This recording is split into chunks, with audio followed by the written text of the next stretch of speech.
Here's our main character, Beak Ducio. Just 3 seconds ago, he accidentally took down the final boss of the game and got ice-guyed straight into the game world itself. And get this, the moment he woke up, the system hit him with a mission: escape the deadly pursuit of a pack of assassins. Now, all this goes back to a game called Mythical World, released 10 years ago as a dating sim aimed at female players. But for some reason, the number of male players exploded out of nowhere. As for features, the game lets you pick from a ton of characters, from easy ones that are super effective to tough ones that suck ass. And in that massive roster, there's one total trash character who's a nightmare to level up and has garbage skills. And the masochist who mastered that character, Beak Ducio, over 10 years, that's me, the player Beak Ducio. Right then, as Beak Ducio was brewing himself a cup of coffee and heading back to his computer, he spotted a fresh post on the forum. Oh, new post on the forum, some update or what, he muttered, clicking fast to check it out. No clue what the hell this game updated, but players were pissed. Trash game, where'd this stupid dragon come from and blow up all my game data? What the fuck is this freakish black demon dragon? It says my character's dead and I can't log in anymore. What the hell's going on? My character's just gone. Negative comments started flooding in. Beak Ducio read through it all and was just as baffled. A final boss in a dating sim? Thought the game ended if the two main chars hooked up. That's when he noticed a post everyone was buzzing about. Guys, this boss is unbeatable. This shitty black demon dragon has 99% magic resistance innate, no cooldown, keeps screwing me with magic absorption, and blasts out some spell shooting crap. How do you take it down? This has to be a bug. Seeing the poster's name, our protagonist yelped in surprise. Wait, that's a famous ranker. HMPH, final boss, let's see, a magic-immune monster in a magic-filled world feels off. Real bug, they're saying characters got deleted too. So this must be the boss. Black Demon Dragon, Dark Knight 13 Moons has appeared. Beak Ducio muttered, staring at the dragon in front of him. Alright, so the story is, in Mythical World, there's this cult worshipping the black demon folk, whose goal is to help another world called the Personal Gate dominate this one. And once those lunatics achieved their goal, the black demon dragon showed up. 90% of the continent got overrun by the Personal Gate. I was just PvP grinding and ignored the story, but this is chaos. Is this okay? Beak Ducio stroked his chin. Then, seeing how op this dragon was, he got all itchy to fight. HMPH wasn't planning to tangle with it, but maybe I should give it a shot. Thinking it, doing it, our boy Beak Ducio instantly hit yes on the challenge prompt against the black demon dragon. I'll show off the skills I've honed over 10 years, Beak Ducio thought to himself. Quick rundown on his character, Beak Ducio. He's the only one who can't use magic, even though literally everyone in the game can. That's why even hardcore players avoid him. Basically, he's weaker than a side character. Of course, he can use a tiny bit of magic, but just one spell, Warp Flash. Back to the fight. Right as Beak Ducio appeared, the black demon dragon opened its maw to charge energy. And then the massive beast opened wide and spewed fire straight at him. Facing this attack, Beak Ducio just smirked faintly, while activating Warp Flash to leap onto the dragon's back, dodging the blast. Now about Beak Ducio's Warp Flash. This skill lets him teleport randomly 3 to 10 meters away super fast. Since the spot's random, if you don't control the distance perfectly, he'll die instantly from the speed and impact. Plus, the cooldown and mana cost are a joke, and there's a 2-second stun penalty after, so anyone can learn it, but nobody uses it. But Beak Ducio mastered Warp Flash, controlling direction and distance, even nullifying the 2-second stun. It costs no mana if this char has no mana stat anyway. Unlike other spells, Warp Flash is basically just a dash skill. But I've been obsessed with this character since everything's skill-based, so for 10 years, I've mained the one guy who doesn't use magic in combat. And while our protagonist was reminiscing, the madman sliced this black demon dragon clean in half. No idea how a no-mana character has the raw power to beat this thing, but at least its magic resistance was useless since he doesn't cast spells. After the black dragon hit the dirt, he got a system alert. You've defeated the final boss, Dark Knight 13 Moons. Beak Ducio stared at the notification in disbelief. Holy shit, what? Did I really just take it down? I know I'm geared head to toe in rare artifacts, but this is still a trash character. But damn, that's awesome. Gotta brag to the community that I smoked the black demon dragon. Beak Ducio said, slamming the post button. But right then, glaring red warnings popped up in front of him, screaming danger. Due to a bad ending, 90% of Mythical World has been destroyed. However, you've come close to the true ending. Please reach the true ending. Beak Ducio freaked out at the weird shit. What the hell? What's going on? He screamed in pure terror. Then our protagonist vanished mysteriously from his room. Cut to some rundown room. Beak Ducio woke up dazed. What happened? And where the hell am I? He said, scanning his surrounding. Then catching his reflection in a nearby mirror. His face froze. It was the super familiar mug he'd rocked for 10 years. This face, it's Beak Ducio. But before Beak Ducio could process it, a system screen appeared in front of him. Episode 1, Escape the Hunt. Seeing the system message, he got even more panicked. This is Beak Ducio starter quest. No way. He thought, frantically digging into his pocket, and pulled out some paper. This is my Stella Academy acceptance letter. At this point, even if he didn't want to admit it, Beak Ducio knew where he was. Unbelievable, but this has to be Mythical World. And I'm Beak Ducio. Saying that, he forced himself to calm down and analyze. Gotta think logically. That voice said go for the true ending. But with my knowledge, this game has no true ending. Hell, as a dating sim, it has a billion endings. Who knows which one's the true one it wants? Wait, maybe no one's unlocked the true ending in 10 years. Beak Ducio blinked at his own thought, but then shoved it aside. Whatever, got a bigger problem now. Shit, no time to think. If I remember right after Beak Ducio wakes up, his pursuers bust into the house.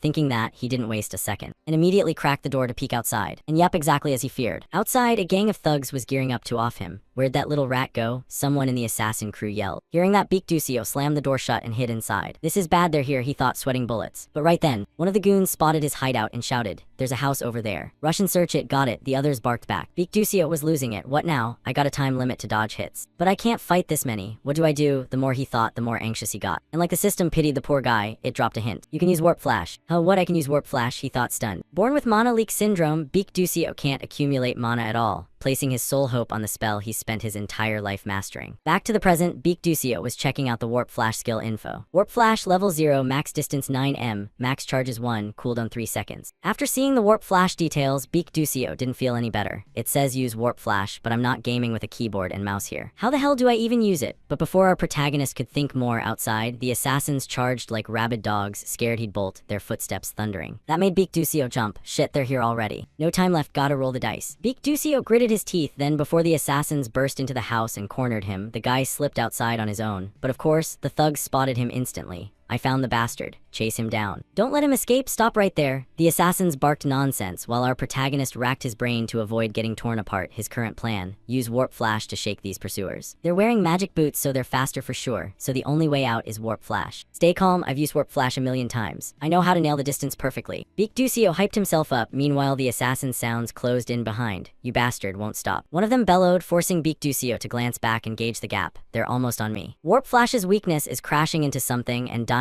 if you mess up distance control, but for me, it'll be different. Beak Ducio thought, and right then, the assassin leader caught up. I'll send you to hell, die. He swung his sword straight at him. And the instant that sword was about to hit Beak Ducio, he went all in on Warp Flash, like a lightning flash streaking by. Beak Ducio's body vanished, then reappeared ahead. Seeing his success, he was thrilled inside. Nailed it. He thought gleefully while the assassins froze in shock. What the? Warp Flash, he's a mage. They panicked, the leader snapped them back. Don't wuss out, after Warp Flash, they're stunned for 2 seconds, best chance to get him. Wait. Why's that bastard still moving? The leader yelled in shock, seeing Beak Ducio sprinting ahead like a squirrel. Back to Beak Ducio, though he'd widened the gap temporarily, he stayed on high alert. Careful, gotta be even more careful. Gotta use this rough terrain. Players who can't master Warp Flash here won't clear the next episode. Beak Ducio thought. Sadly, 99% of Beak Ducio players fail the tutorial, and the 1% who pass still can't control distance or chain warps. Back to Beak Ducio, once the 3-second cooldown ended, he instantly warped across the bumpy terrain to extend the lead again, shocking the trailing assassins. Warping on this terrain? That guy's insane. Though stunned, the leader saw Beak Ducio pulling away and yelled back. Mages up front hit him from range. Per his order, 3 mages stepped up. Beak Ducio fleeing heard and glanced back. Magic incoming. He thought, not too surprised since in-game this was tutorial part 2. Dodge magic arrows with Warp Flash. Now the mages unleashed, firing countless arrows from all angles at him, and Beak Ducio got real worried. In-game, I could see behind via screen, easy to dodge. But now it's different. He gritted his teeth, and as he struggled, the system boosted him. Mana leak syndrome activated, 6th sense and perception boost engage. Right after that alert, mana waves rippled from Beak Ducio, letting him sense every arrow's trajectory perfectly. And just like that, our protagonist danced through the arrow rain. For arrows coming too thick with no dodge angle, he just warped out of the way. Lucky he dodged in time or he'd be toast. Whoa, that was close, Beak Ducio thought while scrambling up to keep moving, and soon he reached the tutorial's final part. Tutorial part 3, warp across the chasm. Ahead loomed a massive abyss with floating rocks midway for players to hop across, and Beak Ducio's task.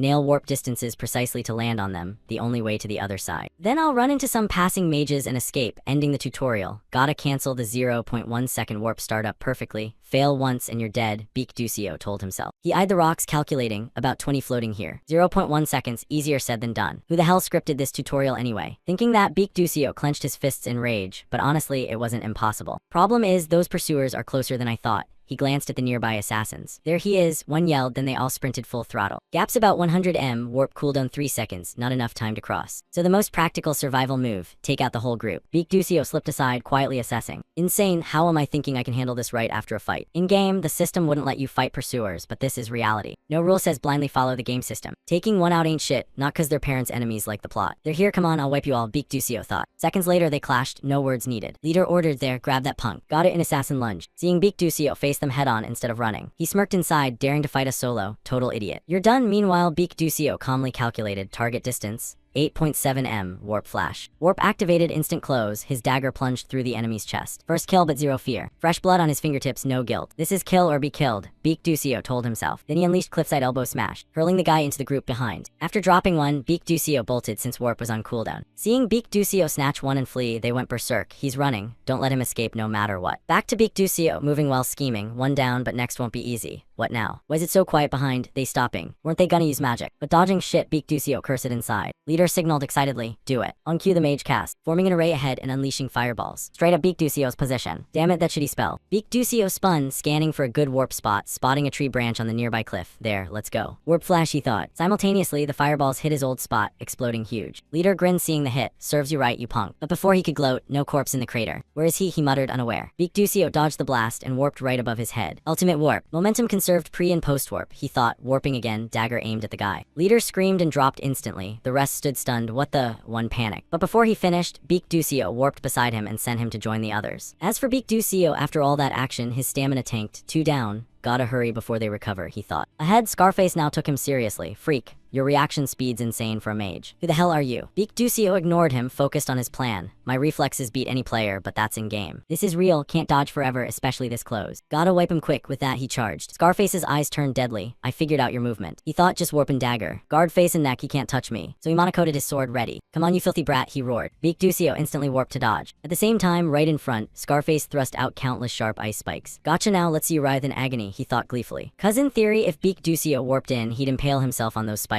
but tough luck for him, that plan flopped. Cause the target Beak Ducio aimed for was his buddy behind him. By the time Scarface realized, it was too late. His teammate got sent to the afterlife by Beak Ducio. Damn it, he roared, you were just scurrying like a rat before, and now you pull this shit. Beak Ducio admitted straight up, yeah, but that was then. I gotta thank you for making me stronger every day, he said with a mocking grin that twisted Scarface's mug like a baboon's ass. You mangy dog, think you can get away with this cuz we went easy on you. Dies, the guy bellowed. Meanwhile, Beak Ducio snatched a spear from one of his fresh kills and charged. He got in stance first, then hurled the spear, fast as an arrow, straight at Scarface. That made him think warp, aiming for my blind spot, throwing the spear to force a block, then hitting from behind. No way. Thinking that, he crossed his sword over his chest to block the spear. Then swung back to take out Beak Ducio. Just turn and slash, he muttered. But when he turned, nobody behind him. That's when Scarface realized he'd overthought it. Too bad, no time to fix it. Cuz as he turned back, Beak Ducio warped in from the front, stabbing his dagger right into the guy's heart. So he planned to attack from the front all along. Scarface thought, then croaked. Right then, Beak Ducio got a notification. Chapter 1, Escape the Hunt complete. Gained experience plus a special gift from the Constellation Project for unique story development. Back to Beak Ducio, eyeing the corpses and blood, tons of thoughts swirled in his head. Right, this ain't a dream. My first warp, first fight, first kill. I killed to survive, he thought, calming himself down. Didn't take long to snap out of the daze. He had to GTFO this spot quick. Wait, even if this place is kinda sketchy. Gotta face facts, I'm broke, Beak Ducio thought, looting the bodies. And it paid off, a pouch of gold coins. Sweet, let's see. About 2,000,001, better than nothing. Now the real issue is, gotta cross this cliff first, he muttered, heading over. But before our protagonist could do jack, a voice echoed from the other side. Anyone there? This way. Following the sound, Beak Ducio strained to look. Tutorial mage is right. Thinking that, he yelled back, I'm here. The mages heard and shouted. No bridge here, can you cross? Yeah, on my way. Let's wait, he says he can make it. The mage told the group, but a green-haired guy nearby wondered. Crossing that cliff needs at least 3rd class night level. Can that kid pull it off? Not sure. The mage shrugged casually, but then, he gawked as Beak Ducio started hopping the floating rocks. In their eyes, Beak Ducio's body kept teleporting across the stones, sparking curiosity. What was that? Jump spell to answer. A voice from behind, that's warp flash, from a sad-faced blue-haired girl. Everyone was stunned. Warp flash, but you can't control direction or distance. How's that possible, he said, turning to Beak Ducio, but right then, he spotted 2 figures on the other side, those 2 with the kid. But before he could ponder, one of the assassin mages unleashed magic. Fireball at Beak Ducio, watch out, someone yelled. Meanwhile, our protagonist spotted the attack, so he gritted his teeth and warped again. Then eyed his attackers, those mercenaries from before. Too close for comfort. Warp cooldown 3 seconds, but dodging all that magic's impossible. Gotta find another floating rock. Beak Ducio thought, scanning fast, but the mage didn't give him time. Blasted energy straight at him. Lucky for Beak Ducio, he dodged by leaning aside. But real trouble hit. For some reason, the rock under him split, sending our guy plummeting. Shit, all the floating rocks are too far. Hope I hit one, he gritted, activating warp flash. And it seemed death wasn't ready for him yet. Beak Ducio landed near a floating rock and clung on. You survived, he thought, before spotting another fireball incoming. Or not, I'm dead. But before it nailed him, a blue energy blast swatted it away, saving our protagonist by a hair. What shocked him more was the spell's flare. there. What was that? Ice spear wrapped in lightning, who combines elements like that. And calculated the trajectory perfectly, no mana wasted. Who pulls off a flawless strike like that? He thought, glancing at the mages. The blue-haired girl did it. The mercenaries, seeing their attack fail, paled and Bylade fast. Beak Ducio sighed in relief as they split. Phew, guess I made it. Once across, he rushed to the blue-haired girl. Thanks for the save. She glanced back coolly, didn't do it for thanks, so forget it.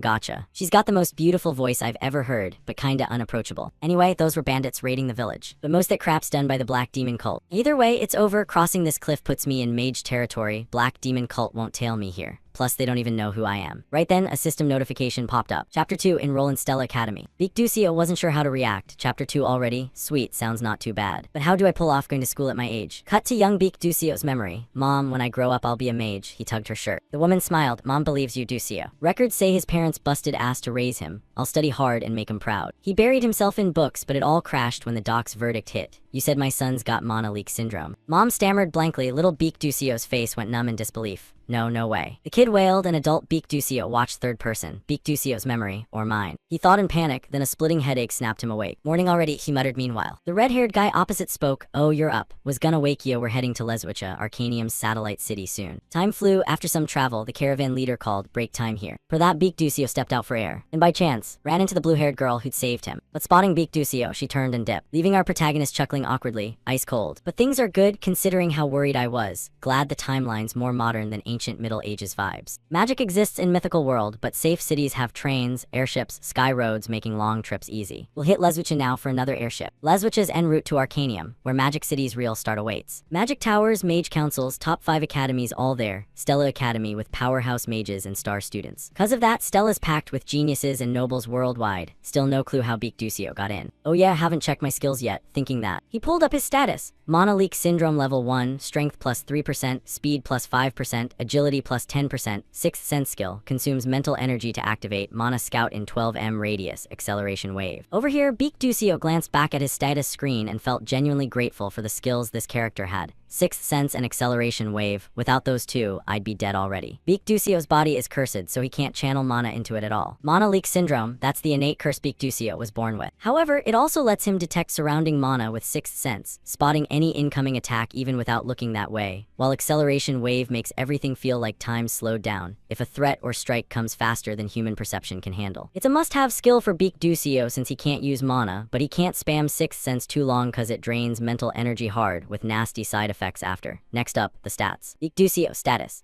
Strength 1 star 59%, speed 1 star 81%, endurance no star 97%, agility 1 star 97%, stamina 1 star 51%, mental energy 1 star 43%, mana. Unknown, remaining EXP 10 skills. Warp Flash level 0, trait, Mana Leak Syndrome level 1. Back to Beak Ducio after checking it all he thought. Actually, these starting stats aren't half bad. Original Beak Ducio had super low agility. This is a stat I gotta push hard. In this world, there aren't just overall levels. Each stat has its own star rank. Skills level up normally. Stats go by stars. Max stat rank is 9 stars, but almost impossible to hit. In 10 years of playing, my highest was 8 stars in stamina and agility. But right now, I should invest in agility to boost 6th sense and reaction speed. Stamina and flexibility I can grind other ways, that's the plan. The big issue is Mana Leak Syndrome. If I don't train this, I won't last long. Gotta upgrade it fast to unlock the true body secret. Enrolling in Stella is the way to suppress this deadly curse. No other options if I want to stop the world's bad end and cure this thing. God, I really don't want to go there. Wish there was some escape from this mess. Beak Ducio sighed, thinking. Right then, the system popped a reminder. You've missed some notifications.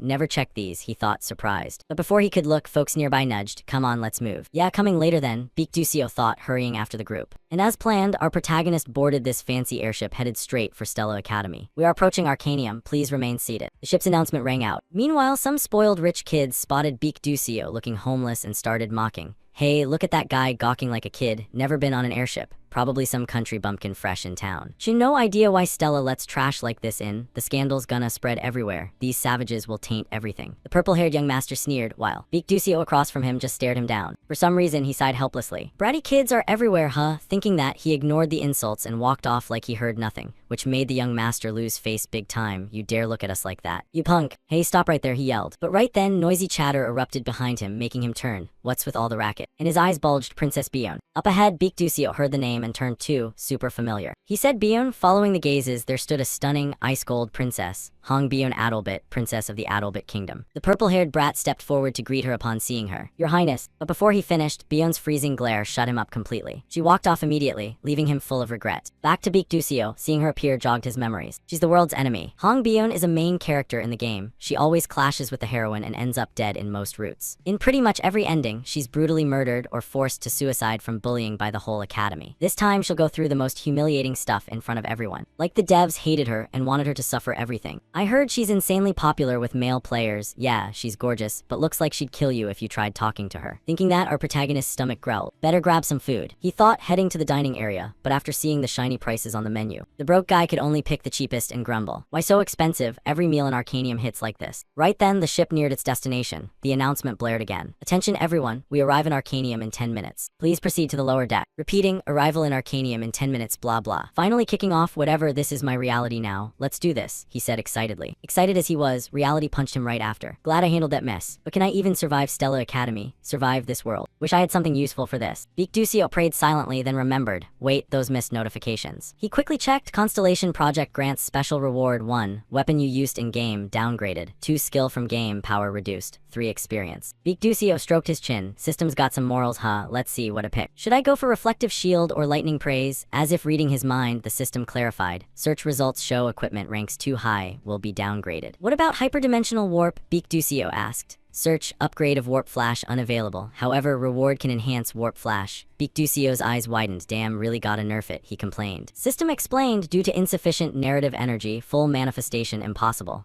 Narrative energy affects story progression, accumulates by exploring hidden plots. Baek Duseo got it, so short-term, no op items cause I'm a newbie. System went silent like admitting it. Knowing no game-breaking loot, Baek Duseo pondered, how about the Mina glasses? System, search concludes it can be provided. Alright, I'll take that. Baek Duseo said calmly. The system tossed him the glasses instantly. Never thought I'd actually wear these, he muttered. About the Mina glasses, items storing all info. Baek Duseo gathered playing the game. In Mythical World, you can't recall monster hunts or knowledge, so players made storage items their way. Baek Duseo did the same. Mina glasses, rank unknown, description, can't remember last night's dinner. No problem, these glasses record everything you've seen in detail. Special feature, Mina folder, sealed activates with mental energy. Baek Duseo activated them to browse, opening Mina folder. Alchemy materials, hunting grounds, dungeons, monsters, characters. Nice, this worked. Since this place is identical to real life, no way to explain system stuff, but with these glasses, I can reclaim about half my old knowledge power. Baek Duseo thought, closing the folder. Right then a voice caught his ear. Hey, isn't that Azel? Oh, you mean the trader's eldest daughter, Dutch Mall? How dare she show her face here? SHH, she'll hear. Whispers spread. Baek Duseo caught the familiar name and thought. Right, one Mina glasses function lets me register or check character info in the story. He used them on the girl ahead. Azel Malf, fake heroine, ice lightning mage, drinks pickle juice before pizza. Eldest daughter of Dutch Malf, father's death led to family downfall, dies later. Reading that, Baek Duseo remembered, so she's the fake heroine. About Azel, the fake heroine, one key point. Though I'm in Mythical World game, it's actually built on a romantic fantasy novel. Don't Love the Princess. The novel's about heroine Azel, who loses her whole family, grows by fighting villainous Bion schemes, ends up with the male lead. In endings, her revenge plot fizzles, other guys protect her, got mixed reader reactions and a sad close, but the game world, while based on the novel, has a different plot. In-game, a new character, Flame, was added. She takes the true heroine role with her own storyline. Former modern woman who loved reading Don't Love the Princess and got ice-guyed here. So unlike the novel, game's Azel becomes fake heroine, while Flame is the real one. No matter how hard players try, Azel can't survive any ending, pushed out of true heroine's spot, but that's not my problem. But am I imagining it? Or have I seen her somewhere before? Nah, probably just my imagination. Better get ready. Time flew, cut to Stella Academy. New students gathered in the square for the principal's speech. As you know, black demon folk are witches who gain power from another world, turning monstrous. Even now, they invade by opening personal gates or unleashing ancient dungeons to conquer the magic world. Our duty as mages is to protect this world from evil forces. Next, the oath ceremony for the top 5 scorers, representing all new students. Step forward to the platform, back to Baek Duseo. He was eyeing the students up there, major players in this world. Their faces glowed like the main characters they were. But the brightest was that guy, freshman representative Ma Duseo, highest entrance score.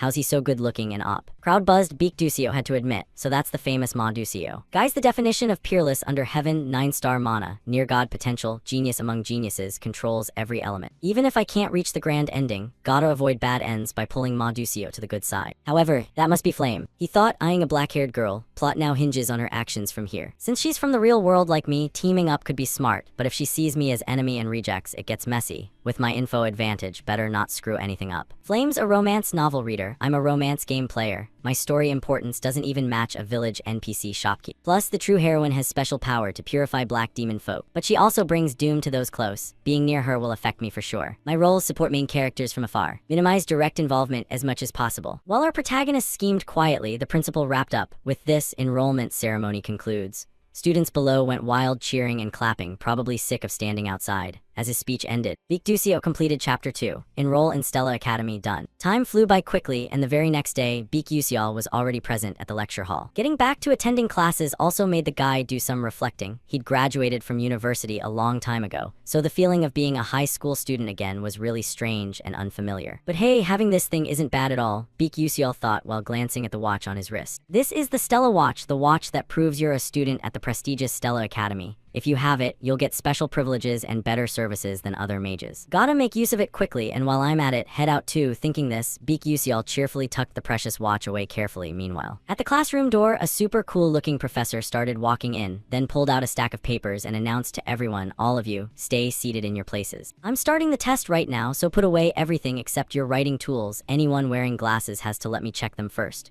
Over here, after hearing that, Yusial just made a face like they start testing right after the opening ceremony. Stella Academy's curriculum is way harsher than most Korean universities. Having a test on the very first day of school is even called the placement test. It means evaluating to divide students into classes, and while our main character was still lost in thought, the professor had already distributed the test papers to all the students and declared, begin the exam. Not that surprising, honestly. When our Yusial looked at the test questions, his eyes went wide. Holy crap, what the hell is this even asking? It's insanely difficult. The placement test has nothing to do with the famously brutal entrance exam. In here, students are divided into ranks from F to S based on results. Naturally, almost all the important characters in the game end up in Class S. On the flip side, Beak Yusial is dead last among the 1,141 students, basically auto-assigned to Class F. Well, since I'm already in, turning in a blank sheet should be fine, right? They probably won't expel me or anything, Yusial thought quietly to himself, and luckily at that moment, he also noticed someone else was just sitting there chilling like him. And that person was none other than the super genius Ma Yusial. He's already just sitting there playing around. Did he finish the test paper already? No wonder he looks so bored. Ma Yusial's personality is all about apathy. He was born into the strongest clan on the continent, with a genius-level brain and peak talent, so everything comes easy to him. That's why, depending on the female lead's actions, Ma Yusial could end up on the good side or the evil side. The demonic cult that wants to wipe out humanity. Would definitely be very interested in Ma Yusial. But right from the start, the biggest problem is his own family clan. Anyway, observing a genius like that just makes me have to reevaluate myself even more. Thinking this, Yusial strained his eyes to look at the test paper one more time, and only then did it hit him. Wait a second, don't I have the Skylark glasses? Yeah, I used to wear them all the time to stack skills I learned from the library. Awesome, nothing to lose, let's try it out, he thought while starting to pull out his glasses. But before the guy could put them on and start cheating, the professor suddenly appeared beside him like a ghost and asked coldly, hold on, what's with those glasses of yours? I already said if you're going to use glasses, you have to let me check them first. Hand them over, he said, then took the glasses right from Yusial, and began using some kind of magic to inspect them. Meanwhile, our guy was gulping hard from nerves. Oh man, what now if they find out these are magic glasses? I'm getting expelled for sure. While he was panicking like crazy, the system suddenly popped up a prompt. A missing component of the Skylark glasses has been detected. Would you like to summon it? No, stay quiet, system, Yusial screamed internally. And luckily for him, after checking for a while, the professor didn't detect anything unusual. So he handed the glasses back, saying, I don't sense any mana, but next time ask first before using them, okay? Yes, sir, Yusial quickly replied while sighing in relief inside. Phew, that was close. If the original function had kicked in, I'd be toast. Alright then, let's see if this thing actually helps, he muttered while swiftly putting the glasses on. And it didn't disappoint. Right after, the answers he needed appeared clearly in front of Yusial's eyes. Whoa, I can actually see the real answers. Jackpot, maybe I'll even snag first place. With this momentum, I can definitely escape Class F, maybe even jump straight to Class A. He kept scribbling away diligently, but before long, the professor glanced at his watch and announced, time's up, hand in your papers. And without giving the students any chance to write another word, the teacher cast a spell and collected every single sheet at once, leaving our main character stunned. Wait, I only managed to answer 3 questions, thought I was finally getting out of F, but this is way too much for Beak Yusial. Meanwhile, the professor, after skimming the tests to check the count, suddenly froze, then hurriedly rushed over to Yusial and demanded, give me those glasses right now, quick. Across from him, Yusial was a bit confused, but still handed them over for the teacher to inspect. After stroking his chin in thought for a bit, the professor still couldn't spot any cheating. However, he wasn't giving up and turned to a nearby student, saying, this can't be, hey you, go call Professor Greya for me right away. Yes, sir, the blonde-haired student stammered and dashed off to fetch her. Over here, Yusial started worrying again. What's up with the teacher all of a sudden? I even wrote carefully so it wouldn't look suspicious. Did they catch me after all? Time passed quickly, and soon Professor Magi Greya arrived at the classroom to examine Yusial's glasses. But after observing for a while, he finally declared, it's suspicious that this kid got those questions right, but he didn't cheat. I don't sense any magical energy from the glasses or any other items. He definitely did it with his own ability. Haha, this is interesting. I never thought I'd see something like this in my lifetime. Anyway, Professor Lee Hanwal, make sure to apologize and guide him properly, he said while patting Yusial's shoulder with a big smile before leaving. Meanwhile, Professor Lee Hanwal turned to Yusial and said, I misunderstood you, sorry about that. It's nothing, sir, Yusial replied with a smile while feeling a little guilty toward the professor in front of him. Truth is, I did cheat. If the original function had activated, I'd be done for, but just not getting caught is already insanely lucky. Time flew by quickly, scene shift to Professor Lee H1's office. Right now, he and the other professors were in the middle of grading the placement test papers. While he was still focused, a voice came from beside him. Oh, Professor Lee H1, are these the first year's placement tests? I heard there are a ton of outstanding students this year. The woman was Professor Edentai Men, a member of Stella Academy's Council of Elders. In response to her words, he nodded and replied, that's right. After saying that, he couldn't help but be amazed at the number of geniuses this year.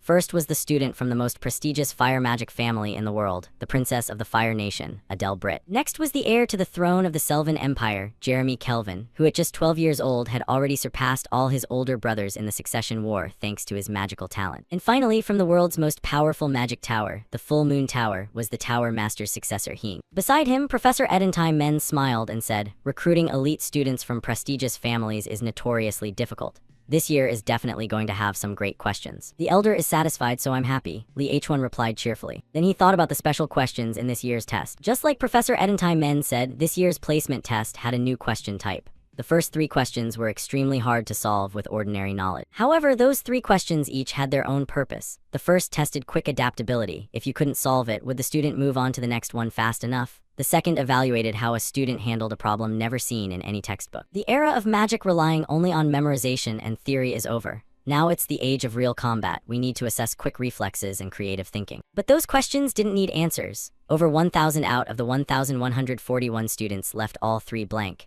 The remaining 100 tried to find answers, but none got them correct. Among the new students, only 3 answered correctly. Ma Yusial, a once-in-a-century genius who appeared like a comet. No one knows which family he's from. Fire Flame, personally recommended by the headmaster. Even though she's a commoner, her talent has been acknowledged. She's just slightly behind Male. And finally, Beak Yusial. Male and Flame were already considered geniuses, so it's no surprise they got them right. But Beak Yusial's entrance score was very low. No way anyone expected him to solve all 3 tough questions, especially when he left everything else blank. Time passed quickly. At this moment, the placement test results had been posted in the hallway for students to check. Hey, they posted the placement test results on the bulletin board. I'm so nervous. My mom said if I don't get into Class A, don't even bother coming home. Anxious murmurs filled the air everywhere. Nearby, Yusial felt extremely annoyed. I can't believe I have to go check my class placement myself. If this were the game, I'd just click once and see it instantly. Up ahead, a few students recognized Yusial and started whispering. That's Yusial, right? I heard he got 0 on the practical magic part of the entrance exam. No way. How did someone like him even get into Stella? What are Stella's standards now? Even though he heard everything with the experience of an adult who'd been through the real world, Yusial didn't care at all.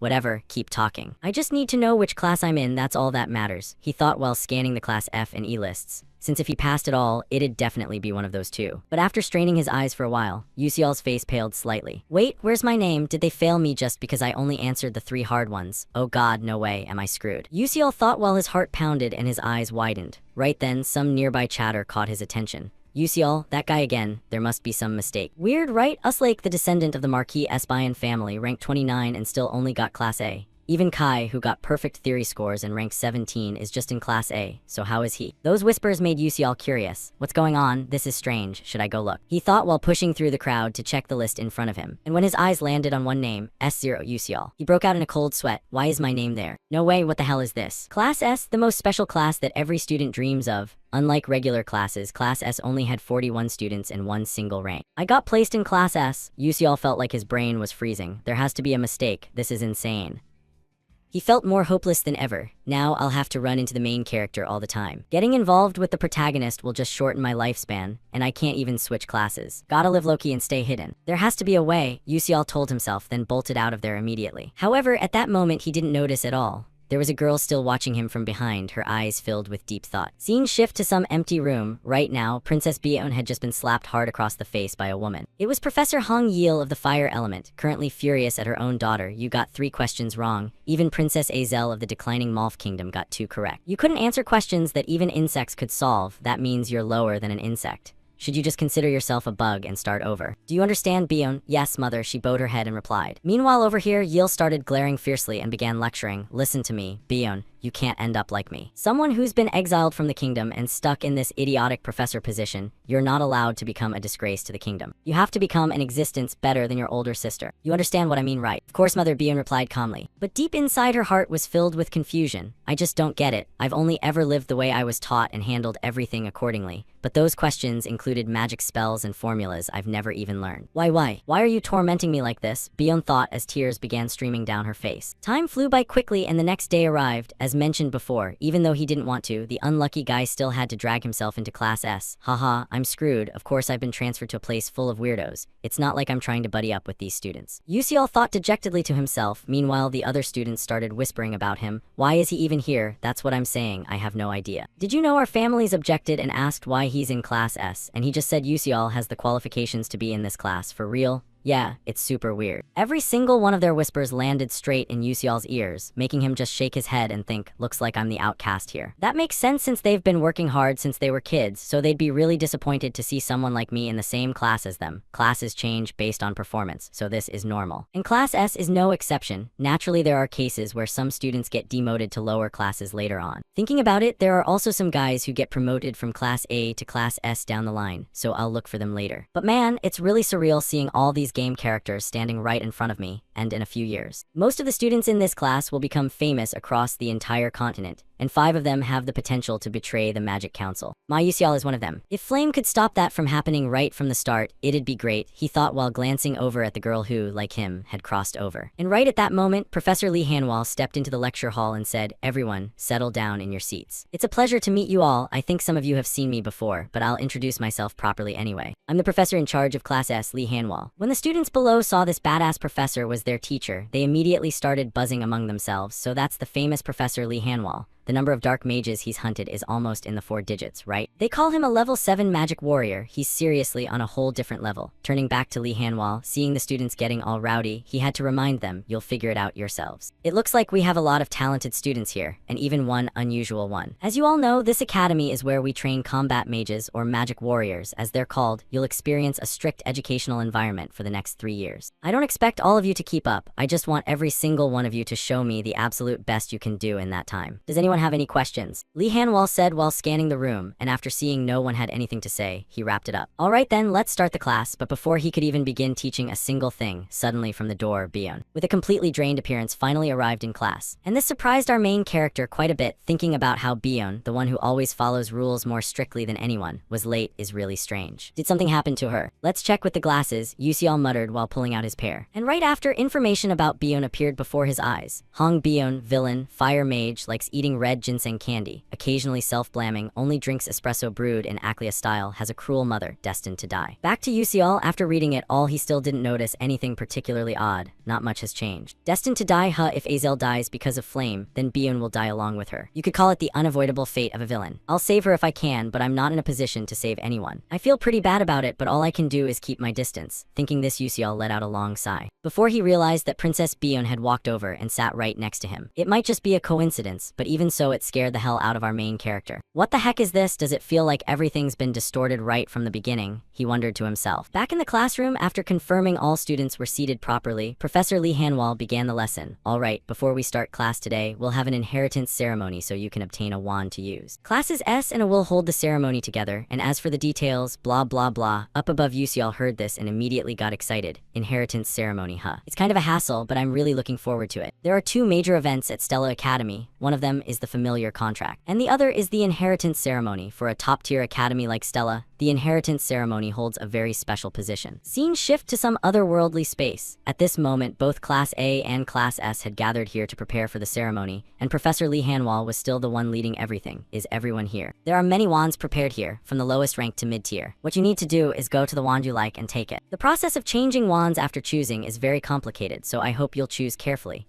Back to Yuseol, with his game knowledge, he knew Lee Hanwal's words weren't entirely accurate, even though the professor said that, we're not the ones choosing the wand, it's something else. In this mythical world, wands only react to those they acknowledge and create a resonance effect. That means you can't just use a high-rank wand because you want to. Anyway, which one should I pick? If it were before, I'd go for an F-rank wand, but now I have to think carefully since I'm in class S. The wand that suits my position best, he muttered while starting to look around for a suitable one. Speaking of wands, these are divided into two types, wands and staffs. Wands are usually used by knight professions who cast magic quickly, while staffs are used by bishop professions who focus on single powerful strikes with longer casting times. Back to the story, at this point, a few students glanced toward Yuseol and whispered, "Hey, what do you think he'll pick? Since he's in class S, he shouldn't have any trouble resonating right." They said while starting to chuckle among themselves, but Yuseol, who heard them, didn't really care. Whatever, say what you want. But unfortunately, things never go as smoothly as he thinks. Even though he's just a minor character, somehow trouble always finds him. Like right now, some guy approached him and spoke up, "Hey." Up ahead, Yuseol heard the voice, turned around and asked, "Huh, who are you?" "Me, I'm Uslek." "Who is this guy?" "This is the first time I've heard that name." Yuseol wondered to himself before asking, "Got it." So then, Uslek asked after hearing that, "Which wand are you planning to pick?" "I'll just pick randomly." Yuseol said casually, but that response made Uslek show a look of contempt. "You should pick a wand that fits your commoner status. Don't do anything unnecessary and cause trouble for the professor." Turning to Yuseol after hearing this punk provoke him like that, he stayed quiet for a moment before saying, "Yeah, and you don't cause any trouble either." That adult-like advice to a kid made Uslek flush red with embarrassment. Finally, he couldn't hold back and yelled, "Hey you bastard, you wanna fight or what?" Across from him, seeing him make such a scene, Yuseol just sighed and pulled out his Skylark glasses. "Geez, what a pain, let's see." There it is, Uslek Chekbilin, son of Marquis Chekbilin, subordinate of Prince Jeremy, bullying level 3. That's all the info. Looks like this guy's nothing special, Yuseol thought while calmly putting away his glasses and letting out a relieved breath. Seems like this guy's small fry, so no need to worry. This only made the neighborhood punk even angrier. Then to show off to Yuseol, Uslek pointed at a certain wand and declared, "Anyway, I'm picking that one, so you better watch closely." Back to Yuseol. After seeing the wand Uslek chose, he knew right away this guy was definitely going to fail, because that wand is Edmure Edamiri. He's picking Edmure Edamiri. That wand must be the highest rank here. A high mid-tier wand. High mid-tier wands are usually used by professional mages. On the other hand, no matter how talented you are, a low mid-tier staff is already the limit for students. Even professional mages rarely use low mid-tier wands. There are other high mid-tier wands here besides Edmure Edamiri, but things like that are mostly for show and not meant for anyone to actually take. Turning to Professor Lee Hanwal, at this point he reminded them, "You should stand in front of the wand you like." Following his words, all the students quickly chose a suitable wand for themselves and received resonance from it, and right at that moment, behind Yuseol, a dazzling light suddenly appeared, catching his attention. At the same time, admiring sounds from the students rang out. "Wow, isn't the wand He Woryong chose had an Amakote? That's a mid-tier wand. This year's insane." Various exclamations started rising. Prince Jeremy also picked a mid-tier wand. Princess Bion chose Suavitor Lahaven. That's also mid-tier. Just how many people can pick mid-tier wands anyway? And this made Uslek start panicking more. "Damn it. Just wait, I can do it too." He gritted his teeth and quickly stepped toward the Edmure Edamiri wand, and this dumb move of his made everyone start anticipating. "Oh, isn't that Uslek? Can he really resonate with a high mid-tier wand?" People said excitedly. Meanwhile, the punk Uslek was still super confident. "Watch closely. I'll show you what real Class S talent looks like," he thought while reaching out and gripping the wand tightly. And right after, a blinding light burst out from inside the wand, forcing everyone to quickly cover their eyes, and the result wasn't surprising at all. As expected. He failed, Yuseol thought while looking at Uslek lying on the floor like a dead dog. "Oh no, looks like he's seriously hurt. Hey, someone call the professor quick." "High mid-tier wand is impossible," someone shouted, and Yuseol nodded in agreement. "Yeah, you should have given up. Because that wand already has an owner." Yuseol thought while turning to look toward Ma Yuseol, and following his gaze, at this moment the super genius also wanted to try his hand at that wand. Meanwhile, the rest of the students, after figuring out what Ma Yuseol was planning, started getting nervous on his behalf. It's Ma Yuseol. Is he really going to take that wand? I don't think he can handle it, and before the background extras could even finish thinking about it. Right after, Ma Yuseol reached out and gripped the wand tightly, then his whole body erupted in a blinding flash of light. But unlike Uslek earlier, this time after the light faded, Ma Yuseol was still firmly holding the wand, proving it had accepted him. The other students who saw this were so shocked they froze. "No way, a first year actually got a high mid-tier wand. How is that even possible?" Someone shouted, but over here Yuseol wasn't all that surprised. He'd already guessed it. "Now even more people will know just how talented he really is," he muttered while staring intently at Ma Yuseol up ahead. And the handsome guy at that moment noticed Yuseol's gaze, then smiled back at him warmly, which made our main character get goosebumps. What the hell, is he crazy or something? He panicked internally. Then he shifted his eyes toward the female lead Flame. Oh right, Flame also owns another high mid-tier wand called Teravan, but this is where their paths split. If Flame successfully takes Teravan, then Ma Yuseol will get interested in her because of her talent and start down his destined path. But if she picks a different staff, Ma Yuseol will choose a completely different route. I have to use Flame to pull Ma Yuseol in. He quietly plotted in his head, and right at that moment, he noticed Flame heading toward a certain wand. It was Teravan. Yuseol thought excitedly and waited. What are you gonna do, Flame? That's right, go on, take Teravan, and then Ma Yuseol will get curious about Flame and will get a perfect happy ending, he thought to himself. But unfortunately, following his gaze, at that moment Flame just casually walked past Teravan, without any intention of touching the wand at all. And this instantly made our main character's expression change. What, she doesn't like Teravan? What's going on? Does she not know, or does she not have enough info yet? But no matter what, this isn't good. Flame can resonate with any wand because she's the protagonist. But what if she picks some random weird staff instead? At this point, he had no choice but to push Teravan toward Flame, Yuseol thought secretly, and then, right after, he used swift step magic to close in behind Flame from the back. Meanwhile, Flame suddenly saw someone appear behind her like a ghost and yelped in surprise, huh? Across from her, Yuseol saw that and gave an awkward smile. Haha, hi. I was just curious which staff you pick, you know why, Flame said coldly. I just wanted to help since you looked a bit lost. That's none of your business, I'm leaving. With that, Flame turned and walked away, immediately leaving Yuseol, not knowing what to do next. Something's really off. Flame is supposed to be friendly with everyone. She's the outgoing type, so why is she so cold? I can't just give up like this, my life depends on it, Yuseol thought secretly, and then he tried again. Hey, wait, I really just want to help you. Over here, Flame saw this random guy clinging on persistently. Her expression grew colder and she said, worry about yourself first, but I feel like there's a staff that's perfect for you, Yuseol kept going. And that sentence finally pushed Flame past her limit. She couldn't take it anymore and snapped, what the hell do you know about wands anyway? Back to Yuseol, seeing the female lead get this angry made the guy shrink back. What the heck, did I do something wrong? Or does she just not care about side characters? But then he forced a smile and kept trying to persuade her. I've heard a lot about you. You don't think you can get that staff? Yuseol said while pointing behind him, and Flame hearing that asked back, you mean Teravan? Yeah, that's the one, Yuseol replied with a bright smile. But suddenly right at that moment, he heard a whooshing sound and something came flying straight toward him, making him quickly shut his eyes tight, and for some reason when he opened them again and looked, Yuseol realized Teravan was now in his own hand. What the why is it in my hand? Flame was supposed to be the one to get it. He panicked internally and quickly turned to look at Flame, then stammered, Flame. And as expected, the female lead at this point was smiling so hard her eyes narrowed, then said coldly, what now? Just from that vibe alone you could tell she was so mad she started laughing. And over here Yuseol seeing her like that didn't dare say another word. No, nothing, I'm done for, he thought secretly to himself. Time flew by quickly until the afternoon. Hey, have you heard the news? This year 2 students got high mid-tier staffs. Holy crap, for real. From the past until now only 5 people have ever done it and now 2 more in one go. Yeah, that's right. But it's super weird, one of them only used Swift Step in the magic practical test.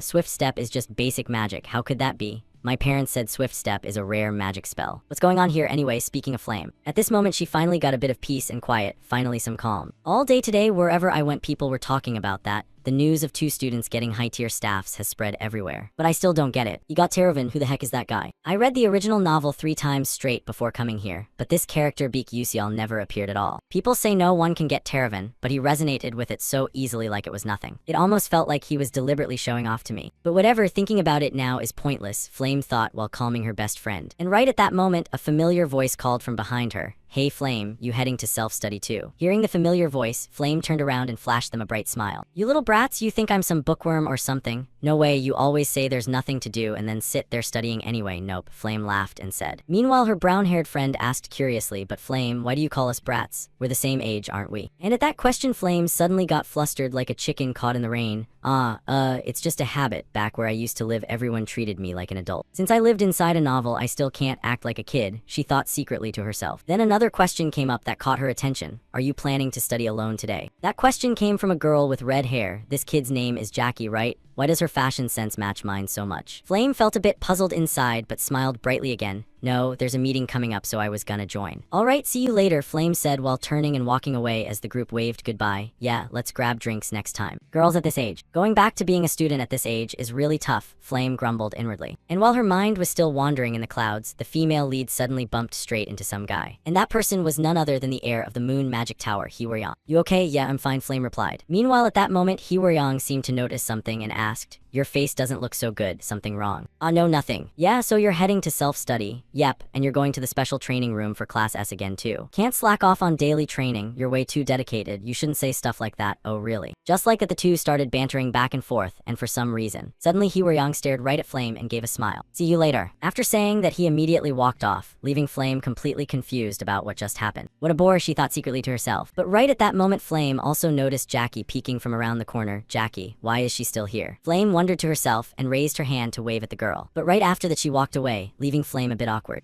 Probably nothing, but this isn't the time. Scene shift to the self-study room. Right now, there was a special supplementary meeting. According to the original novel, Bion and Azel would be attending this meeting. Gotta see the protagonist and the villainess of this novel face off, she thought excitedly. Then she opened the door and stepped inside, and after glancing around at who was present, Flame had a thought, looks like all the important characters are here. Let's see, the host is Kyle from Class A. He looks so surprised. This is a supplementary meeting for students who want to advance ranks. Seeing so many famous Class S students participating like this, feeling anxious is understandable, Flame thought while finding herself a seat. Then she glanced over at the genius Ma Yusial and thought, no way, Ma Yusial is here too. Ma Yusial is the protagonist of this world and he's currently interested in Beak Yusial. This definitely isn't a coincidence, and Beak Yusial didn't solve any questions except those 3 hellish hard ones. Probably right from the start, Beak Yusial already knew that if he solved those, he would get placed in Class S. If Beak Yusial really knew the future in advance, then his actions back then were seriously terrifying. The more Flame thought about it, the more curious she became. Meanwhile, our main character was suffering like crazy because this Ma Yusial guy kept coming over to bother him. I wish someone would just toss this dude far away out of my sight, Yusial thought dejectedly. But the handsome Ma Yusial next to him acted like he didn't see Yusial's grumpy face at all and kept smiling while talking. Yusial, why are you sitting here?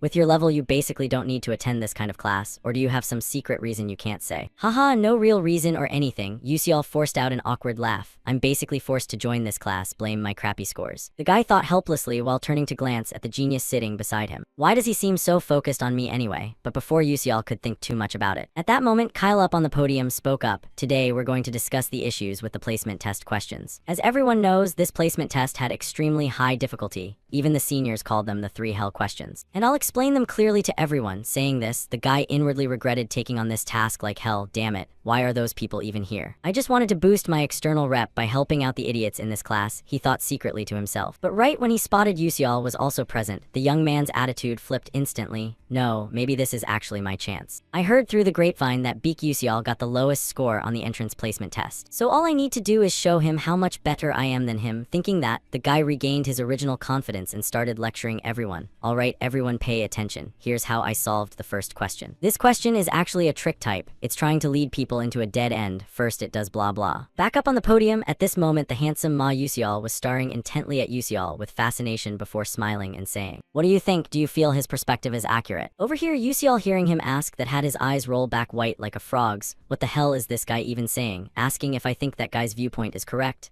I don't even know what the hell he's teaching anymore. What are these 3 hell questions anyway? But anyway, honesty is a good virtue, thinking this. Yusial just honestly said, no, I don't know. He casually blurted it out without realizing that right after he spoke. Kyle up front suddenly froze, then the other students started huddling and whispering. What? That was Beak Yusial saying Kyle got it wrong. Huh? Why is everyone staring at me like that? Yusial panicked and turned his head to look around when he saw the whole crowd staring at him like he was an alien. Meanwhile, Kyle in front was so pissed he crushed the chalk in his hand and said coldly, I got it wrong. Then Beak Yusial, why don't you come down here and help everyone clarify this part? What the hell is he saying? Yusial's face turned deathly pale as he screamed internally because he had no idea what was even happening. Meanwhile, the one who understood everything was Ma Yusial, who at this moment gave him an encouraging smile. You can do it, Yusial. This guy's definitely doing it on purpose, he secretly guessed. But with no other choice, the guy had to drag himself up to the podium. Sigh, fine, I'll manage it somehow, Yusial thought while taking the chalk from Kyle's hand. Then he put on the Skylark glasses to start cheating. Let's see, the 3 hell questions, huh? Looks more like wordplay than anything. The question basically goes like this, a mage chants as follows. O Mother Earth, please shed your tears, and from that, grant dust even double what it was before. Why is that? The answer is super simple. It's because the dust is crying. No, it's just a state of separation. To me, it's honestly ridiculous, but here it's a huge problem for them. I wonder who the hell had so much free time to come up with this damn question, Yusial thought while starting to rub his chin. Then the guy glanced over at Kyle and commented, that Kyle over there didn't solve it like a normal math problem. Instead, he went with making dust really cry. Hard to say anything about that. His method is wrong, but he got the right answer. Mostly by luck though. If he ran into a similar question, he'd fail. Thinking this, our main character decided to enlighten this guy and the whole class. I really can't teach you how to solve this question, but I'll tell you where you went wrong. The issue is the foundation of Earth. But what if it was water or wind instead? Do you think your method could handle those? If so, then I'd use a different method, Kyle said awkwardly. But before that response, Yusial shook his head and explained, But if that's the case, you'd need tons of different methods for the same question type. Just getting the right answer by luck doesn't mean your answer matches what the question setter intended. Across from him, Kyle, after hearing that, was about to explain something. But in the end, he had to accept it and said, "You're right, oof, I might have crushed him a bit too hard," Yusial thought to himself when he saw Kyle's dejected expression before continuing. Anyway, the way to solve it is blah blah. Just like that, Yusial slowly explained the method for answering this question. And beside him, all the students, after hearing it, quickly grabbed paper and pens to take notes. And the most shocked person was none other than the female lead, Flame.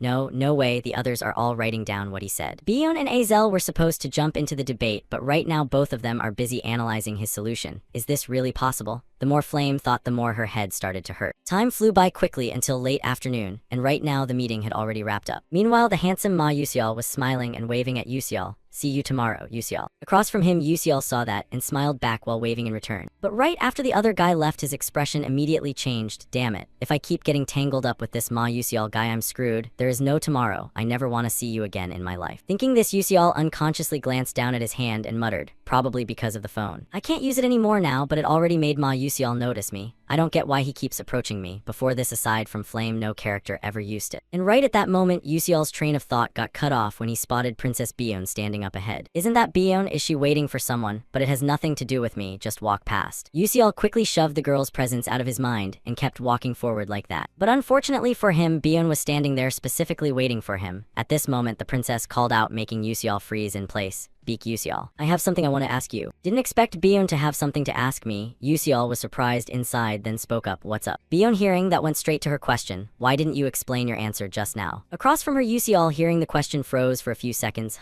It's not that I didn't explain, I just don't know how to explain it. A question with no answer, how do you even explain that? She must have misunderstood something. Yusial scratched his head thinking, then calmly replied, "I wasn't supposed to explain it anyway." Back to Bion, hearing this, she suddenly seemed to guess something. "Got it. You don't want to reveal it there, right? Then I'll compensate you." "What?" Yusial said in surprise. And Bion repeated, "I'll compensate you properly, so whatever's in your head, just explain it to me." Scene shift to the library. At this moment, in front of Yusial were the 3 hell questions. And even now, Yusial still couldn't wrap his head around it. "I don't get why you're paying me just to explain these 3 questions from the placement test," he said while staring at the questions, and Bion wasn't planning to say much. "I have my own reasons, so just talk." Yes, milady," Yusial quickly replied. Then the guy started asking again, "You only got those 3 wrong, but I got every single other one wrong. Aren't you embarrassed asking me?" Across from him, Princess Bion heard that and responded, "No, the only thing that embarrasses me is that I still don't understand the answers to those questions. If I can find the answers, I'm willing to do anything." She's such a model student, Yusial thought secretly, then asked again, "But why ask me? You're a princess, don't you have tons of friends to ask that?" Out of the 1,141 first-year students, if you count how many got those 3 hell questions right, there are only 3, including you, Bion explained. And her words immediately made Yusial break out in a cold sweat. "Wait, what did you just say?" "Those trick questions don't have answers at all, but Ma Yusial, Flame, and you all solved them. That's why I'm so embarrassed." Back to Yusial after hearing that, his whole body started shaking like he had epilepsy, then he stammered, "No, wait. Those 3 questions were tricks. They were never meant to be solved." "That's right, didn't you notice when you solved them?" Bion said in surprise. And at this point, Yusial finally understood the reason for everything. "This is insane. Now I get why I'm in class S. And why Flame stopped me back then. I don't know the detailed world building of this place. I had no idea about those trick questions. But Flame is different since she read the entire novel. Even if she doesn't know the game plot, she definitely knows the story's settings. Like those 3 trick questions, for example. But because a side character who doesn't exist in the original novel showed up, Flame had no choice but to acknowledge the existence called Beak Yusial. Damn it, no wonder she acted like that. The more Yusial thought, the more his head hurt. And across from him, the princess, seeing him look like he was dying, asked, "What's wrong with you? Don't worry. Don't forget you promised to help me with one thing if I explain the answers to you. I only have one small request. Turn my staff into a magic sword. The blacksmiths in your kingdom can do that." Over here, Bion, hearing that, immediately advised, "But only low-rank mercenaries use weapons like that. Why would a mage like you?" But before she could finish, Yusial cut her off. "Because I like it, that's why. Truth is, I don't want to say it's because I have a flaw," he thought secretly, then asked back, "So can you do it?" And at his question, Bion thought for a moment. "But she sealed the deal right away, of course. That's way too easy, awesome," the guy screamed internally. And after they made the deal, he started explaining the answers to her. "All right then, I'll tell you how to solve this one first. The way is to change your perspective." "Change perspective?" "Yeah, exactly that," Yusial confirmed. Because he knew clearly Bion's weakness was that she used magic very mechanically, and she was stuck in that mindset. It wasn't until year 2 that Bion realized this flaw after losing to Flame. "I don't think I can help her right now, but I can at least point her in the right direction." Thinking this, Yusial hesitated a bit, then gave an example. "Do you know any riddle type questions?" Over here, the princess, after hearing that, looked a bit dazed, then stammered, "Riddle questions? I think I've heard of them before. Yuseol hearing that basically gave up on her and racked his brain to think, how about an example like this? What's between the knee and the knee? Bion hearing that started stroking her chin, thinking for a moment before giving her answer. The inside of the knee, right? Wrong, the answer is in how come, she said in surprise. And over here Yuseol started excitedly explaining. I mean, I'm asking what word stands between knee and knee. Do you get what I mean?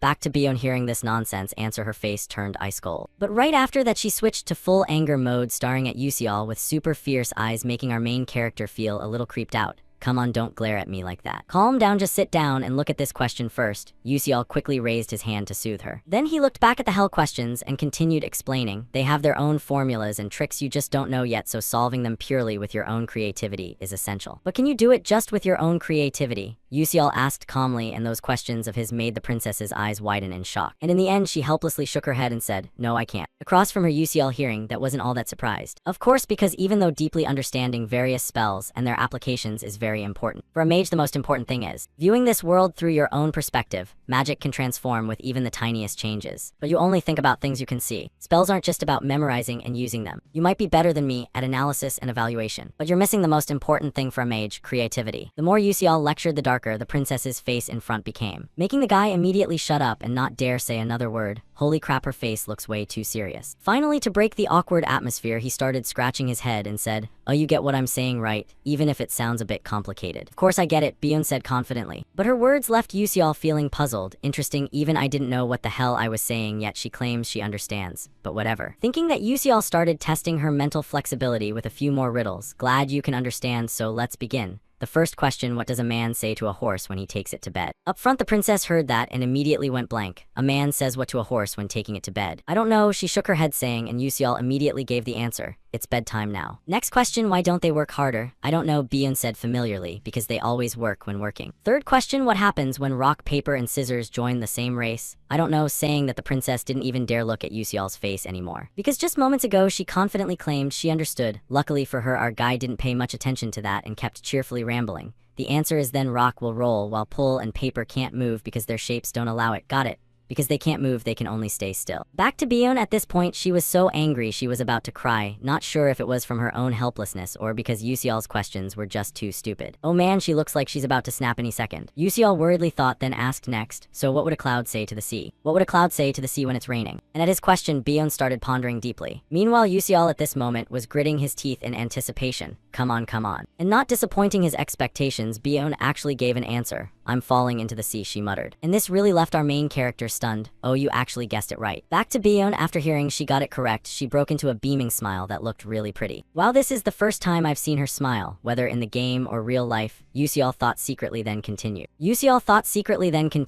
Just as I expected from a princess, your creativity is on a whole different level. And Bion hearing that got a bit embarrassed, then said, alright, forget it, just tell me the next question. Her cute reaction made Yuseol burst out laughing, then say, okay, so the next question is. Time flew by quickly until the sky was completely dark. Only then did our main character finally escape from the princess. But right now, he looked completely drained like a dried fish. I spent a full 3 hours just using riddles to challenge Bion. I really hope she doesn't remember everything I said. Yuseol let out a helpless sigh, then thought about the princess again. Bion is definitely a mage with an outstanding mind, but her weakness is her overly rigid way of thinking. But if I want to exploit that weakness, even though she's a villainess, it feels kinda mean. I need to quickly forge Terravan into a magic sword, so I have to do a lot more. Man, this doesn't feel like anything I could do before. But thinking about it is enough. Better hurry and find the books I need for class. Yuseol thought while starting to speed up his pace, and right now he was wandering around looking for somewhere based on his faint game memories. It has to be around here, I didn't remember wrong, right? Yuseol muttered, and right after that the guy spotted the place he needed. There it is, Yuseol said while looking at an old rundown shop beside him. Then Yuseol quickly stepped inside. Inside the shop, and only after going all the way in did he realize this place was even older than it looked. The walls were crumbling, cobwebs everywhere. This place is really falling apart. However, I know that the owner of this bookstore has a weird habit of pretending to sleep while secretly watching customers. And in this nameless rundown bookstore, the notes of Mela, the top graduate from Stella Academy 10 years ago, are hidden here. If it were before, I could just tap a button on the screen and view it instantly. But in real life, you need books to learn, and moreover, what books you study affects your level up progress. At first, I bought from famous bookstores, but then I discovered the good books are all hidden in no-sign shops. If I study advanced magic theory with Mela's notes in hand, I'll definitely get perfect scores. Actually, I could just wear the Skylark glasses and be fine, but maybe I'll discover some secret formulas too. While thinking, Yusial also glanced at the books on the shelves to search. And it didn't take long before he found his target book. It's this one, he thought while reaching toward the small book hidden inside. But right at that moment, his hand bumped into someone else's small, delicate hand, making him startle a bit, then quickly turn to look beside him. And following his gaze, the person was none other than Azel. Azel, Yusial unconsciously said. And Azel, hearing that, asked, "You know me? Of course you're famous." Hearing this, Azel seemed to recall something, then said, "Ah, I remember now, you're in the supplementary group. Your name is Beak Yusial, right?" Huh, she doesn't remember meeting me before coming to the academy, Yusial wondered inside. Meanwhile, Azel across from him continued,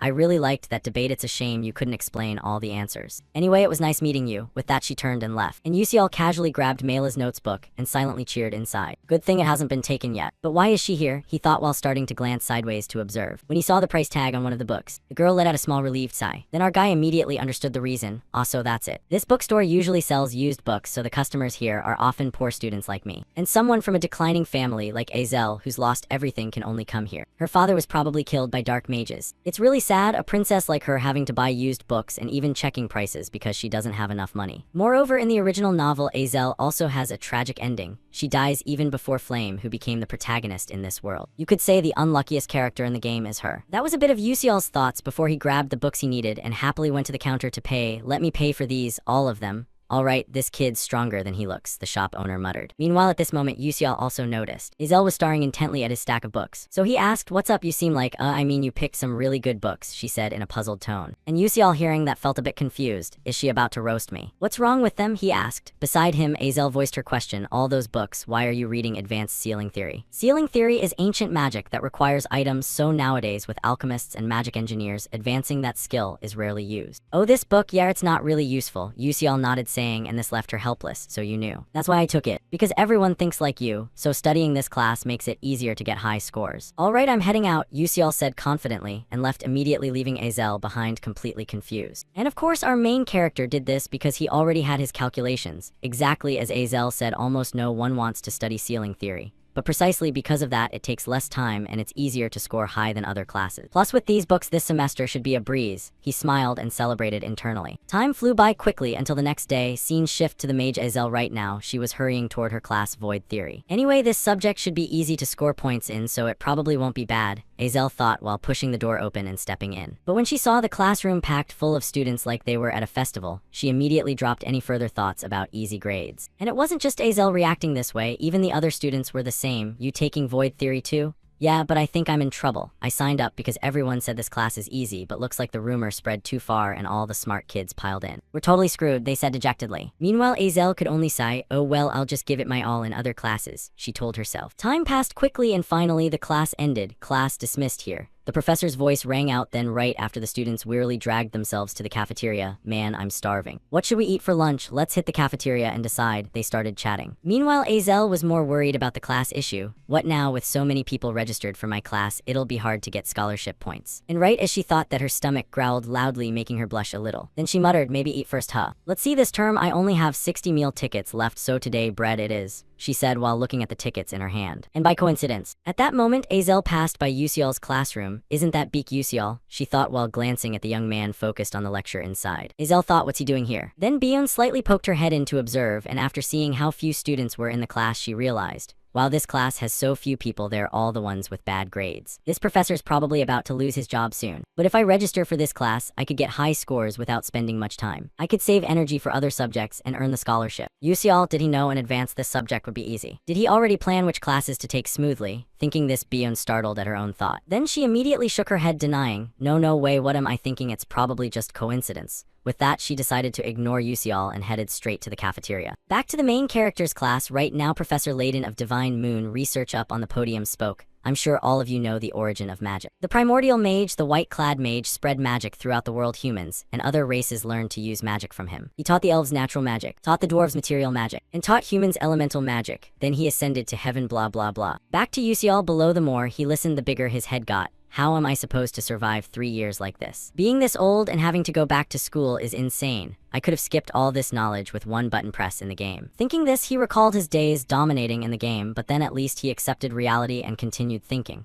but actually this lecture is pretty important. It might hint at what the true ending really is. It's just my guess though. And he thought while turning to glance at the girl beside him. And somehow Azel was sitting right there. Wait, Azel has always been in this class. I don't remember any main character registering for this class, but it has nothing to do with me anyway. Back to Professor Layden. At this moment, he was still earnestly lecturing the students. Human curiosity didn't stop at elemental magic mages traveled the world and stole magic from other races, yet they still weren't satisfied. But they couldn't learn anything more. The primordial mage left behind 12 divine moons and vanished. Saying this, he paused slightly, then turned to ask the students if anyone knew about the 12 divine moons. Below model student Azel answered. It said they are guardian deities protecting the balance of power on continent A. They're scattered across the continent bearing that mission until 1,000 years ago. Professor Layden nodded in agreement. Correct, they possess special power to protect the continent. For example, the moon god representing summer, the sixth moon, H letter 1EA1 Zich, bears a blazing red flame. And it's said that flame will never extinguish. If you go to the bottom of the Alamanca Sea, you can still see the red fire, so anyone curious can check it out. Hearing this, Yusial's expression went, is the professor joking? If any living creature dares enter the domain of Sea King Alamanca, they'd die instantly. Yusial thought awkwardly. Meanwhile, the professor, unaware of this thought, continued his lecture. This is the Levian Coast, a massive whirlpool in the ocean frozen by the 12th moon Dongzan. Each divine moon has its own unique power, but a miracle occurs when they combine. What miracle is that, sir? A student below raised his hand and asked. But contrary to his expectation, the professor had no answer. No one knows that. They fell into slumber 1,000 years ago. Back to Yusial, the professor's lecture made him think a bit. The teacher is right. At least I encountered a few divine moons in the game, but I only got 5 in limited time events. This is info I gathered from other players, so no player ever got more divine moons than me. If my guess is correct, the 12 divine moons are related to the true ending. No one has found the true ending in 10 years, so the answer must be an unknown content. I only managed to meet 5 after risking my life multiple times. But if I want to see the true ending, I have no choice. Guess I'll have to start over, Yusial told himself. Scene shift to the fire magic class training ground. At this moment, the fire magic professor Yeel casually created a fireball and shot it straight at a dummy in front to demonstrate for the students. Then she began explaining, power isn't everything. No matter how strong an attack, if it doesn't hit the enemy, it's useless. After that, she let her students start practicing on these immobile targets. And right at that moment, the beautiful professor witnessed a powerful magic blast aimed straight at the dummy. And it created quite a big explosion. However, once the dust cleared, the dummy in front was still completely intact without a scratch. It seemed the attack just missed. And after Yeel saw this, she glanced in one direction and complained, really terrible. Bion following her gaze. At this moment, the princess was gritting her teeth, seeing her magic had scorched the ground behind. Time flew by until late afternoon. It seemed class had ended now, and because of the earlier incident, Princess Bion was sitting alone sadly. I let Mother down again. Mother must be so disappointed, she thought while her hands clenched tightly together. But right at that moment, a voice came from beside the princess. Princess, are you okay? The owner of the voice was a girl with bright red hair who looked quite lively. And without waiting for Bion to say anything, the girl sat beside her and continued praising. You look really amazing, princess. What do you mean? She asked, puzzled. And the girl answered in an admiring tone. You used magic like me, but yours was way stronger. Mine didn't even hit. But your magic was truly wonderful. It was super cool. Honestly, I've known about you since I was a kid, she said cheerfully, like meeting an idol. Meanwhile, Princess Bion at this moment also realized who the girl beside her was.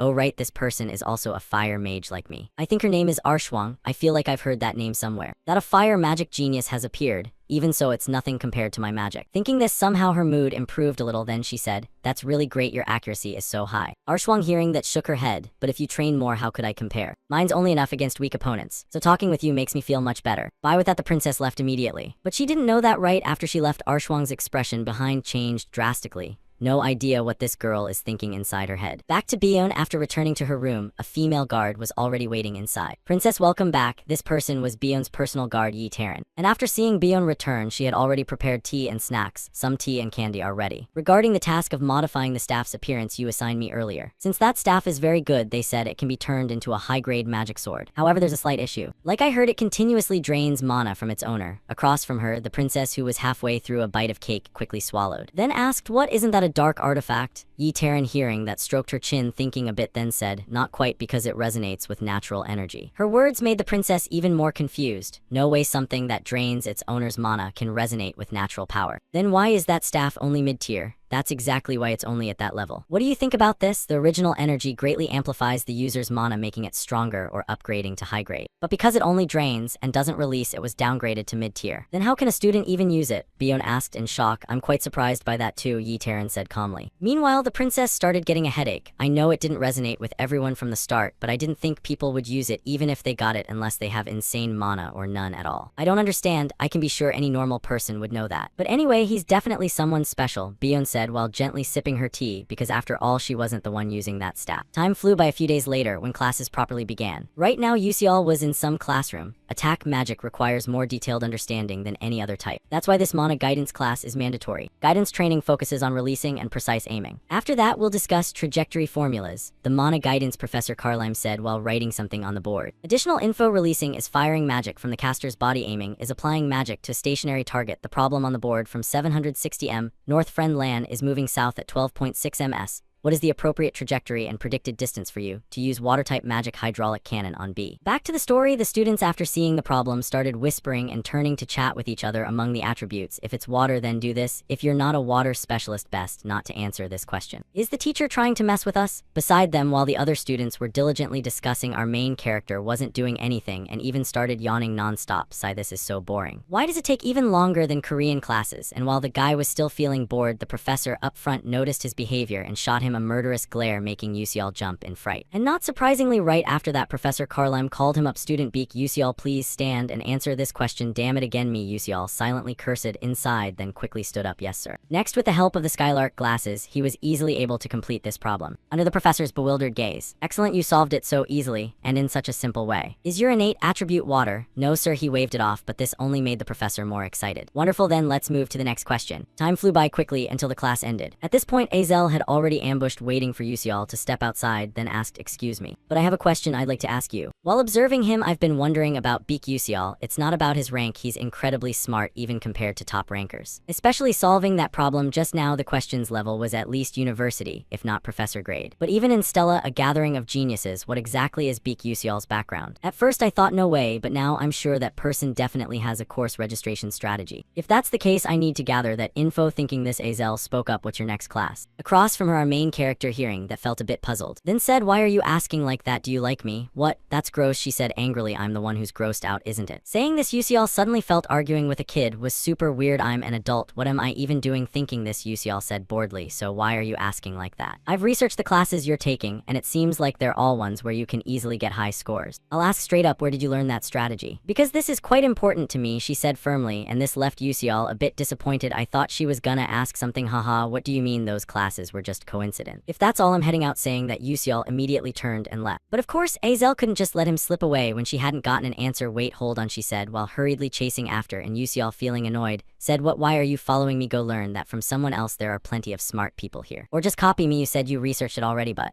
anyone taking Divine Moon class gets A+ anyway, so it doesn't matter much, and if I register in the same class as you, it might negatively affect your score, Azel explained. And this made Yuseol think a bit. If she doesn't get the scholarship, she'd be the biggest loser. Even in this situation, she's still worried about someone else's grade. Even though she's a bit annoying, the protagonist is still the protagonist. Back to Azel at this moment, she showed eyes full of anticipation and said, anyway, could you at least suggest a class for me, one that's easy to get high scores in? But unfortunately, that look had no effect on Yuseol. You think those puppy eyes will convince me? Weird, normally when I look in the mirror my stress melts away, she said narcissistically, and her words made our main character get goosebumps. You're serious about that? Just kidding, I knew you'd react like that, so I prepared some compensation, she said with a bright smile. Meanwhile, Yuseol across from her had no idea what these kids were thinking anymore. Compensation? Why do these kids love compensating so much? Where did they learn this show-off habit? At this point, Azel dropped her cheerful look and said seriously, do you know about the 7th tower? Over here, Yuseol, hearing that, startled a bit, then replied, yeah, I know, really. Not many people know about that. Because it's a ruined tower that vanished, and there are many barriers preventing people from approaching where the tower once stood, but there. Saying this, Yuseol immediately cut her off. Wait, what? You okay? Azel asked worriedly, seeing Yuseol clutching his head in frustration. Meanwhile, Yuseol was truly losing it. I'm going crazy. This is important info because with this, Flame can increase her influence over the male lead. Moreover, if Flame knows about it, that means in the original story, Azel also knows, and Azel would only tell this info to the male lead, not a side character like me. Thinking this, Yuseol quickly ended the conversation. That's a scary story, right? I don't want to hear it, sounds boring, he said while turning to leave. Meanwhile, Azel kept trying to persuade, it's not that scary. Are you scared of ghosts? At your age. Up ahead, because he was so annoyed by the tail following him, Yuseol reluctantly said, fine, I'll tell you. You just pretended you wouldn't tell me and now you changed your mind. Yeah, I just changed my mind. Besides, Azel wanting to give me something is enough. He thought secretly, then spoke up anyway. This isn't related to grades, but it's something extremely useful for you. Register meditation Journey into the Void as your cultural studies class. Meditation, register that as cultural studies. Divine Moon and meditation get priority. Do you like cultivation? Azel asked, puzzled. Not exactly. My master was also a bishop like you, and through meditation that person could raise their magic level. Just by sitting and meditating, Azel said blankly, and her attitude didn't surprise Yusial at all. In fact, this hasn't been discovered yet, but for bishops who hold large-scale destructive magic, meditation is very important to cast accurately based on formulas and equations. But above all, it's the mind that controls mana flow. Thinking this, Yusial reminded her again, I haven't told anyone, but you're an exception because you're cute. Earlier she said I was gross, Azel complained. But then she perked up and said thanks. Even though it's not a subject that helps my grades, I'll still register it. Do whatever you want, Yusial said casually. And after watching the girls back leave, he thought a bit. I told her, and now I'm a little scared how the future will change. But if I just leave her like that, Azel will face tragedy in this world again. If meditation can help her, that would be good. Thinking this, the guy realized something. Then looked at his own 2 hands. Wait, now that I think about it, I'm a mage too, right? Why haven't I thought about training until now? In the game Beak, Yusial trained extremely rigorously to awaken his mana leak condition and develop quickly. In the game I could gain X by pressing a button, but now I can do it directly. It's kinda late, no hunting segments or quests, so I can't gain extra X. I should thank Azel for helping me realize this. Next, Yusial dragged himself back to the dorm to rest. This dorm is huge, Yusial thought secretly. At Stella, all students have to live in the dorms. The dorm system is a side feature in the game. Players could decorate their rooms freely, but for Beak Yusial, this is his only home because his village was burned down. Dorms are divided by rank. The rooms are all the same size, but the number of people per room is based on rank. Naturally, Class S takes the top floors. I feel a bit lonely, but finally I can make use of it. Alright, let's start thinking this. Yusial let out a light breath and began meditating. Stats aren't the most important thing since this is reality. I have to get used to using this body. In the game, Beak Yusial was a genius who could control aura swords by using infinite circulating mana inside and outside his body. No one noticed him, so no one knew, but Beak Yusial was a swordsmanship genius who reached the peak of sword Dao. I have to walk that path again. My breathing controls the mana flow inside my body. If I can gradually increase the mana I take in with each breath, I'll be able to gather enough in one go. Skills don't level up just by collecting exp, they need continuous use to increase level, meaning I have to train, Yusial told himself. And just like that, the guy began meditating in his room. Just like that, time slowly passed until the sun began to rise. At this moment, our main character felt something and suddenly opened his eyes wide. Right now, his entire body was enveloped in a layer of golden aura. This must be the sensation Beak Yusial once experienced. When someone accepts mana leak syndrome from childhood, though faint, I can still feel it. And to reward Yusial's effort, the system popped up a congratulatory notification. Skill mana leak syndrome has leveled up. Skill swift step has leveled up. Over here, Yusial seeing that couldn't hold back and shouted yes. I've taken another step closer to my goal. I'll find the true ending no matter what, he said while clenching his fist with eyes full of determination. Scene shift to the female lead, Flame. Right now, she and all the students in class were gathered in some plain, and the realistic feeling here made her a bit amazed. The grass and wind are artificial, but it feels so real. Stella's dorm is a pocket space built within the campus grounds, and that allows everyone to freely manipulate spatial changes and properties. So all sports events, other events, dungeons, gates, and monster training happen here for that reason. Back to Flame. After glancing at the number of students present, she started guessing. Total 141 people. Here 50 from class A1 and A2, 40 from class S. If like the novel, it should be 39 from class S. I thought including me makes 40, but unexpectedly one more person got added. Where did Beak Yusial come from? In the novel, first year only totals 1140 people plus me makes 1141. In other words, Beak Yusial is also in the original novel. I'll slowly figure everything out. It's fine, I can do it. I'm the only one in this world who knows about the novel. Class will start soon. She began calming herself while noticing other changes from the original novel. But right at that moment, a voice beside her caught her attention. Prince Jeremy, have you registered for class yet? Of course I'm done, Jeremy said with a smile. We also registered for soft magic research because we heard you did. Really? Let's help each other, he said while smiling and reaching out to greet everyone. Meanwhile, the female lead, Flame, also glanced at him with wary eyes. That's Prince Jeremy. In the novel, he went crazy for Azel but got rejected and eventually became a villain. Right now, he seems gentle, but every action of his is calculated. I should just observe and not get involved with this guy. Across from her, it seemed Jeremy also noticed Flame's gaze, so he smiled and turned to wave hello, making her quickly wave back. But man, he's really handsome. I get why he has so many followers. His faction is the most famous in school. I need to gather them together because from now on this world is my reality. I have to prepare for the future, Flame told herself, then left immediately. But she didn't know at this moment, Prince Jeremy started looking at her with eyes full of interest. Back to Professor Lee Hanwal. After seeing all students gathered, he stepped forward and said, everyone attention, we'll start basic training before today's lesson. I need to know your abilities to teach you properly. I'll be teaching directly, so if you don't like it, don't say it out out loud. As you may know, professors have the right to add or deduct points from you, so remember, if you don't meet the required points, you'll be expelled. I'll explain the training now. We'll do dungeon challenge training. I'll use real dungeon scenarios, including traps and monsters, to test all of you. You'll get 4 points for defeating a level 1 monster, 8 points for a level 2 monster, 20 points for obtaining this point staff. The top 5 students will receive a small reward and shopping privileges, and of course, if a student gets 0 points, they'll lose points. If you're afraid of failing or going alone, you can form groups, but remember, points will be divided equally among group members. If you can eliminate another student, you can take their points. That's all. Good luck. Saying that, the professor immediately vanished like teleportation, and while the students were still confused about what happened right after, the space around them suddenly rumbled violently, making the group a bit scared. What's happening? The ground is shaking, someone shouted. And the source of the shaking was because right now countless giant vines began bursting out from underground, shooting straight upward. And in no time, the space around them turned into a forest. This is the map, Jack and the Beanstalk. Back with the group after the map was set up, they huddled together to form teams. Meanwhile, the female lead, Flame, decided to go solo. All right, then I'm off too, she muttered. But right at that moment, the girl named Jackie from earlier quickly suggested, "Hey Flame, you're planning to go alone for the dungeon practice. Even though teaming up has advantages in real dungeon combat, going solo is better if you want to rack up more points," Flame thought to herself, then refused. "Sorry, but this time I plan to go alone." And for some reason, even though Flame declined, Jackie just smiled like she'd struck gold.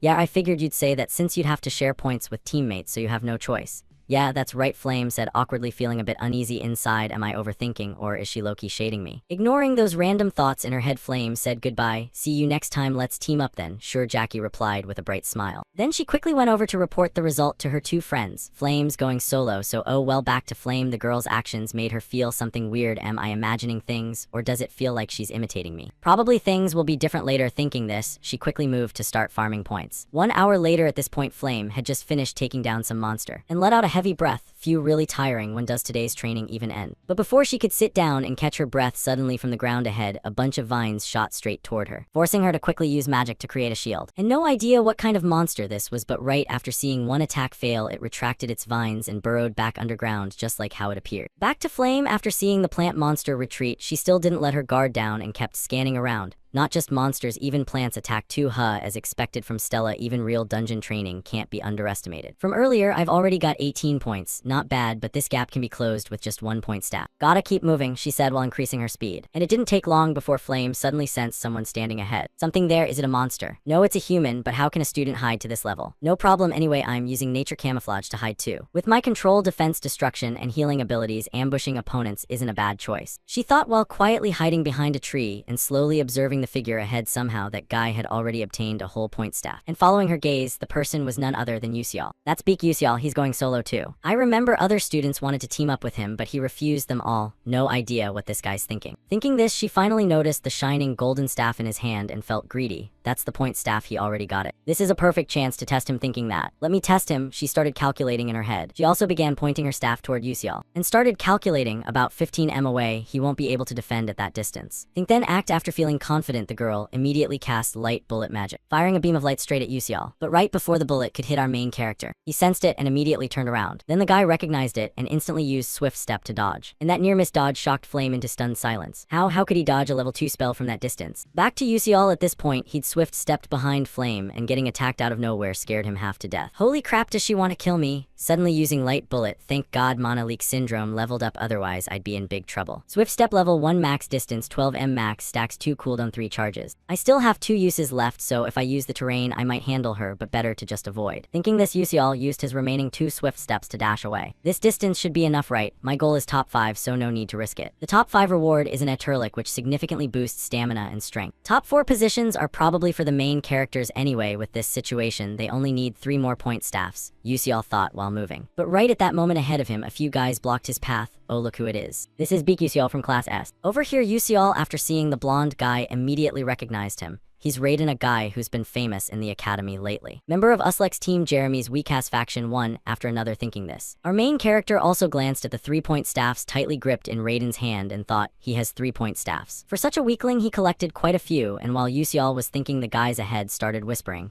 I heard he's a failure who cheated his way into Class S. Raiden, hearing that, sneered contemptuously. Getting into Class S by solving those 3 stupid questions. Stella must have been fooled. They keep saying the same thing, aren't they bored? So uncreative, Yusial thought inside. Meanwhile, Raiden's group started their robbery act. Hey, beak Yusial, since we ran into each other hand over the point staff. Not interested, Yusial said calmly, but Raiden put on a face begging for a beating and barked, huh, you daring to defy me. You think you can take on 4 of us alone? Planning to use that high mid-tier staff? You can't even use magic, let alone a staff. Back to Yusial. At this point, he really had to think inside. Man, what should I do now? With low-level swift step, I can't face Raiden. He's from a famous family. If I had 3 uses maybe, but it's the point staff in my hand. And this is a dungeon thinking. This Yusial had secretly come up with a plan. Then he pointed his point staff forward and said, here you go. That's more like it. Raiden laughed, seeing Yusial start cooperating. But he couldn't have expected that right at that moment. Yusial used swift step to close in right in front of him, making the guy flinch in panic. However, right when Yusial attacked him, the blow was blocked by a shield. But at least it caused several cracks to appear on the shield. Meanwhile, the watchdog Raiden started raging. Damn you commoner scum. Saying this, he retracted the barrier and kept trash talking, you bastard, I'll make you. But before he could finish cursing, he suddenly noticed Yusial had vanished ahead. Where'd he go? Someone in the group shouted. Then right after, Yusial's voice rang out from beside them, making Raiden quickly turn to look. Oh crap, dangerous. Thanks, Yusial said cheerfully, and at this point he already had 2 point staffs in hand. And Raiden immediately realized those were his and started screaming, damn you, give them back, not interested, Yusial taunted. Then thought inside, 3 point staffs should be enough. I learned this by accident while playing the game. But these point staffs are actually lure items. Their unreasonable durability makes them indestructible by student magic. They possess the power of most other magical tools. Though more useful for magic users, for Beak Yusial, a physical attacker, a high attack weapon would be 100% utilized. Back to Raiden. At this point, he was still barking, damn that bastard, how dare he take my point staffs. Saying this, he turned in rage and yelled at his teammates, what are you guys doing? Attack now. But before he could finish, the ground around them started shaking nonstop. Then right after, a bunch of vines surged up from the earth, making Raiden grit his teeth. Damn it, why is the dungeon activating now? Everyone stay close, prepare magic, and don't lose sight of that bastard, he shouted. Meanwhile, our main character used the chance to silently slip away. However, this action was spotted by someone in the group. Beak Yusial's running away. You bastard, where do you think you're going? The rest heard and quickly cast magic to attack. These guys are better than I thought. At the same time, he used swift step to dash away, immediately leaving the group screaming but helpless. Damn it, swift step again. Where'd he go? He's too fast, I can't find him. The group started panicking when they saw Yusial vanish. Meanwhile, Yusial thought inside, since I have lots of PvP experience, using terrain for advantage is easy as pie. Damn it, we just need to hit him once, that Raiden said while his eyes darted around like crazy looking for Yusial. But at this moment, the ground shook even more violently, making his teammates more scared.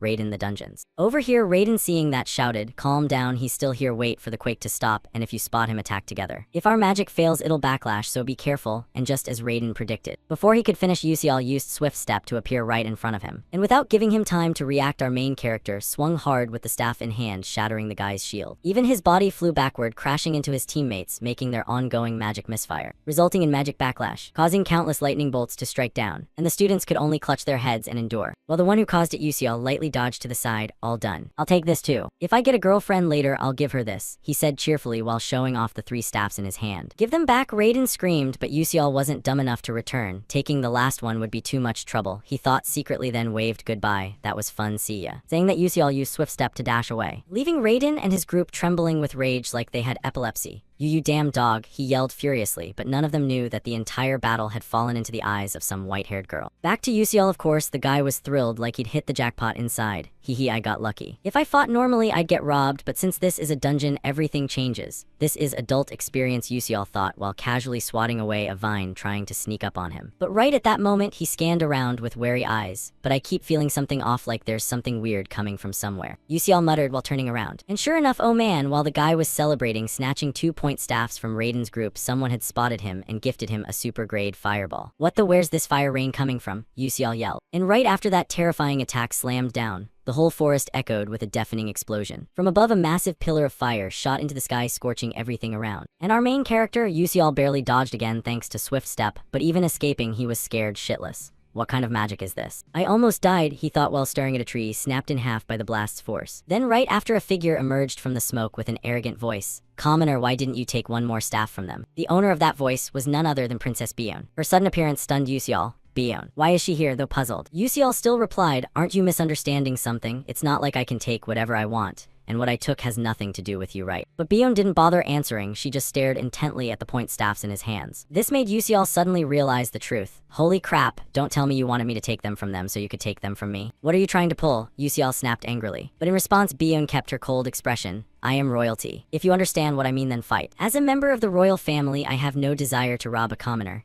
but there's no other way. I'll defeat you and take what I want. Bion's voice was full of resolve. Yusial trembled a bit. Hey, what are you planning? Why bully someone weaker than you? But Bion just sneered and countered, you weak. I saw you fighting and toying with them earlier. You even used magic to beat them, didn't you? Flashback to a short while ago, Bion was wandering the forest full of anxious thoughts. I need to hurry. If I don't want Mother to scold me, I have to get really high points, she told herself. But right then, a noisy sound came from nearby, catching her attention. There's noise over there. Where'd Yusial go? That bastard ran off again. He's so sneaky, Raiden's group cursing echoed. And that's when Bion noticed something odd. At this moment, she spotted a figure fleeing in the distance. That's Beak, Yusial, and Raiden. Bion narrowed her eyes. Should I attack them? But she immediately dismissed it. No way, no matter how strong I am, I can't take on 5 at once. Best to wait until their magic weakens, then I'll have my chance. Thinking that, Bion decided to hide and observe, waiting for the perfect moment to swoop in like a fisherman. However, what happened next shocked her to the core, because Yusial started proactively using Swift Step to attack Raiden's group. What? That commoner. Besides Swift Step, he can use other magic too. Of course, Bion knew Raiden's group couldn't compare to her in strength, but still, they were all competent fighters. Compared to a commoner, they should be way better, right? Back to the present, Bion snapped out of her thoughts, her eyes sharper. Fine time to use fire magic. As soon as she spoke, Bion activated her magic, creating multiple floating magic circles in midair. From inside those circles, countless fireballs shot out straight toward Yusial. But our main character wasn't easy prey. Yusial immediately used Swift Step to dodge. However, before he could even catch his breath, another fireball came from above. Swift Step hadn't cooled down yet. No choice, Yusial had to leap between trees, dodging continuously. After landing, he started panting heavily. Damn, her magic is way too dangerous. Good thing my instincts are sharp, otherwise I'd be toast. However, Yusial had used Swift Step twice. Now he had to face Princess Bion with no escape. What do I do now? Yusial gritted his teeth, thinking. Across from him, Bion crossed her arms coldly. This time you're not planning to use your staff. You already have my staff. Yusial frowned, complaining. What about the one I got when I enrolled? Bion fell silent. Suddenly, Yusial blinked in realization.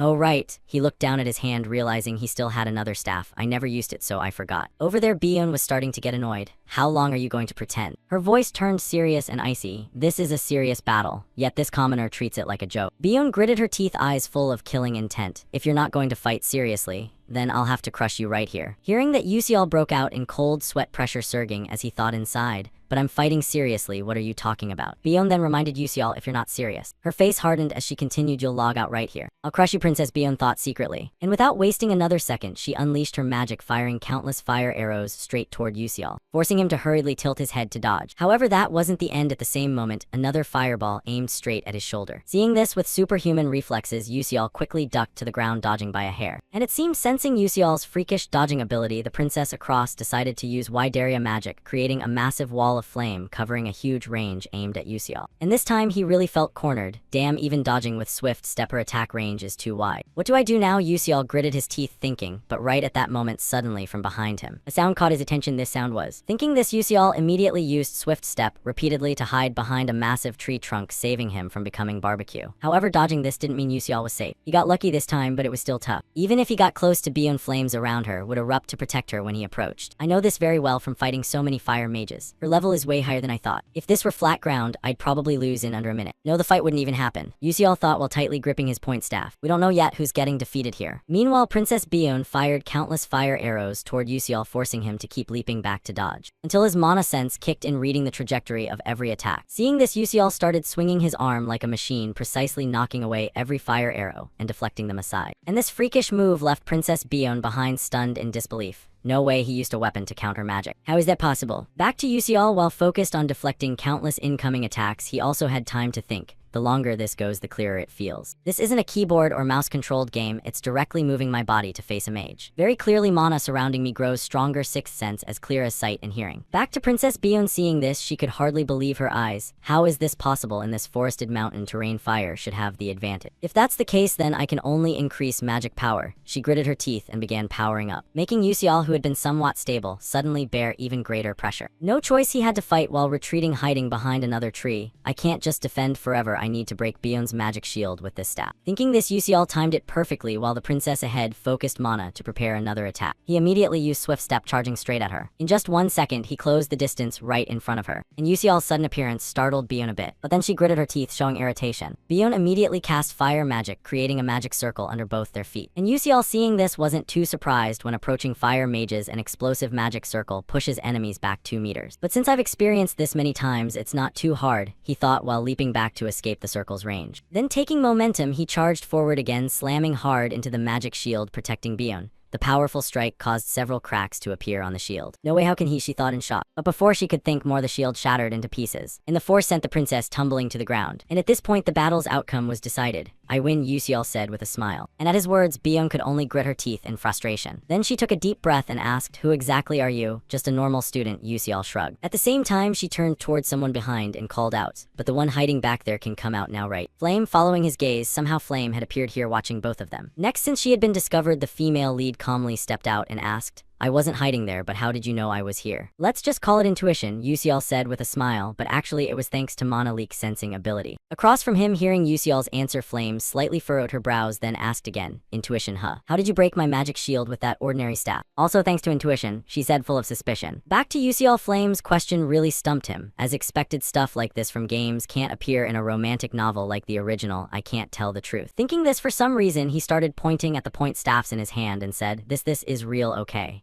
This nonsensical answer only made Flame more suspicious. "So what? You think just swinging it can break my shield? Then in this world, all knights must have disappeared. From the beginning, I've always felt something's off." "Beak Yusiel, who exactly are you?" And it wasn't just Flame wondering. Even Bion was extremely curious, turning to look at Yusiel, waiting to see how he'd answer. Over here, Yusiel, hearing that, could only sigh inside. Finally, it's come to this, but not even a month yet. "Should I just reveal my real identity?" "No, Flame has no good feelings toward me. Doing that would be too dangerous." Thinking so, Yusiel still decided not to reveal his true identity. "Even if you suspect me, I'm not the kind of bad person like that, huh?" "What do you mean?" Flame asked, puzzled. "Just like I said, I want to help you." Yusiel scratched his cheek awkwardly. "Help me? You really?" Flame wanted to ask more. However, before she could finish, Yusiel turned and left. "I wanted to say more, but no time left, see ya." With that, he quickly dashed away, or at least that's what he thought. Before Princess Bion from behind suddenly threw several of her point staffs straight at the back of his head. At this moment, she was also shocked by his attitude, making him yelp in pain. No choice, he turned around complaining. "Hey, if you have something, just say it straight. I thought you caught me, dodged all magic and traps, but couldn't catch this,"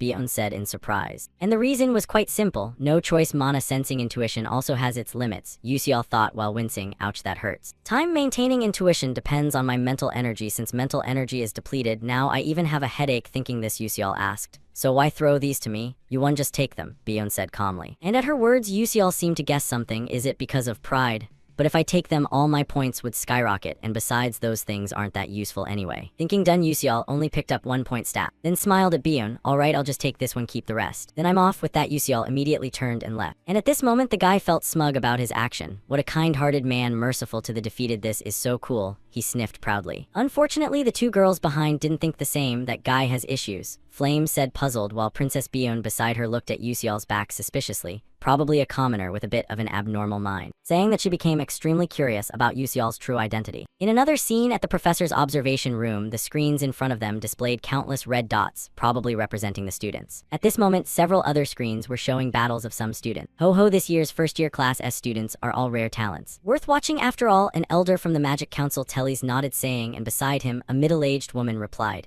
"Indeed, very interesting. When I was young, I was even better." She was Zarina Eon, member of the Blue Tower Council. Hearing the two speak, Professor Lee Hanwal turned and thought, Magic Council, Blue Tower Council, just a monitoring session for trainee students, yet so many big shots gathered. To recruit talents, you have to do this. Probably most other professors are watching this training too. Right then, everyone in the room suddenly exclaimed in awe, catching his attention. "Oh, Ma Yusiel and Hei Wenryong have clashed." At this moment, following their gaze, Hei Wenryong had attacked first, immediately using his staff to fire a surge of energy straight toward Ma Yusiel. And facing this attack, the handsome guy easily used some kind of magic to continuously leap through the air, dodging the ice pillars stabbing toward him. Seeing this, the Magic Council people exclaimed in admiration. 3 consecutive level 3 mana leaps at 17 years old. Not to mention them, even Professor Lee Hanwal was shocked. Normally, an average mage reaches level 3 at 25 or older, yet Ma Yusiel at 17 can already use level 3 magic proficiently. Not done yet. Right after they were shocked again. Incredible. Look, both students are using 3 attributes. Back to Lee Hanwal, normal mages can only control 1 attribute, and only after grueling training can they control 2. Correct. Controlling 3 attributes proves innate talent. They were gifted that talent from birth. Right then, a loud roar came, and the owner of the roar was a gigantic bird-like monster. It's a hidden monster. Then, without giving Ma Yusiel and Hei Wenryong time to react, the monster roared again and dove straight down. More accurately, it had been hit by someone and fell from the sky. And the one who struck was none other than Azel. "Oh, they're fighting. Sorry for interrupting." Over here, Professor Lee Hanwal focused on Azel's appearance and thought, Azel more. Hidden monsters only appear when certain conditions are met, not only hard to find, but hard to defeat, yet this girl hunted it alone. Back to the Magic Council group, seeing Azel appear, they said regretfully, And the trader's daughter Morph, what a shame if her father hadn't done that unforgivable thing, her talent could have bloomed even more. Saying this, Uncle Tellys noticed another screen and exclaimed, "Oh, that's the princess of Adelinvit Duchy. Who's her opponent? The face is unfamiliar," he guessed before his expression turned stunned. What that magic? Could that be Swift Step? He muttered softly while looking at Yusial's face. Swift Step, a type of magic that over hundreds of years countless scholars have poured their lives into researching ways to control it, only to all fail, giving up in despair or becoming crippled. It's truly an uncontrollable spell. Yet here is a student who can wield Swift Step as naturally as moving his own limbs. Who exactly is that boy? He muttered aloud in wonder. And beside him, Professor Lee Hanwal spoke up to answer the question. The student's name is Beak Yusial, a very special student who uses Swift Step as his main skill. Swift Step is main skill, someone said in astonishment. That's completely different from the overwhelming talents of Ma Yusial, He Wenryang, or Azel. Back to Tellys at this point, he voiced his own doubts, but why doesn't he use other magic and just fool around like that? If he used proper magic, that fight would have ended long ago. It's really puzzling. At that moment, suddenly from behind everyone, a voice rang out.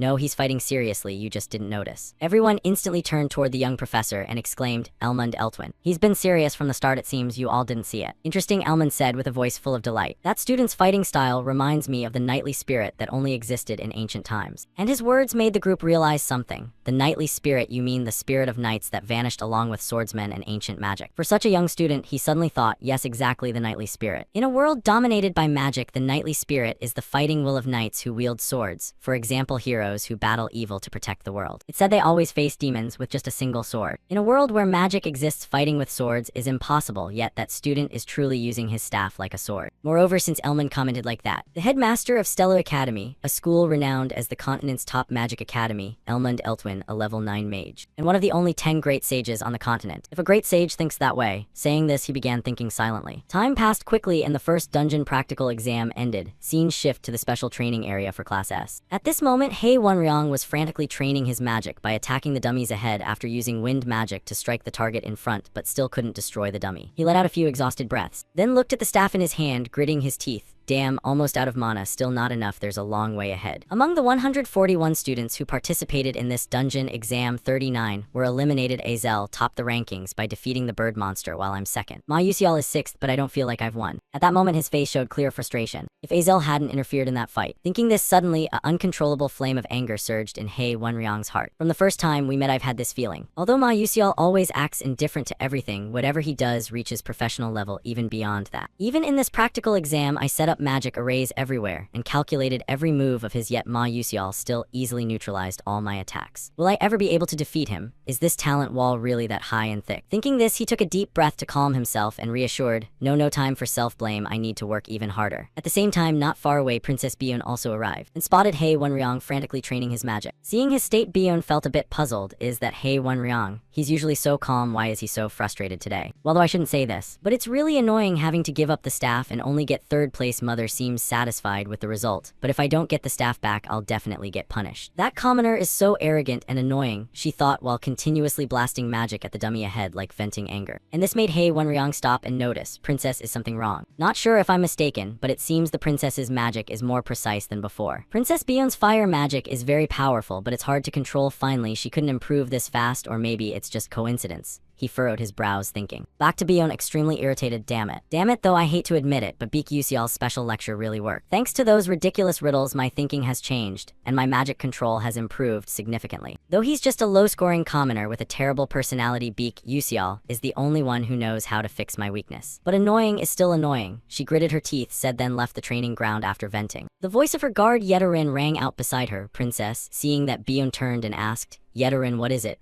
The staff telephone you requested has been modified. Shall I bring it to Beak Yusial now? Saying that, she opened the box in her hand, revealing inside a staff reforged to resemble a sword's shape. Answering the question, Bion across nodded. Yeah, just do that. Then excuse me, the guard girl said while turning to leave. But right at that moment, as if remembering something, Bion stopped her, making Yedarin puzzled. What is it, princess? Scene shift to auxiliary tower number 2. At this moment, instead of letting her guard Yedarin deliver the staff to Yusial, she personally went to meet him. I came here because I heard Beak Yusial is here, but this is auxiliary tower number 2 where professor's research rooms are. Is he meeting a professor? She wondered inside. But then she suddenly jolted in hesitation. Not sure if I should go in. Wait, why did I come here? I could have given it to him at the training ground like this. It's no different from chasing after a commoner. No, I should turn back, Bion thought before being startled by a familiar voice. Oh, princess, hearing the familiar sound. Bion turned to look and greeted Professor Hammerl. Long time no see, professor. Across from her, Hammerl nodded emotionally. Just yesterday I was teaching you magic at the palace and now you're all grown up. What brings the princess here? I have some business, but I have to head back now. Bion waved dismissively as if not wanting to mention much about why she came, and Professor Hammerl advised, "It's a bit chaotic right now, it's good for the princess to head back. Currently mages are flocking here because of that student Beak Usial, so everything's a mess," Professor Hammerl said headache-ridden, and at this info Princess Bion's eyes couldn't hide her surprise. But very quickly she regained composure and asked, "That commoner, what's so special about him? You fought him directly, so you know, right? He doesn't use any other magic, yes?" "Ah yes," Bion replied. Then her expression turned somewhat melancholic. "So you watched that fight too? It's embarrassing to show such a pathetic side in front of the mentor I respect most," she bitterly thought. Back to Professor Hammerl, seeing her expression, he was a bit surprised then comforted. "Princess, no need to blame yourself. Your opponent also fought with everything, but he didn't use any magic," Bion asked again, and Professor Hammerl had to explain, "That's because of his belief." "Belief? What do you mean?" she asked, full of curiosity. After watching the practice, the headmaster speculated that student is probably trying to revive the knightly spirit that vanished from ancient times. "Wait, Beak Usial pursuing knightly spirit? That's ridiculous," the princess said in surprise. But then she started recalling her earlier fight with Usial. Indeed, Beak Usial used his staff like a sword in that battle. This magic sword is the same. Thinking this, she began believing about 70–80% of the info. However, she still had some doubt and asked further.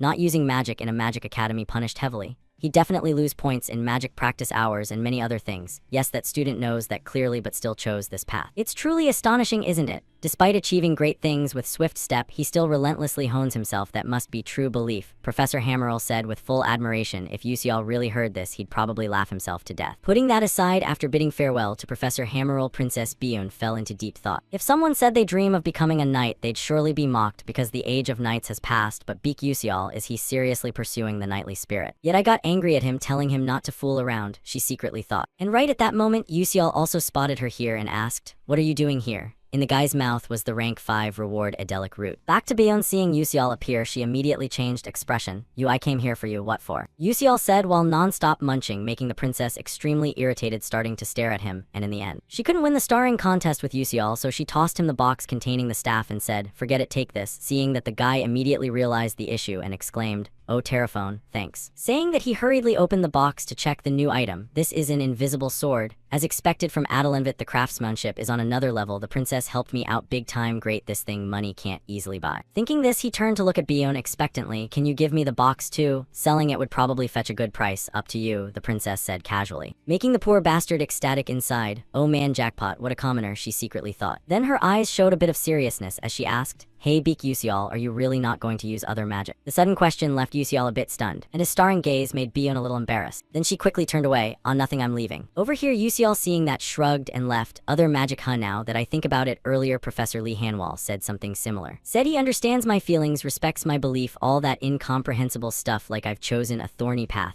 Whatever, I'll go as far as I can. With this magic sword, I'm somewhat reassured for the next arc. Now let's check out the sword," he said while tightly gripping the wooden box in his hand. Scene shift to the training ground. Holding the new staff in hand, he started muttering, "Let's see. Just channel mana into this, right?" Saying that, Usial tried channeling a bit of mana into the new item. And right after, the staff sprouted a blade of light, making Usial's eyes turn into stars. Not bad at all. If Flame held this sword, it'd definitely shine even brighter. The female lead, Flame, is a special existence. Though human, she can use all types of magic from elves, dwarves, and angels. This staff alone continuously absorbs the user's mana. Not everyone can use it, but Flame can wield it like an ultimate skill, thanks to her natural mana recovery. While me, I have nothing to lose, though mana is constantly absorbed. Because of mana leak, it can't accumulate in the body and gets expelled outside. In other words, the mana density in my breath determines Terraphone's power. Let's check the status. Beak Usial stats: strength 1 star 77%, senses 2 stars 29%, agility no star 97%, stamina 1 star 43%, mana none, remaining exp none, skills swift step level 1, trait mana leak level 2. Mana leak level 2 increases strength 5%, agility 8%, senses 15%, intuition activates by consuming user's mental energy,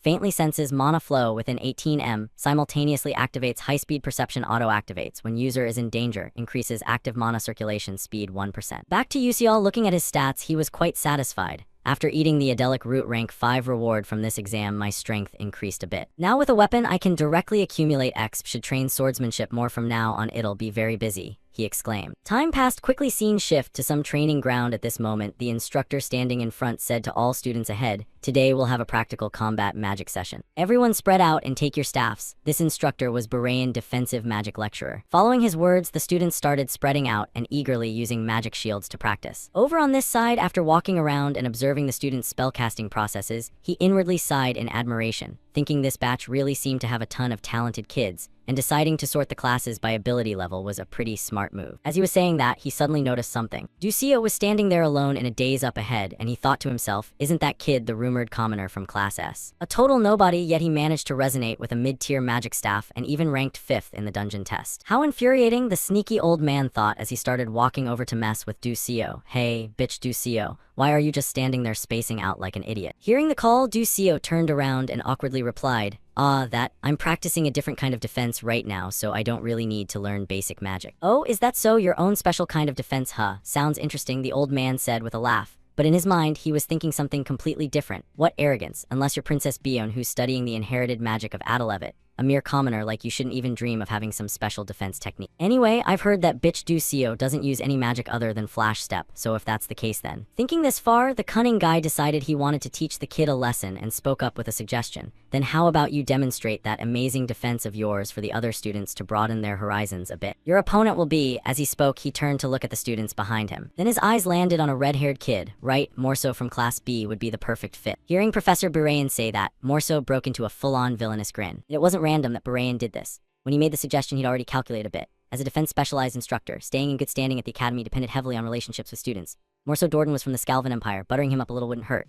And if he showed off impressive magic by beating a Class student, it'd look great on his record. Thinking this, the guy smiled so hard his eyes narrowed, then turned and asked, so how about it? Hearing that our protagonist wasn't intimidated at all and just accepted right away. Sure, no problem. Just like that, Ducio and Morso stepped up onto the sparring platform under everyone's watchful eyes. Plus, a few of Morso's lackey dogs couldn't resist cheering him on. Morso, smash him to pieces, humiliate him in front of everybody. The two yelled loud enough for the whole place to hear, and Morso, somehow brimming with confidence, shot back, just wait and see. Across from him, Ducio heard the spoiled brats shouting like that and could only give a wry inner smile. What the hell is this? So they're Uselek and Raiden's buddies, huh? Kids these days are so petty. But whatever, it's still a required class anyway, and I can't really do much since I don't use magic. Come to think of it, Berean was already infamous for being brutal back in the first year arc. Alright, perfect chance to test the results of my training, Ducio secretly chuckled to himself. Next, the nasty teacher Berean laid out the rules. This match will proceed with alternating attack and defense turns, and no other magic is allowed. Morso will attack first. Down below, Morso's extra crowd of cronies were already convinced he would win. Morso's definitely gonna win. Defense aside, he's also skilled in earth magic for offense. No way anyone can block his attacks easily. Nearby, Prince Genemi was watching the fight with some interest. Alright then, prepare, begin, Berean shouted. Right after the command, Morso immediately cast his magic, slowly gathering a massive chunk of earth right in front of him. The people watching from below started whispering to each other, is that second-tier magic? The unspoken rule in basic magic class is only first-tier magic allowed. Is bitch Ducio gonna be okay? You Class S punk, taste my power, Morso roared inwardly, then shouted out loud, piercing earth rock Dordan. No idea if yelling the name did anything, but right after he swung his wand forward to send the boulder flying. Facing this attack, Ducio calmly swung his sword in a light motion and easily sliced the rock clean in half. And probably because it was formed by magic, once cut in two, the pieces slowly dissipated into nothing as if they'd never existed. Up front, Morso watched his attack get nullified like that, and his whole body trembled like he'd been bitten by a rabid dog. No, impossible, my magic just vanished, he stammered in shock. Even the other students below were stunned beyond words after seeing it. He cut through magic with a sword, but can magic really disappear like that? Unlike them, with his experience as a teacher, even if he was a petty jerk, Berean still picked up on a few things. No, just slashing wouldn't do it. But bitch Ducio definitely made Morso's magic vanish. All magic has a mana flow. If you sever that flow precisely, the spell disappeared. Could he have actually done that? As he spoke, he stared hard at Ducio like he was trying to see through him. Back to Ducio, after that attack, he was pretty satisfied with his sword. Not bad at all. Right now, I can only cut up to third-tier magic. But all those sleepless nights grinding in the training room are finally paying off. That's enough. With that, Ducio gripped his sword tighter. Meanwhile, the dumbass Morso could only grind his teeth and bark some nonsense. Damn it, how dare a commoner like you. Down below, the petty Berean saw the guy's dog-like state and started worrying too. This is bad. If Morso loses here, I'm screwed too. Thinking this, he quickly spoke up to remind, bitch Ducio, I acknowledge your defensive ability, but that defense can only block one attack at a time. Eventually, it has its limits, for example. When facing a barrage of attacks, he commented, but really he was just hinting to the idiot idiot Morso how to attack properly. And very quickly Morso caught on and broke into a grin. Ducio turned and shot the petty guy a look full of annoyance. What the hell is this creep babbling about? Without giving him time to think, Morso started casting again, creating countless floating stone fragments in the air. Wait, hold on, that's going too far, it's dangerous, shouldn't the professor stop this? People worriedly said. The dumb Morso and petty Barayan weren't thinking that deeply. Right now, they only cared about crushing Ducio as fast as possible. Stone shouting spear, he yelled, and just like that, countless stones shot straight toward Ducio, facing this rain of attack. The protagonist felt it was a bit tricky, 11 stones coming in total, can't use flash step, can't slash them all. Only one way left, tank them all. Thinking this, Ducio started spinning his sword like a propeller, forming a shield of blades that blasted every incoming stone away so none could touch him. Seeing that, Morso across from him could only grit his teeth in rage. My strongest magic got neutralized so easily, he thought bitterly. Meanwhile, Barayan's face down below was twisted like a baboon's ass. Damn it, what the hell is Morso doing? If you lose, I'm done for two, he cursed silently. Even Ducio himself was a little surprised by his own move just now. Oh, let's try copying that technique I saw in the game. Not bad at all. This move is called sword sweep. Maintaining the Terraphone form consumes way more mental energy than normal, so stamina drops hard after using it. Plus the defense is weaker compared to blocking a single target. In real combat, it'd be hard to pull off. Good thing this is just practice sparring, Ducio silently judged.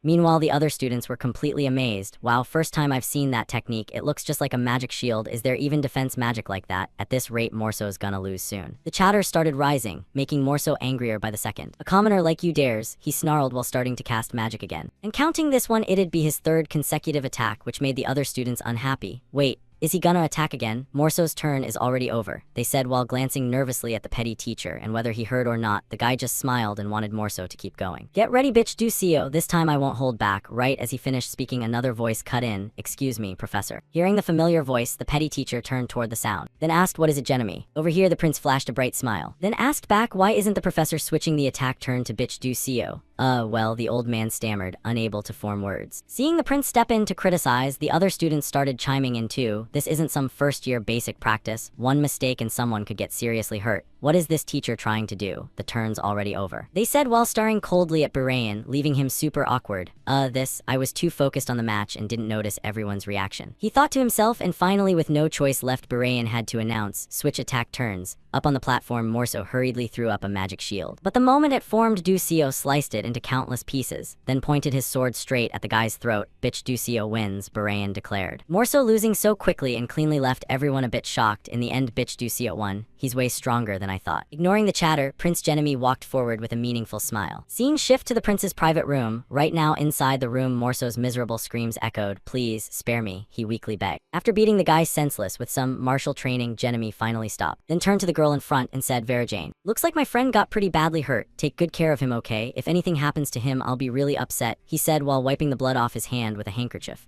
And as if totally used to this, Verajane wasn't surprised at all. Yes, I understand, then I'll take care of it, he replied, then left. Behind him, Verajane watched Genemy's back, and thought to herself, not a subordinate but a friend. In the Scalvan Empire, where power is determined by magical strength, Genemy Scalvan surpassed all his siblings to claim the crown prince position at just 12 years old. Not being Genemy's subordinate meant the Dordan family would be expelled from the Eternal Magic Academy forever. Not just Morso, once you've caught Crown Prince Genemy's eye, that commoner bitch Ducio school life won't be peaceful anymore either, she silently thought. Scene shift to some experimental research classroom. Right now everyone was happily chatting. Hey, you hear about it yet, bitch Ducio from class S? What Spirit Knight thing? What does Spirit Knight even mean? This is a magic academy, what does it have to do with knights? Someone complained, but he beat Morso from the Dordan family. For real, the Dordan family has some influence in the Scalvan Empire, right? They said in surprise. In the back, female lead Flame got annoyed hearing them keep mentioning Ducio. Everywhere I go, it's all about bitch Ducio. I don't want attention, but this is kinda irritating. Who the hell is that guy anyway? Ignoring her, over here, a female professor walked into the classroom and spoke up. Alright everyone, settle down. Alchemy demands absolute precision in dosage, timing, and temperature. Her name was Mazen Tyron, professor of the alchemy department. After everyone quieted down, she continued, today we'll be practicing the synthesis of the Tyron recovery potion that I researched and developed. Everyone pay close attention. So annoying, one tiny mistake and it's ruined. Honestly, I'd avoid alchemy as much as possible. It's way too complicated and finicky, Flame grumbled boredly. Right then Mazen's shout rang out again. Altarisha, what the hell are you doing? You call that alchemy? She scolded some blonde girl nearby, which made Flame pay a bit more attention. I heard Professor Mazen later becomes a notorious dark mage. I need more materials, so I have no choice but to keep attending this class. At the same time, giggles started coming from beside Flame. He,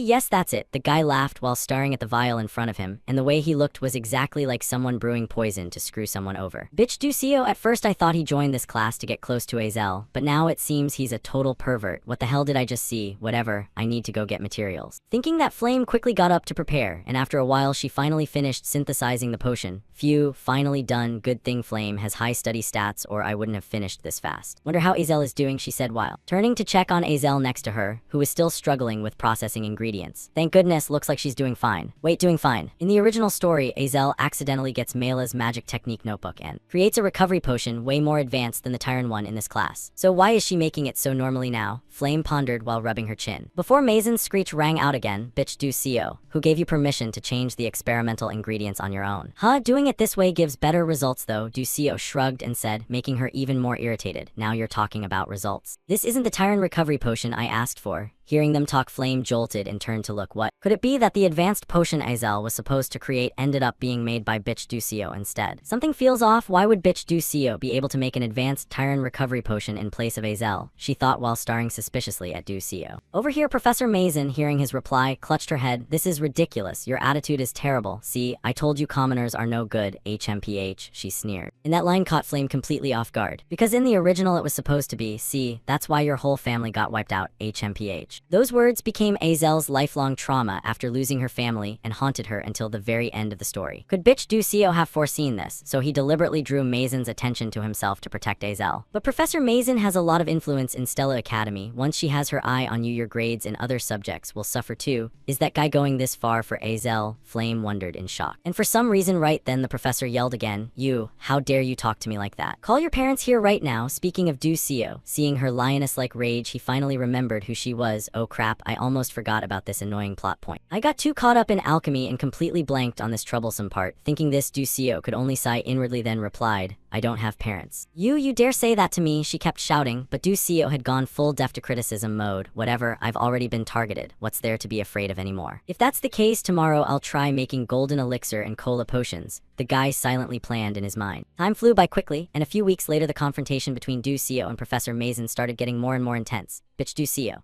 how many times do I have to tell you, you're not allowed to change the alchemy ingredients on your own, she said furiously, while Ducio across from her calmly explained. But I only tweaked your formula a little and the results came out better. What you? She was so angry she couldn't even speak properly. Over here, Ducio quietly activated his glasses to scan her info. And the results popped up right in front of him. Maizen Tyran, dark corruption rate 21%, insecure, jealous, dark pact signer, alchemy professor, chapter 8 boss, dark transformation confirmed. Seeing that, Ducio nodded in satisfaction. Perfect, everything's going exactly according to my plan. Chapter 8, Maizen Tyran, the boss corrupted by darkness. She's one of those villain characters who gets fully darkened because she couldn't overcome the shadows in her own heart. Once the dark corruption rate exceeds 90%, she'll completely become a dark mage. But when it's under 50%, we can't detect it with regular magic. Right now, Maizen's dark corruption is at 21%. No way to prove she's a dark mage yet, so no way to report her. The only option is to keep provoking her until the corruption goes over 50%, then call in the Dark Mage Extermination Squad. In normal dark corruption cases, there's still a way to cure it before full transformation, but Maizen is a Dark Pact signer. She willingly made a contract with a Harmon entity. So the Dark Seed has already taken root in her body, and it's impossible to save her anymore. Even though we're only at Chapter 4 right now, since she's a strong boss, I need to prepare early. Otherwise, she'll turn the other students into dark mages and threaten the safety of Stella, Ducio thought to himself. Over here, unaware of Ducio's thoughts, Maizen started glaring at him with utter contempt. You're still the same stubborn brat. Don't even dream of getting high grades in my alchemy class. Even better, let her keep her focus on me. Might as well use this time to grind some muscle training, Ducio thought inwardly before he got a headache. From the next situation, what the heck is this? I didn't expect the practical exam to be a group assignment. And hilariously enough, the teammates paired with Ducio are none other than Azel and two other guys. However, looking at the faces of all three, it was clear they weren't thrilled about being grouped with someone who'd already pissed off the teacher. Oh man, look at this gloomy atmosphere. Anyone who didn't know would think there's a funeral going on, Ducio thought, then forced a smile and said, nice to meet you all, I'm bitch Ducio. Hearing that they started introducing themselves too, the blonde guy is Kasahun, the black-haired student is Maliwan, and Azel obviously needs no introduction. At this point, it seemed like the introductions made everyone a bit more comfortable, so Maliwan clutched his face and wailed, we're so screwed as a group. I heard Professor Maizen grades super harshly on students she hates. It's basically impossible to pass. Because of me, you're all gonna suffer, Ducio thought awkwardly to himself. And in this depressing mood, Azel stepped up to encourage them, but we can't just give up like this. Anyway, when grading the practical exam, there will be at least 3 professional alchemists from the Alchemy Association present,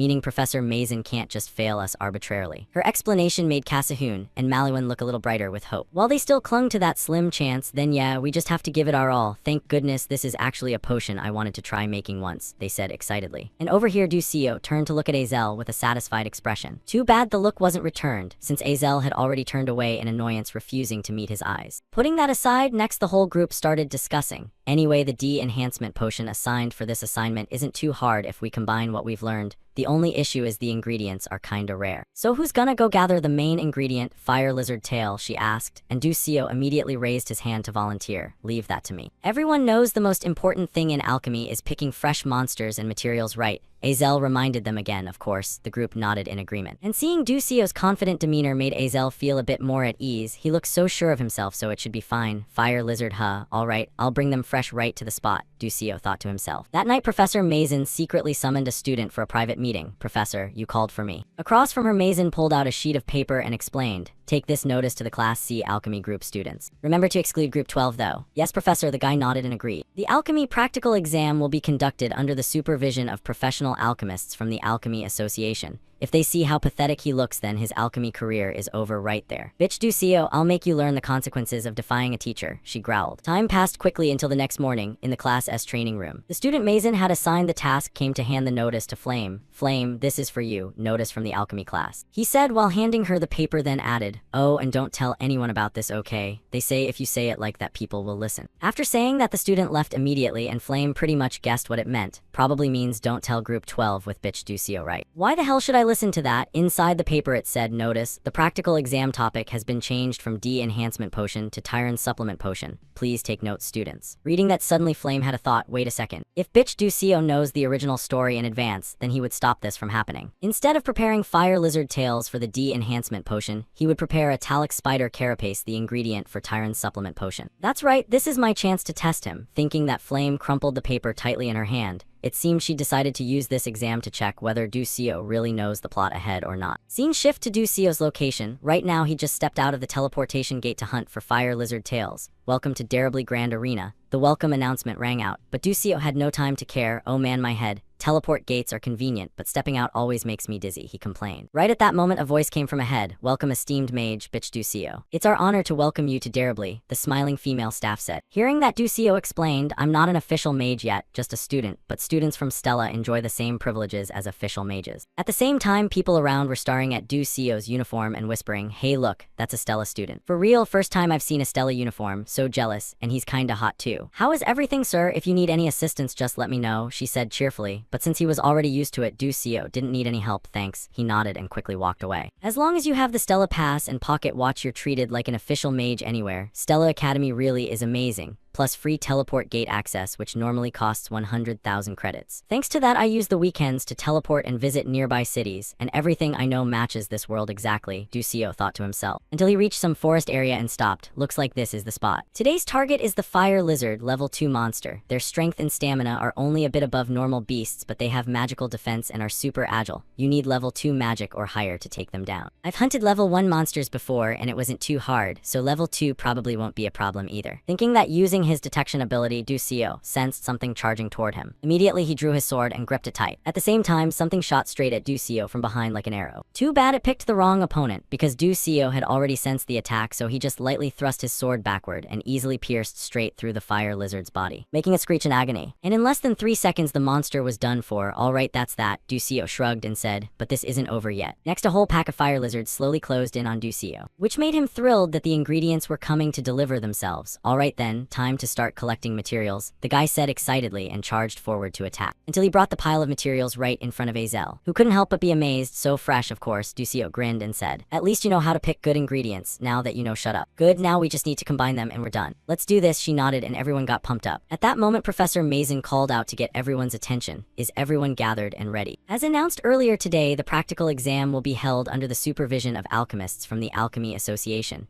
If you perform well in front of them, your future in alchemy will open up wide, so let's get started. Today's exam is the Type B Tyrant Supplement Potion. Does everyone have their ingredients prepared? Hearing that Ducio's group was completely shocked. Then Azel stood up and asked, "Excuse me, Professor, we thought the assignment was the D Enhancement Potion." "It was, but I already announced the change to Tyrant Supplement Potion, right everyone?" she said while turning to look at all the students, making the whole crowd too scared to say a word. And over here Ducio looked down on her inwardly. She's really playing dirty. I'm fine, but if the others fail, it's gonna be bad. Was there a scene like this in the original? Thinking that, Ducio noticed the female lead Flame staring hard at him. And the moment their eyes met, she quickly looked away, leaving him totally confused about what was going on. And seeing his bewildered, clueless look made Flame start doubting her own guess. What's happening? Could bitch Ducio not know the original plot after all? Or if he does know, then why didn't he stop this? Back to Mazen. Right now she looked at Azel and questioned, "Student Azel, did you prepare the wrong ingredients by any chance?" An alchemist who pursues truth, mistakes the materials, and loses sight of the goal. "No choice then, it looks like Group 12 will be," she said with a smug laugh, but before she could finish, Ducio cut in, "Hold on. Making a Tyrant Supplement Potion isn't that hard. I'll make it with different ingredients, and the effect will be even better than yours. Just like I've always done," Ducio said confidently. And that made the people from the Alchemy Association lane in and start murmuring to each other. The main ingredient for Tyrant Supplement Potion is Italic Spider Carapace, which contains a huge amount of nutrients. And Tyrant Supplement is the tonic made from that material, yet he's planning to use fire lizard tails to make a supplement potion. Even better, this is my chance to end his alchemy path right in front of everyone, Mazen thought smugly to herself. And she responded out loud, "Fine then, you have 1 hour. Complete the Tyrant Supplement Potion within the time limit." Just like that, the exam officially began, and seeing Ducio openly challenge her, the group got a bit nervous. Are you crazy? That bitch Ducio anyway," Kasahun stammered. "Things have come this far, so we have no choice but to go all in. Just trust me and follow my lead. Better to try than get disqualified," Ducio explained. And just like he said, they had nothing left to lose. "Alright, I'll do it. I want to show them what we can do too." The whole group nodded. "Okay. Then listen up while I explain," Ducio said softly. "Alchemy. Throughout my gaming journey, alchemy was always one of the fields I took the most pride in. I meticulously noted down every single formula down to the tiniest details, and obviously the Type B Tyrant Supplement Potion formula was no exception. At first I had no intention of using this formula since it's something future Professor Mazen labored over for years to research and invent." Back to Ducio, who at this moment pointed at the fire lizard tail and explained, "The reason Italic Spider Carapaces are packed with nutrients is because they're essential for their reproduction process. Fire lizard tails have a similar organ, this blood vessel right here. I heard that the Alaker tribe in the southern desert often uses fire lizard blood vessels to boost the health of their tribal chiefs, and they live super long lives too, so these blood vessels can definitely substitute for Italic Spider Carapaces," Ducio said calmly. And hearing that the black-haired guy Malouin volunteered himself, that, I know a bit about the Alaker tribe's ingredient processing techniques. How about I handle this part?" "Yeah, that's yours then," Ducio nodded in agreement. Then he turned to explain further, "And this mistletoe plant has to be dried using a special desert method. Does anyone know how? It's the solar energy drying method, right? I learned it following my dad. With this much blood vessel I can dry it in 5 minutes, Kasahun spoke up. "Then this processing part is mine," Azel volunteered. Just like that, the whole group quickly dove into their tasks, seeing them so focused. Ducio felt a bit happy too. Everyone's doing pretty great actually. Now we'll start brewing according to my instructions. Time flew by quickly not long after. A real potion vial was placed in front of Mazen and the Alchemy Association guests. "This is Type B Tyrant Supplement Potion, Professor," Ducio said confidently, making the guests a little shocked. Really unbelievable. These kids actually pulled it off. Up front, this old hag professor still couldn't believe Ducio's group succeeded. Ridiculous. Even I took years of research to create the Tyrant Supplement Potion. How could they finish it so easily? She muttered to herself. Then without letting anyone question further, one guest stepped forward and said, "Let me check it out." After saying that, she cast some kind of magic on the vial and looked a bit surprised. Beside her, her companion asked, "What's the result?" "It's still got some flaws and wastes a lot of ingredients, but its effect is even better than our Tyrant Supplement Potion," the guest explained, making the whole group beam with smiles. "Truly excellent. I didn't expect you young ones to have such novel knowledge," they praised. And seemingly unable to accept this result from the guests, Mazen snatched the potion vial right from their hands and yelled, "Give it here, let me verify it myself." Next, after checking it herself, even she couldn't believe her eyes. "No way, this is wrong. This potion uses the monster nutrient conversion technique I researched to turn it into energy for humans. Clearly, it's a perfect Tyrant Supplement Potion. How could they create a superior product in such a short time? Whatever, anyway, I'm the one grabbing it. Just blame it on missing ingredients and disqualify them right here," she thought while gripping the potion vial tight, then announced, "Inspection complete." Looks like Group 12, she hadn't even finished when a guest cut her off. "Group 12 gets an A+, that's too low." "Professor Mazen, what do you think?" the person said with a smile. As if they'd spotted the conflict between Mazen and Ducio's group, they spoke up to block her ahead of time, and this made Mazen grit her teeth and curse inwardly. damn it you old farts. Though she cursed like that outwardly, she didn't dare offend the guests, so she had to accept for Ducio's group 12 passes. We did it. Awesome huh, not bad right, Ducio grinned, not noticing Maisen's glare from behind. That was aimed at him like she wanted to devour him alive. I'll deal with you later bitch Ducio, she muttered darkly to herself. And through this incident Professor Maisen Tyron's dark corruption rate increased. Scene shift to the magic training grounds. Sigh finally done, old lady like me still having to go to school, so damn tiring, Flame said dejectedly. Before a voice caught her attention, it's okay Arshwang. You did great, yeah, right now you're still better than the princess. Over here Flame noticed where the voice came from and thought, that kid, seems she's known as the fire magic genius. Replying to them, Arshwang said grudgingly, but her progress speed is scary. I've trained for so many years yet the princess. Sooner or later she'll surpass my control ability. Over here Ducio hearing them talk up to this point suddenly jolted. Bion's control ability doesn't develop until second year, but why? Could this be because of bitch Ducio too? Now thinking back, the alchemy practical exam felt kinda weird too. The type B Tyron supplement formula was originally discovered by future Azel, then stolen and perfected by Maisen. Yet bitch Ducio knew a formula that doesn't even appear in the original story. Seems like there's no such plot point in the canon either. Thinking this, suddenly Flame's eyes widened as a certain deduction hit her. Wait, he knows future info ahead of time but doesn't know the original plot content. Could it be he's not transmigrated but regressed? Thinking this, Flame's eyes relaxed a bit. If that's the case, then everything makes sense. If bitch Ducio is from the future, then he only knows future knowledge. He couldn't possibly remember every tiny event with Azel. Actually, in the original story, the demon Ducio himself regressed once too. Ense November, the only existence in this world with time manipulation powers, if it's that guy's power. Thinking this, suddenly a voice came from beside Flame. What's up?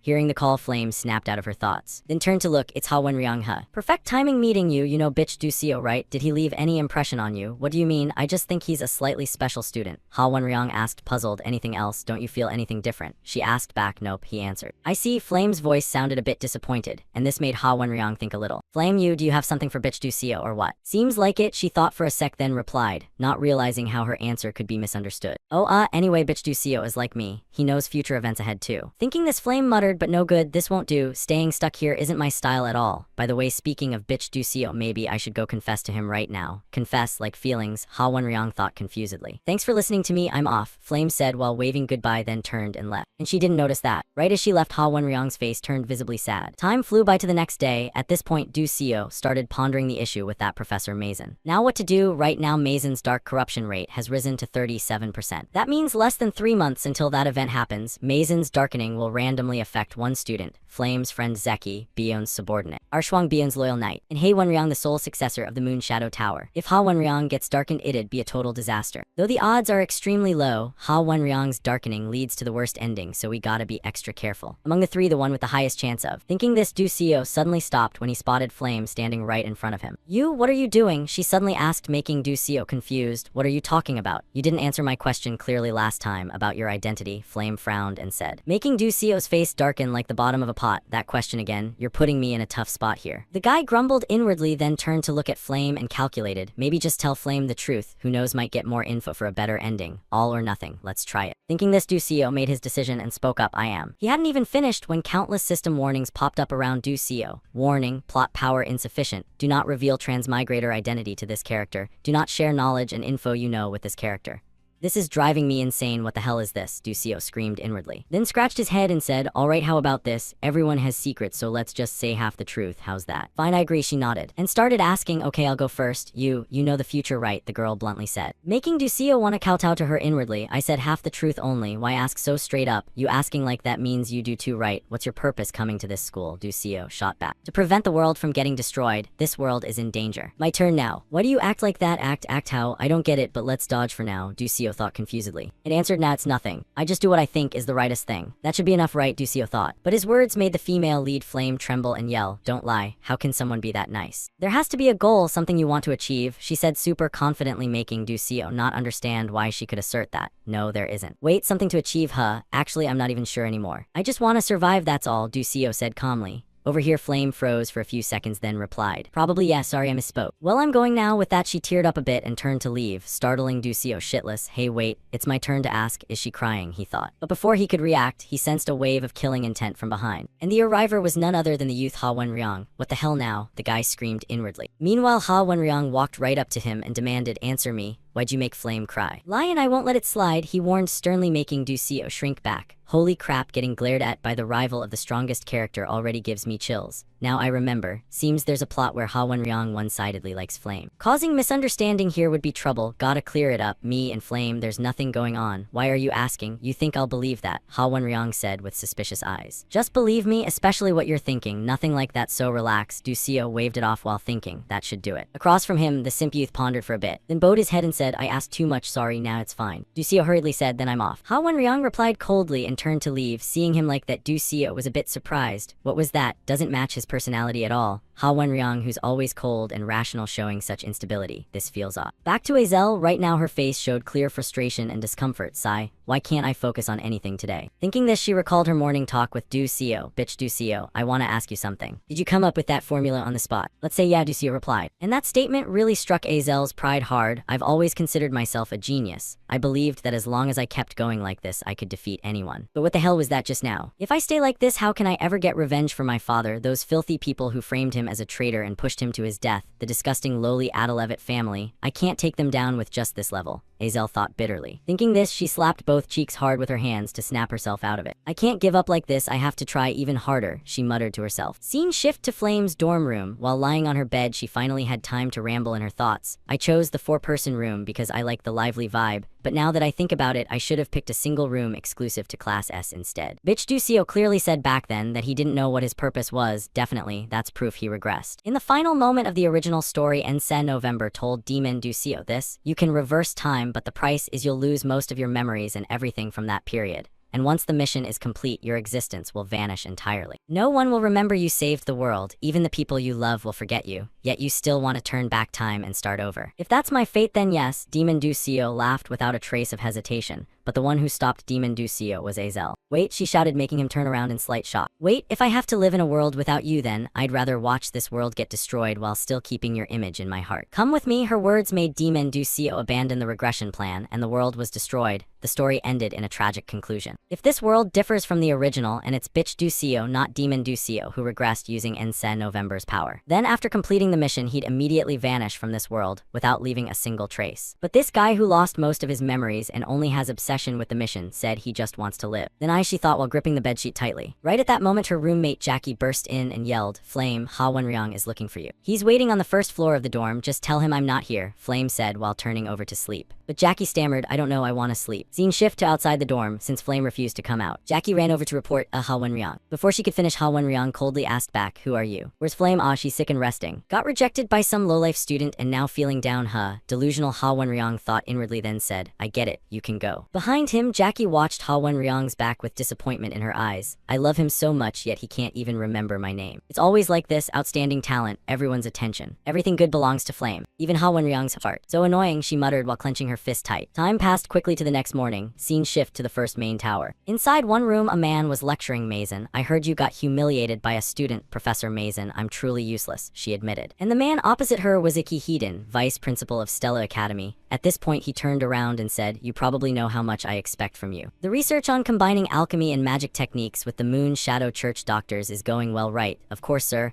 I won't let you down, she affirmed confidently. Good, I trust you, he said while patting her shoulder. Yes, leave it to me. After saying that, Professor Mason quickly left, and only once she was out of sight did the vice principal's expression change instantly. What an idiot. Doesn't even know she's being used, just chasing after fame. A mage tasked with fighting dark mages. But now researching for them, how ridiculous. I'm really looking forward to the day that alchemy magic formula gets completed, he said with a voice full of mockery. At the same time, Professor Mason's assistant Altarisha was struggling to carry a towering stack of papers. Sorry, I can't see anything, she quickly said to the people in front. Before suddenly a pair of hands reached out, took half the stack and said, Assistant, are you okay? And that person was none other than our protagonist Ducio. Then he helped Altarisha carry the documents to the office. Thanks, kid. Without you, I'd get chewed out by Professor Mason tonight. No problem, he smiled back. Next, Ducio glanced around the room and sighed in disappointment. This place is such a mess. Thinking this, suddenly something caught his eye. That's, Ducio said while staring at the board in front of him, which had various knowledge scribbled all over it. Seeing that, assistant Altarisha turned to explain, it's the formula Professor Mason is researching with the doctors. Seems like some kind of combined alchemy and magic technique. hearing that our protagonist jolted in shock, because he knew exactly what this was. This is the alchemy magic fusion formula, huh? The first formula of alchemy magic technique. In Maizen's Dark Transformation chapter, the Dark Mages will complete this formula together with her. The technological gap it creates will cause unimaginable damage. In Altarisha, she's the one who turned the tide. What if she solves this formula before the Dark Mages do? Thinking this, Ducio spoke up. Assistant Altarisha, want some coffee? She asked back. No, not that. Do you ever feel frustrated getting suppressed by Professor Maizen? Why ask that out of nowhere? She rambled without answering. Ducio didn't press and instead made her an offer. If there was a way to get sweet revenge on her, would you want to try it? Hearing that from Ducio, the assistant first froze a bit, then gently shook her head. Me? I'm just a lowly assistant. Revenge for what? If I get fired, I'll end up on the streets. Ah, but being homeless has its perks too. Over here, Ducio knew she was a bit timid, so he changed his approach. How about this then? The assistant becomes an alchemist even more talented than Professor Maizen. So no one can look down on you anymore, Ducio said excitedly. And they say no one taxes dreams, so hearing that Altarisha's face showed a hint of longing. If only that could happen, it'd be amazing. Back to Ducio, seeing the assistant's expression, he pondered a bit. Altarisha is already so exhausted. She definitely can't stand being just an assistant cleaning dust in this cluttered storage forever. Altarisha has always dreamed of becoming an alchemist and freely creating her own inventions, and she has enough talent to make that dream reality, because she'll become the greatest alchemical genius of the era, the one who creates countless items with superhuman intellect and unique ideas. Though right now she has to shelve her dream due to harsh reality, but I'll help her achieve it. Ducio silently vowed inwardly. Anyway, for him, having such a talented ally is a huge benefit. Back to Altarisha, after 3-4 seconds of daydreaming, she forced a smile and said to the protagonist, sorry, in the end I couldn't even treat you to coffee. It's fine, assistant. Ducio shook his head. Summing it up, as Stella's midterm exams were wrapping up, Ducio frequently visited Altarisha. And today was the same. Seeing him come, the assistant greeted him with a bright, happy face. Oh, you think so too? You were planning to add a color change button to the magic pen, right? Add an eraser too, Ducio awkwardly reminded. Ah, like a mechanical pencil,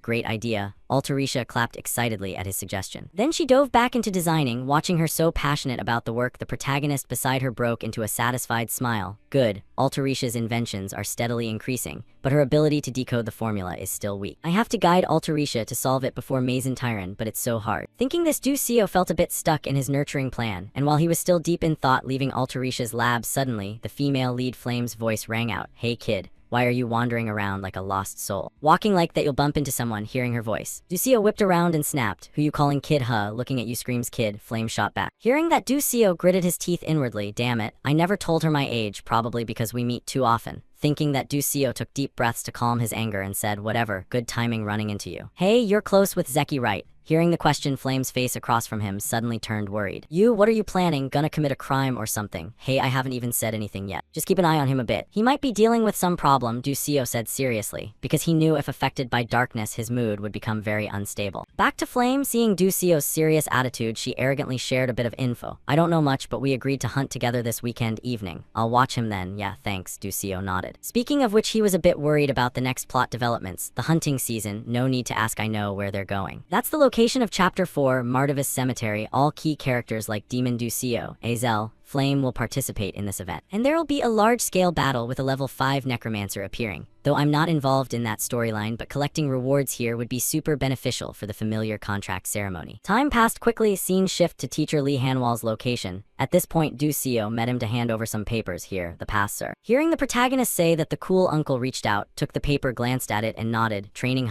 makes sense. Stella doesn't have anyone teaching swordsmanship or knight spirit anyway. Over here, while waiting for Lee Hanwal to review Ducio, noticed some application form on the desk. Is this Demon Ducio's leave request? Maybe I should probe a bit. Thinking that to make sure the plot doesn't derail, Ducio casually asked. Lately, a lot of people requesting leave to hunt teacher. Hearing that, Lee Hanwal glanced at him and nodded. Yeah, they're all heading to Martavis Cemetery for club activities. Probably wanna open a shop or something. As expected, Demon Ducio and Ha Wenryang are top students and hardworking too. Ducio lazily continued to confirm if that super genius was going there too. And sure enough, without caution, the teacher spilled it. Nah, Demon Ducio said he wants to go home. While Ha Wenryang is going with Flame, hearing that Ducio's worst fear came true, the plot is veering off course. Oh crap, what the hell? Without Demon Ducio, how are they supposed to survive the level 5 necromancer's attack? attack. No idea what wind blew Demon Ducio, who never goes home without a damn good reason, to request leave, but one thing's for sure with the current team, they can't beat a level 5 necromancer. What to do? Without solid proof, I can't request backup, plus due to plot power, I can't reveal info too clearly. But I can't just stand by and watch them die, no choice left, I'll have to handle this myself, thinking that determination flashed in Ducio's eyes. Time passed quickly, a few days later at Martavis Cemetery right now. This burial ground for the deceased was currently being farmed hard by student groups, casually punching a giant purple piranha to death in front of him. The red-haired guy grinned and said, "They said level 2 monster, but this piranha is weak as hell." He was a second-year student, Mad Dog. Hearing that another second-year named Kasif Durik yelled, "Hey idiot, you just ruined everything. Did you even hear the dean's orders?" "Oh sorry haha," Mad Dog scratched his head, making Kasif even more pissed. You can still laugh at a time like this. Not far away, a female mage, seeing the two arguing, stepped in to mediate. "Just ignore him, talking more is pointless." The black-haired girl was second-year Ban Jion. Then Ban Jion turned to Azel beside her. "Hey, you don't need to pay attention to those two." "Ah yes," Azel awkwardly replied, while Kasif, hearing that, got annoyed and reminded, "Hey, we heard that you know." "So what if you did?" Ban Jion challenged. "Shut up, can't even watch your mouth in front of your juniors, huh?" Kasif growled. "Nope." Ban Jion shot back. Back to Azel watching their antics, the female mage thought a bit. "I came here because I heard the Special Leave Club is recruiting members. Good thing they're not bad people." Over here, after arguing enough, Ban Jion spoke up. "Azel, let's go." "Ah yes, senior," Azel replied. However, before she finished, suddenly a terrifying explosion boomed from afar, making everyone turn toward the sound. "What was that?" the black-haired female mage asked worriedly. "Sounds like someone's fighting hard nearby." Hearing that, Ban Jion turned to Kasif. "Should we go say hi just in case we clash hunting zones?" "Sure, Captain." "Ah yeah," Kasif nodded. Just like that, their 4-person team started heading forward, and when they arrived, they were a bit surprised, because right now two groups were in a standoff. Over there are Flame and Bion. Why are Bion and Flame here of all places? Azel wondered to herself, but very quickly after overhearing their argument, she started piecing everything together. "Clearly I was the one who took down that giant piranha." "Nonsense, it was in our hunting zone, so it belongs to us." "What did you say?" one of them shouted, and hearing that, Azel glanced at the massive fish corpse lying there.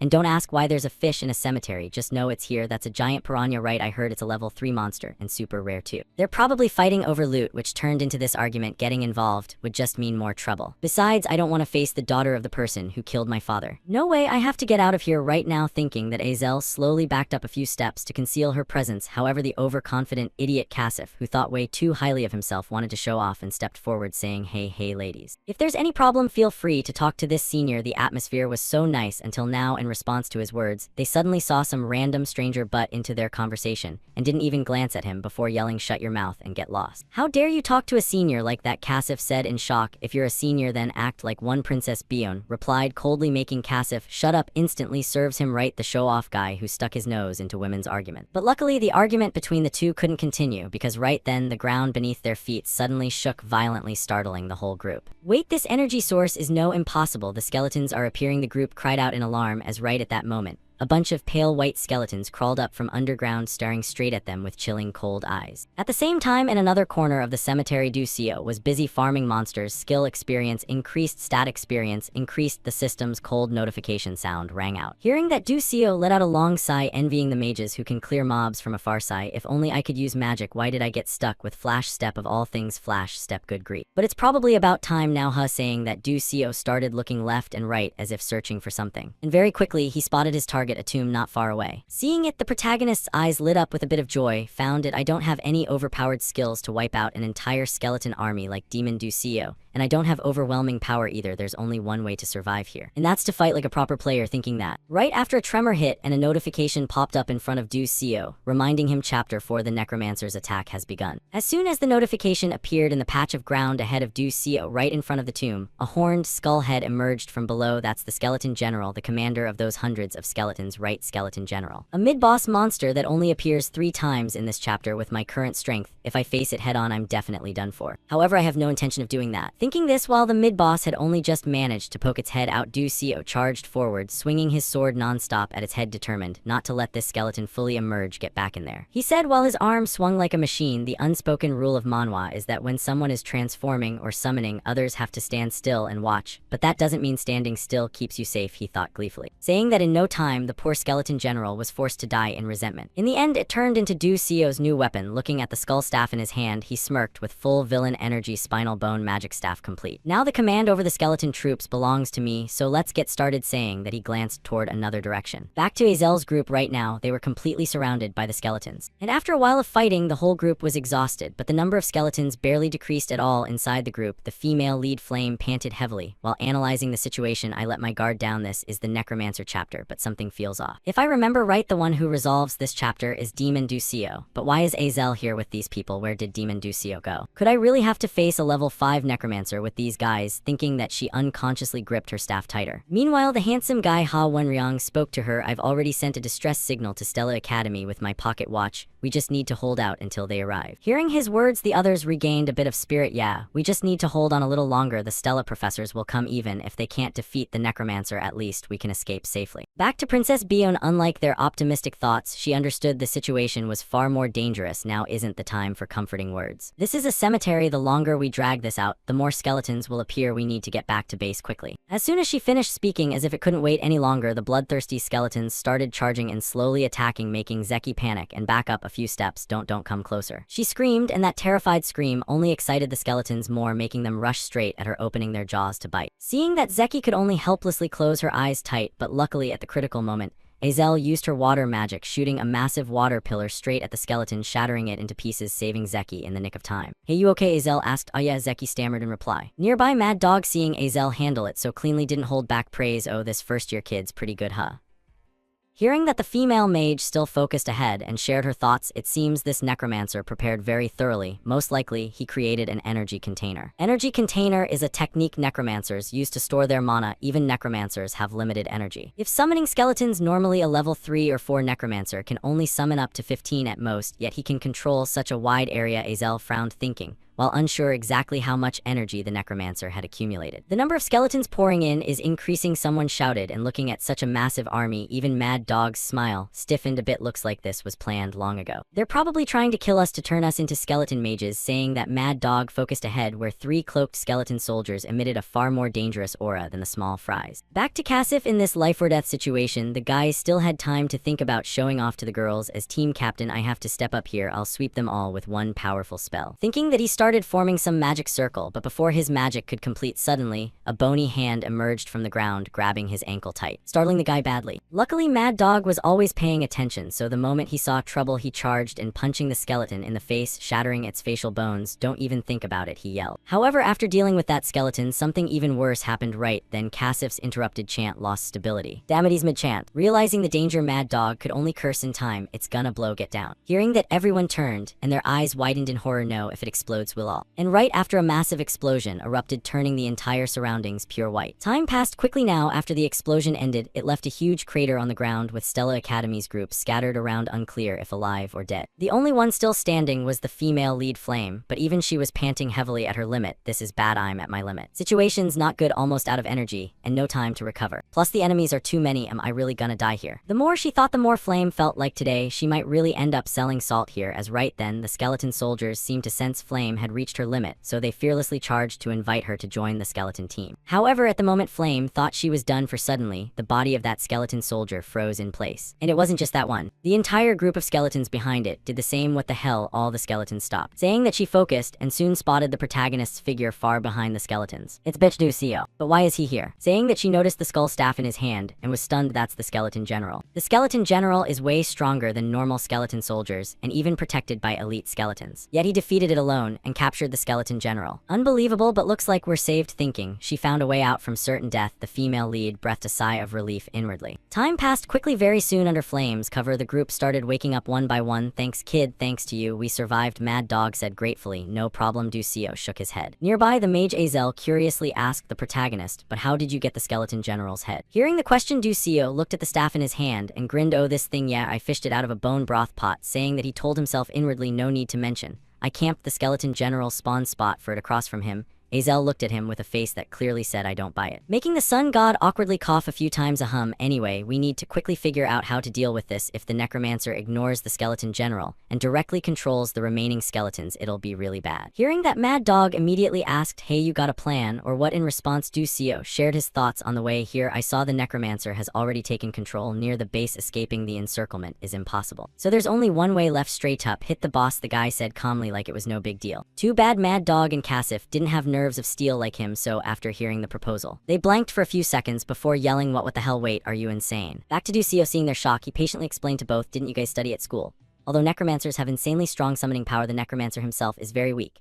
But he's surrounded by lots of guards. Banjai, unworriedly reminded across from her, Ducio knew that however he had no better option. The necromancer controls a huge area. If we don't attack head-on, we can't escape, he affirmed once more. At the same time, he thought inwardly, right now, the necromancer's guards consist of 1 skeleton general, 6 elite skeleton soldiers, 50 normal skeletons. Their numbers are growing, so this is our only chance. But how to convince them? Ducio frowned, thinking. And then before the protagonist could find a way. The 2 girls, Flame and Bion, beside him, hearing the plan, spoke up in support. Sounds good. Though he looks dumb, his combat experience and strategy are way above ours. Flame nodded, while the arrogant princess also agreed. I agree too. Honestly, I don't think we can break the encirclement anyway, plus the necromancer definitely won't expect us to attack him directly. Back to Banjai and Mad Dog. Seeing others agree, the 2 looked at each other and nodded, though we don't know what he's basing his confidence on. Since we can't escape alone, we'll cooperate with you, fine. Let's give it a shot before the necromancer notices. Scene shift to some corner inside the cemetery right now. A cloaked man was packing around the area. He was the level 5 necromancer Sabhuk from the Black Tower, unaware that Ducio's group had planned to ambush him. He was still confident everything was in his grasp. So lucky to run into these Stella chicks. If I turn them into skeleton mages, those Black Magic Alliance guys won't look down on me anymore. Saying that, he paused to observe all the surrounding tombs and thought, 7 years collecting energy for the container. This place holds 700 skeletons now. No one can underestimate me anymore. Thinking of his bright future, he unconsciously broke into a smug grin. However, the grin didn't last more than 2 seconds when suddenly in his senses something appeared. What? My senses just fluctuated. Could the skeleton general have been stolen? Sabhuk worriedly thought, but before he could sense again, from behind, a powerful magic attack shot toward him at tearing wind speed. Up front, Sabhuk quickly turned back while using his dark magic to summon a white mist wall to block the magic attack. But after taking the hit, the white mist wall quickly cracked. A level 4 bone shield cracked. That bastard, I won't forgive you, Sabhuk threatened loudly. But right as he finished, the black mage realized a massive fireball was hurtling toward him. Just like that, another huge explosion occurred. Too bad it still wasn't enough to take down the necromancer, as he quickly raised another wall to block. However, the 2 consecutive attacks were enough to make his skin crawl. I was too careless, didn't expect them to dare attack me head on. Though they're just noobs, but they are Stella students. After all, I didn't want to resort to this. But continuing to clash with them like this is too dangerous. Gotta summon the elite skeleton soldiers, thinking is doing. Without any hesitation, Sabhuk bit his thumb hard, drawing blood. Then he spread both arms like doing exercise and shouted loudly, oh my soldiers, come serve me. Following the call, a magic circle appeared under the black mage's feet. Along with it, the surrounding ground cracked open and very quickly elite bone warriors emerged from the earth. And since they were elite, their bones were black instead of white. Back to Sabhuk after finishing summoning his minions. Suddenly, he coughed up a large mouthful of blood. Probably from overexertion. Wiping the blood from his mouth corner, he comforted himself, though summoning too many elite skeletons caused internal injury, but this should be enough. Thinking that, he looked toward the group and shouted, go stop them. Hearing their master's order, the skeletons let out terrifying roars and charged forward. Seeing that, Sabhuk relaxed and found himself a spot to rest and drink good. They're fighting well. Now I can finally relax, he thought with a smile, but at the same time, suddenly Ducio's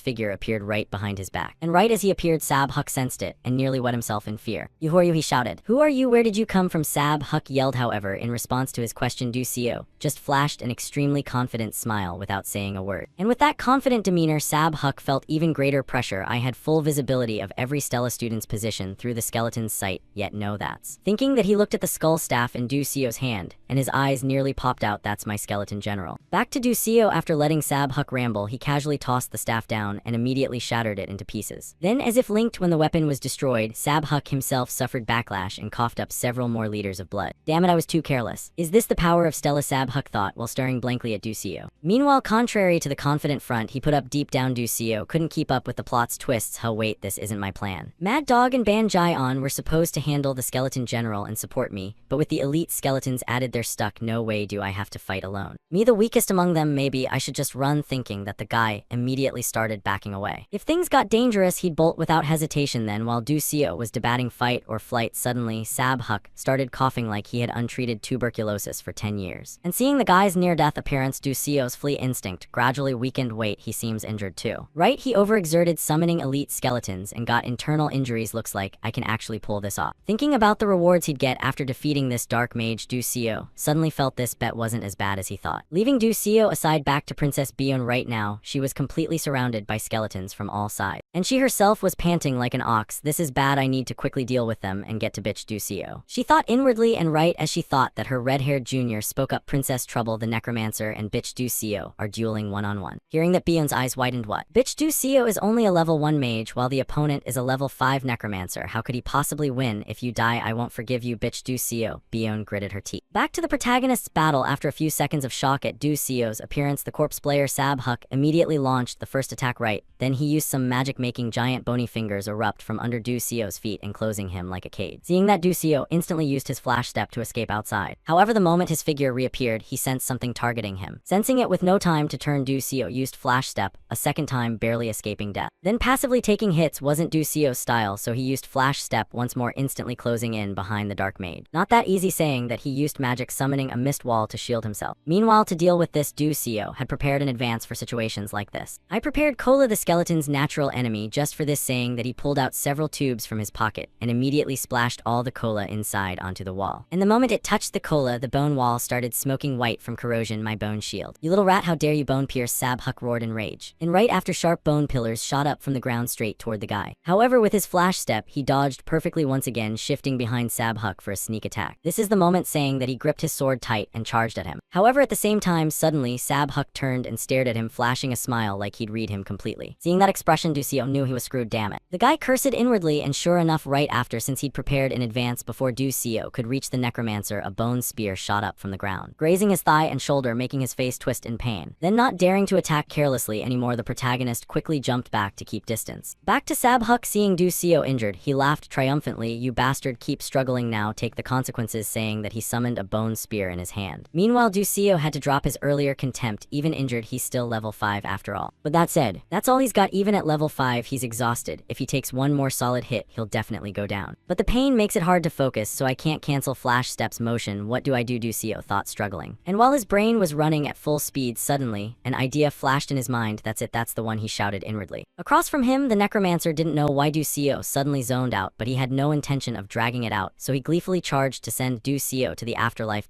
saying that he gripped his spear tight and thrust forward. At the same time, Ducio's eyes suddenly snapped open. Then he spun and dashed forward to flee. However, with one leg injured, the jump stumbled, making him fall flat, making Sab Huck unable to hold back and burst into laughter. Haha, look at the guy running for his life up ahead. Ignoring the mockery, Ducio gritted his teeth, reminding himself just a little more, saying that he struggled to push himself up. Meanwhile, seeing Ducio's desperate struggle excited Sab Huck even more. Struggling is pointless, I'll kill you right here, the corpse player declared loudly. Unbeknownst to him, right then, Ducio in front of him suddenly broke into a smile. I win, he muttered. The current distance between the necromancer and me is 13 meters, meaning I don't need to cancel flash step's motion. Thinking that, without waiting another second, Ducio immediately used flash step. Then in a flash, he appeared right in front of the corpse mate. And without giving him time to react, Ducio gripped his sword tight and pierced straight through his chest. At the same time, back at Princess Bion's battlefield, where the group was still fighting desperately, suddenly all the summoned skeletons froze like machines. Then their bodies slowly dissipated into black dust. The skeletons are vanishing. Could bitch Ducio have defeated the necromancer? Mad Dog muttered. No way, unbelievable, we're saved, we're alive, the group shouted joyfully. Over here, after confirming the necromancer had no breath left, Ducio said, exhausted, damn, I'm beat, time to head home. Time passed quickly. Afterward, the group was escorted back to school by Stella's magic knights. And upon meeting cool teacher Lee Hanwal, didn't hold back sarcasm. You said you were training in scenic mountains, but the cemetery air seems pretty fresh, huh, the uncle said while staring judgmentally at Ducio, making the guy's head gradually lower. Sorry, sir, Ducio mumbled. According to school rules, you'll be punished, no exceptions. However, your disregard for regulations to protect your friends is highly commendable. The school will award you proper rewards and bonus points, so wait for it. Saying that, he coldly turned away while Ducio hurriedly thanked, thank you, teacher. Seeing he wasn't scolded more, Ducio breathed a sigh of relief. All right, time to go. The doctor said it'll take several days for my thigh wound to heal, so I need rest, he thought inwardly, before noticing Mage Azel staring at him and asking Azel something wrong. In response, she spoke up, thanks for today. Hearing that, Ducio smiled back, yeah, next time treat me to a meal. Over here, after thanking, the mage's face showed some difficulty as she asked further, so can I do something like that too? If I try hard, can I become like you? Saying that, she turned to look at the protagonist with eyes full of anticipation, and just seeing her panicked, directionless face, Ducio felt a bit scared. stared inwardly. This isn't good, and the original Azel would never ask this. It must be because of my interference, my meddling forced Azel to face challenges, but without the victory, thinking that. To fix his mistake and salvage Ducio, gave her some advice. Seems you don't need to ask me that. You've already achieved things others thought impossible. That's a miracle. Why would you? Azel said blankly, as if wanting to ask how Ducio could be so sure. And without letting her say more, Ducio explained, because I've always been watching you. Azel exclaimed, then her face flushed bright red. Seeing that, Ducio inwardly cursed himself. Idiot, wait, saying that, doesn't it sound like I'm admitting I'm a stalker? What the hell did I just say? Wow, almost got caught. Thinking that, the guy started sweating profusely and quickly made an excuse. I'm off. Back to Azel. Ducio's words just now really made her small heart skip beats. No one has ever cared about the daughter of a traitor like me, but that person has always been watching me. This is a miracle, she asked herself inwardly. Time passed quickly. Many days later, to reward the students who fought the necromancer, today the school held an award ceremony. Just an award ceremony, yet there are magic corps, magic towers, reporters, and nobles. They're overdoing it, Ducio grumbled while scanning the crowd around. Then he glanced at the princess beside him, a bit puzzled. She looks really excited, huh? Beside him, catching his gaze, she immediately reverted to her cold, arrogant demeanor. What are you looking at? Nothing, Ducio replied. Scene shift to the podium. After seeing everyone present, teacher Li Hanwal stood up, representing the professor's order. Please. Today we award 12 students who bravely fought a dark mage, and this award will be personally presented by the principal. Hearing that, everyone turned to look at the Chibai principal in front. Wow, that's humanity's peak level 9 mage. Eltmund Eltwin, 300 years old, always with a kind smile, but nicknamed the Butcher. The world's strongest mage, Ducio thought inwardly. Unaware of the students' wild thoughts, the short principal approached, patting each shoulder encouragingly. You've all worked hard, keep being brave and strive on. Just like that, the Shoda principal started awarding each one, until it was Ducio's turn. Suddenly, he stared intently at him, making the guy feel immense pressure.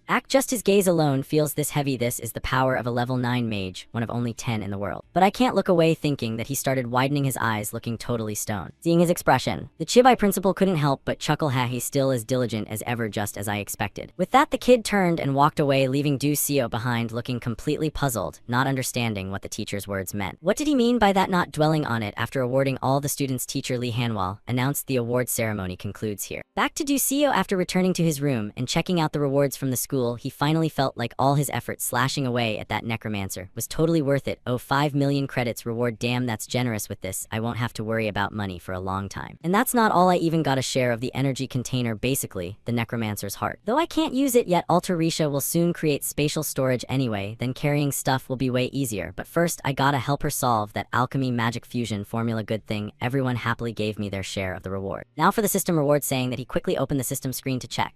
And soon the notification popped up. Chapter 4 Necromancer Attack completed. Massive experience awaits. Thanks to your creative and unique plot guidance, the Constellation Project grants bonus rewards. Reward 1 weakened version of an item. Used in the game. Reward 2 weakened version of a skill. Learned in the game. Reward 3 experience point. Over here, Ducio glanced at the rewards and his expectations dropped by half. These again, huh? Honestly, I was torn, but right now the most important thing is dumping experience into Flash Step. Speaking of which, remembering the moment he nearly died at the Dark Mage's hands, Ducio felt a chill run through him. That battle showed me just how weak I really am. Just grinding isn't enough, I need to leverage my knowledge to go further, Ducio vowed inwardly. Meanwhile, the system started pumping experience into him, awarding rewards. Flash Step skill has accumulated enough experience. Level up. Flash Step level 2, max range 12 meters, max charges 3, cooldown 3 seconds. Outside, after leveling up Flash Step, Ducio's body was enveloped in a gentle glow, making him feel lighter, refreshed, and energized, like he'd just finished a great gaming session. Finally got 3 charges on Flash Step, now I can use it way more freely. With that done, next up is Azel, Ducio muttered. Time passed quickly. Scene shift to the meditation class Soul Journey that Azel was attending. Right now, while she was meditating, suddenly a voice rang in the mage girl's head. Azel, hearing that, she jolted awake and blamed herself. Oh crap, I fell asleep without realizing. Unaware she dozed off forever. The tiny spirit in front of her continued telepathically asking Azel, what are you doing? Why are you using magic during meditation? Using magic? What do you mean? Azel asked with a face full of confusion. No choice, the spirit explained. Look above your head. Hearing that, she quickly looked up and discovered somehow 2 light blue ice-like gemstones were floating above her head. Seeing that, the mage girl's eyes widened in shock. Wait, when did I create these? I didn't use any spells or calculations at all. Thinking that, she paused to observe the other students in class and guessed, don't they notice this either? Even though it's level 1 magic, when completed, there should still be mana flow. If meditation really causes this effect, did that person predict even this? The more she thought, the mage girl unconsciously swallowed hard. Time passed quickly. When the meditation session ended, the broke girl treated herself to a bun. Looking at the bun in her hand, Azel's eyes showed happiness. Thanks to the reward money, I could finally buy this red bean cream bun for 1500 credits. So happy. Saying that, she'd just taken one bite when suddenly Prince Jeremy appeared out of nowhere and asked, hey Azel, have you joined any club yet? Hearing that, Azel paused eating, lifted her head, and replied, on no, not yet, why? Then want to join my club? Jeremy offered. What are the conditions? Azel asked, since she didn't believe free lunches existed. Conditions? What? No, I just like you, that's all. Jeremy waved it off. Saying that, but Azel didn't believe a word. Liar, you're just approaching me to turn me into your trophy, she thought inwardly. Meanwhile, right then the prince stepped closer and whispered in her ear, don't you trust me? But Azel, I really have no conditions. Just join my club and stay by my side. I can give you lots of things, you know who I am, right? Back to Azel, of course, she knew his identity better than anyone. I know more than anyone. The Scalvan Empire is clashing with the Adalevit Kingdom, and with Crown Prince Jeremy's power, my current hard life would end. I won't have to celebrate over a single red bean bun anymore. I won't have to endure the humiliation of being the traitor's daughter. Though she knew she shouldn't, thinking that Azel's face softened with difficulty as she prepared to speak. But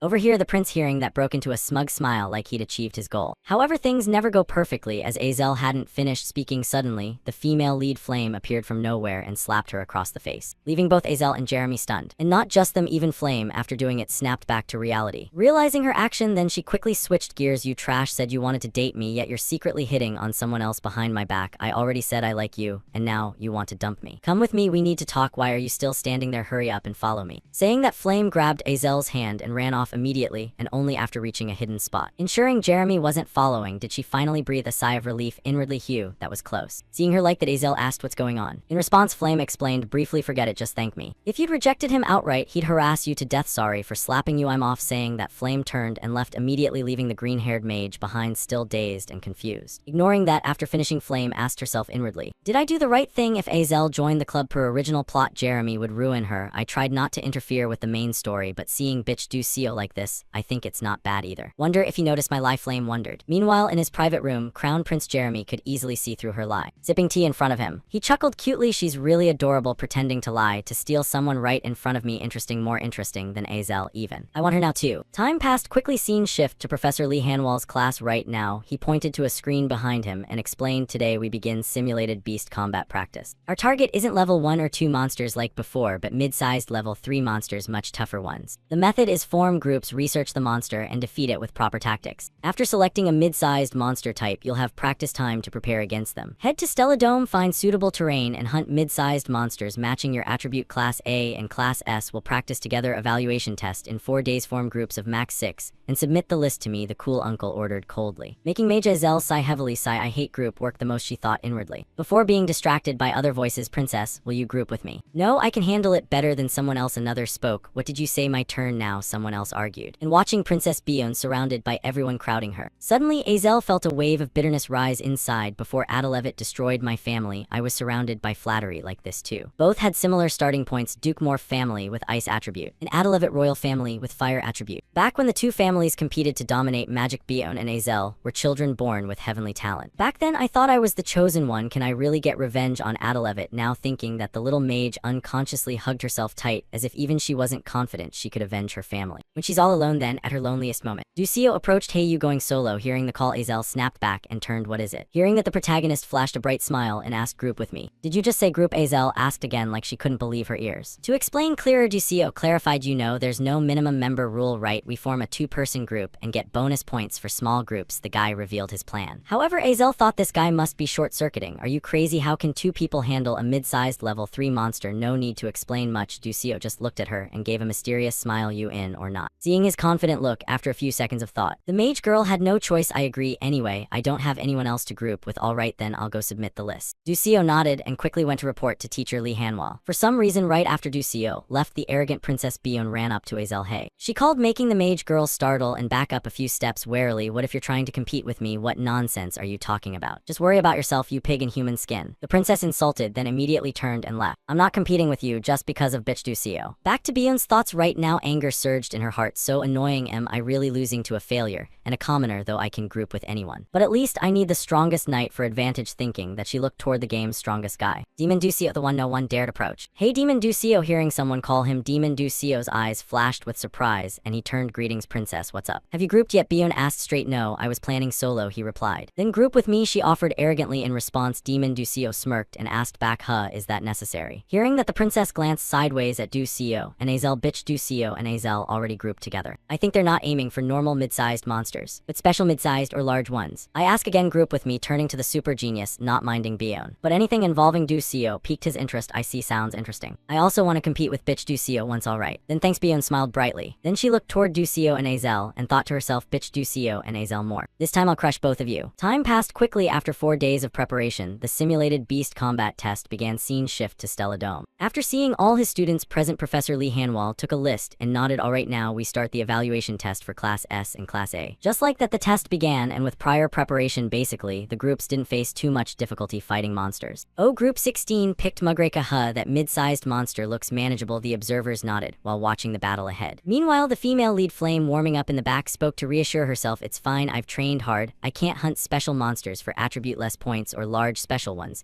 but if I solo defeat this level 3 mid-sized monster alone, it'll be enough for max points. Speaking of the monster's strength, normally it takes 5 level 1 mages to handle a single mid-sized level 1 monster. And if you exploit attribute counters, solid experience and favorable terrain, taking down higher level monsters is also within reach. But I use light magic, which doesn't counter any attribute, so I just have to deal with it, Flame thought. Thinking this, Flame paused to glance at Mage Azel with a melancholic look. I hope Azel does well on this test. In the original, Bion made things hard so she couldn't group with anyone and got the lowest score back. Then I even planned to recruit her into my group. But with bitch Ducio by her side, Azel's future will definitely be brighter, Flame thought inwardly. At the same time, down on the arena, the monster from Group 16 had been defeated. Alright, Group 16, good work. Next, Group 17, step up, Lee Hanwal called out. Hearing that, Flame snapped back and replied, yes sir. With that, she quickly headed down. But right as she passed Ducio, she suddenly tripped over her own thick shoelace, causing her whole body to lose balance and pitch forward. Luckily, Ducio reacted fast and caught her in time. Thanks, Flame said, no problem. Tie your shoelace. Ducio waved it off while looking at her shoelace that had somehow come undone. Flame was puzzled. It was tied tight by Zeki just earlier. Whatever good thing I noticed, or it would have been dangerous. Thinking that, she quickly ran down to the training ground. Watching her go solo for the test, the observers around couldn't help being shocked and whispering, she's doing the test alone, huh, seems like it. Then when they saw Flame's opponent appear, they were even more stunned. No way, she's taking on that monster by herself. Giant boar, no special attribute, so no counters. The group said worriedly, for Flame, ignoring that. After Flame prepared, Lee Hanwal announced Group 17 test begins. As soon as he finished, the boar coiled its legs and charged forward like a tank. Seeing its ferocious momentum, the observers felt chills. Look at that aggressive charge, how can she handle it alone? Ignoring the chatter facing the boar rushing at her, Flame took a deep breath to calm down, then muttered incantations to prepare her spell. Whispers of petals on the wind. As the chant rang out, a golden magic circle appeared under her feet. Then thick vines burst from the ground, wrapping tightly around the boar's body, making it screech in pain, struggling desperately but failing to break free. Seeing that, Flame used another spell, Matter Transformation, causing the vines binding the boar to slowly turn to stone. Not done yet, she whispered inwardly. Then used another spell, creating a radiant golden magic circle above her head. Meanwhile, across from her, as if sensing danger, the boar struggled harder and successfully tore through the vine restraints. Then its eyes turned blood red as it charged at Flame again. But just as its sharp fangs were about to reach her fragile body, her spell completed. Right then, a destructive energy beam shot from the circle overhead, straight into the boar's mouth, punching a huge hole clean through from front to back. In the end, with one strike, the boar only managed a final agonized squeal before collapsing dead on the ground. Back to the crowd watching, seeing the female lead finish so cleanly, they couldn't help turning to each other in awe. Wow, insane, our group of 5 barely beat one mid-sized monster. Who is she anyway? Back to Flame. After finishing, she breathed a sigh of relief. Phew, finally done. Thinking that, Teacher Lee Hanwal's voice rang out. Next, Group 31 begin. Hearing that, Ducio turned to look and his eyes widened. Huh, did I see wrong, she asked herself. Because right now the team in front was Princess Bion together with Demon Ducio. Look, it's the princess, go for it. Fan cheers started ringing out as they entered the arena. Meanwhile, Flame, seeing this plot deviation, frowned. Why is Bion with Demon Ducio instead of my side? In the original, those two had no connection. What kind of lineup is this? The more she thought, the more confused Flame felt. Back to the arena right now, the monster chosen by Group 31 had been summoned. It was a massive half-human, half-fish giant with golden pupils, dark green skin,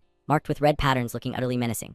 And just its appearance alone sent chills down everyone's spine. Wait, that's a water monster, oh my god, that's a special mid to large monster. As expected of the princess, amazing to hunt such a rare monster, the observers said in shock. Meanwhile, with her game knowledge, Flame had an even clearer view. It's not just a special mid to large monster. Bion and Demon Ducio's attributes are fire, earth, and lightning. Water monster is water attribute with high fire resistance and can fly. It completely counters both Bion and Demon Ducio, not only aiming for special mid to large, but expecting failure. They even gave up attribute advantage. They're going for max points, but that's only if they succeed. Thinking that, Flame felt a bit expectant, wonder how this pair will perform. Back to the arena, just as Flame had mentioned, behind the water monster, 2 pairs of folded wings suddenly spread wide and flapped rapidly like dragonfly wings, lifting its massive body into the air. Then the monster let out a terrifying roar to intimidate the group. However, those roars weren't enough to scare the 2 monster students ahead. Let's begin, Bion said. Got it, Princess. Demon Ducio smiled back, saying that for some reason Demon Ducio suddenly stepped back a few paces, confusing the observers. Huh, what are they planning? I thought they'd attack right away, but the knight steps back while the mage. What kind of setup is this? Ignoring the audience chatter, right after Demon Ducio flashed flashed a light smile, cold power in his legs, and leaped forward powerfully, through some magic and seeing his motion. Mad Dog couldn't help praising "Oh nice jump" for a first year. Beside him, Ban-Jai-on was still puzzled, but with that level he still can't reach the water monster. Plus jump boost can't be used midair, what are they calculating, she wondered. And just as she thought the jump couldn't reach the water monster's height, however right then Demon Ducio waved his wand, creating a stone slab from thin air, giving him a foothold to move. At the same time, from below, Flame shot a fireball straight at the slab, resulting in the impact creating a propulsion force, launching Demon Ducio's body higher. A bit more. Wow, unbelievable, Mad Dog said, stunned at the sight. Then when Demon Ducio was above the water monster, he quickly used his earth magic, creating a giant fist that smashed straight down on the big guy's body, sending its heavy frame flying like a rocket toward the ground. However, not overtaking advantage, while the water monster was still dazed and struggling to stand, he waved his wand again, causing countless sharp stone spikes to erupt from the ground, interlocking to clamp the big guy's body tight, making it roar in fury. But a special monster is still a special monster. These spikes alone weren't enough to hold it. Right then, the water monster opened its mouth and roared furiously, gathering all its strength to twist and break free from the restraints. HMPH, as expected, it tried to escape, but too late because the princess's magic is complete. Demon Ducio smiled. Beside him right now, Princess Bion's entire body was enveloped in raging fire energy. Then she pointed her staff forward. Instantly, a massive fire pillar crashed down from above onto the water monster's head, making it scream like its house was burning. Even the audience started smelling grilled fish from it. Oh god, it's in pain. Water monsters have high fire resistance, they said to each other in shock. Meanwhile, to finish it, Demon Ducio added his lightning magic vado. It's over, he said coldly, as another lightning bolt struck down from above, officially turning the water monster into charred grilled fish. On both sides, seeing the water monster get wrecked so badly, the observers felt pity for it. Water monster defeated without even fighting back. This year's students are terrifying. This level can match third-year class S seniors already. Is this what genius looks like? Back to Bion. Hearing the chatter, she thought smugly inwardly, how's that bitch Ducio? No matter what you pick, you can't beat me. This time victory is mine, saying that she glanced toward the arena where Ducio and Azel's group had just stepped up. Give me 5, the sun god requested. His demand instantly made the entire stands fall dead silent. Only after a few seconds did some students recover and blurt out in stunned voices, did I just hear him say what 5 when our group of 5 struggled with one mid-sized monster? Now these two dare pick 5. I heard rumors, but is bitch Ducio crazy or what? Saying that, everyone focused on Ducio as if trying to figure out what was going through his head to make such a request, though the professors didn't understand why Ducio was showing off. They had no reason to refuse either. Following his request, right after 5 massive building-sized mid-sized monsters were summoned, encircling the 2 in the center. Summoning complete, a professor announced. On one side, Professor Bitchin from the Monster Studies Department. Upon seeing the monsters' forms, his eyes flashed with shock, like he discovered something. These 5 monsters include a giant frog with its tongue sticking out called Heimer Raiden. This black giant cow is Black Sand Bison. A pelican, one water slime. And the last monster is Sensitive Bat. Could this lineup be? He whispered. Elsewhere, Princess number 3 also didn't understand why Ducio requested 5 monsters, so she turned to her teammate. Hey Demon Ducio, do you get it? In response, the genius just lightly shook his head. The protagonist's real purpose? Probably not. I'm curious what Ducio's planning too. I'm kinda looking forward to this. Saying that, he focused ahead, observing both of them. Scene shift to the position of the cool teacher Lee Hanwal. Before Ducio's test officially began, he spoke up. I just want to ask one thing, who decided this monster lineup? It's me. Ducio nodded. Hearing that, Lee Hanwal bluntly commented, you're a knight, so you can easily score in dangerous situations like this, but a bishop can't. I think this strategy is a bit too much for a bishop. The professor's doubt didn't surprise Ducio much. He just smiled lightly and affirmed, no sir, this strategy is designed specifically for the bishop. His words once again stirred murmurs among the crowd. As for Professor Lee Hanwal, seeing Ducio state it so confidently, he didn't ask further. I see. Alright then, let's begin. As soon as he finished, all 5 giant monsters slowly closed in on Ducio and Azel, their massive eyes filled with killing intent, staring at the 2, making them swallow nervously. Then Ducio suddenly asked, hey, can you do it? Of course. Azel nodded, but her face was sweating non-stop. Just trust me. Ducio added one more sentence. That sounds way too casual, the green-haired girl complained. Then Ducio also said he trusted Azel. This made the bishop girl fall into thought, recalling the previous evening. Ducio, he's really hard to understand. Back then, while Azel trailed behind him, she couldn't hold back her curiosity and asked, hey, why me? Really, with a skilled knight like you could choose anyone else. The little girl's question made Ducio pause silently for a few seconds before answering, you're right, there are lots of talented people. For example, in terms of firepower, no mage can match Bion. For control, Flame is unmatched. Demon Ducio is already the strongest first year, no question. Ha Wenryang or Adalin, the single target attack specialists, would also fit well with me. Then why me? Azel asked again. Even so, I still feel you're the most suitable. That's all there's to it. So shall we continue now? The protagonist replied gently and quickly walked ahead. He didn't know his words had made Azel's face faintly blush. Back to the present, the bishop girl gripped her staff tightly, reminding herself, though I still don't understand what you mean, but you must have a reason for choosing me, so I'll show you. Saying that, she began using her magic, making her body surge with considerable energy, lifting her floating midair. Meanwhile, the other observing students seeing this couldn't hide their shock and shouted, wait, isn't that supernatural resonance? no way, that's a phenomenon only level 6 mages and above enter in unconscious state. If you focus, the mana flow reverses and you could become crippled. He's just a first year, their voices full of amazement and worry for Azel. Back to Ducio's view, though he knew in advance, seeing Azel easily enter supernatural resonance, he couldn't help admiring inwardly, as expected, worthy of being a candidate for the Winter Queen title. He gave a slight smile, then let's begin. The two-person battle against 5 mid-sized monsters officially started. Ducio channeled power into his legs, instantly leaping high while activating Flash Step. In a blink, he appeared right beside the giant Frogheimer Raiden. The sudden appearance made the massive monster's body tremble slightly in surprise, but before it could react, a sharp sword slash came down.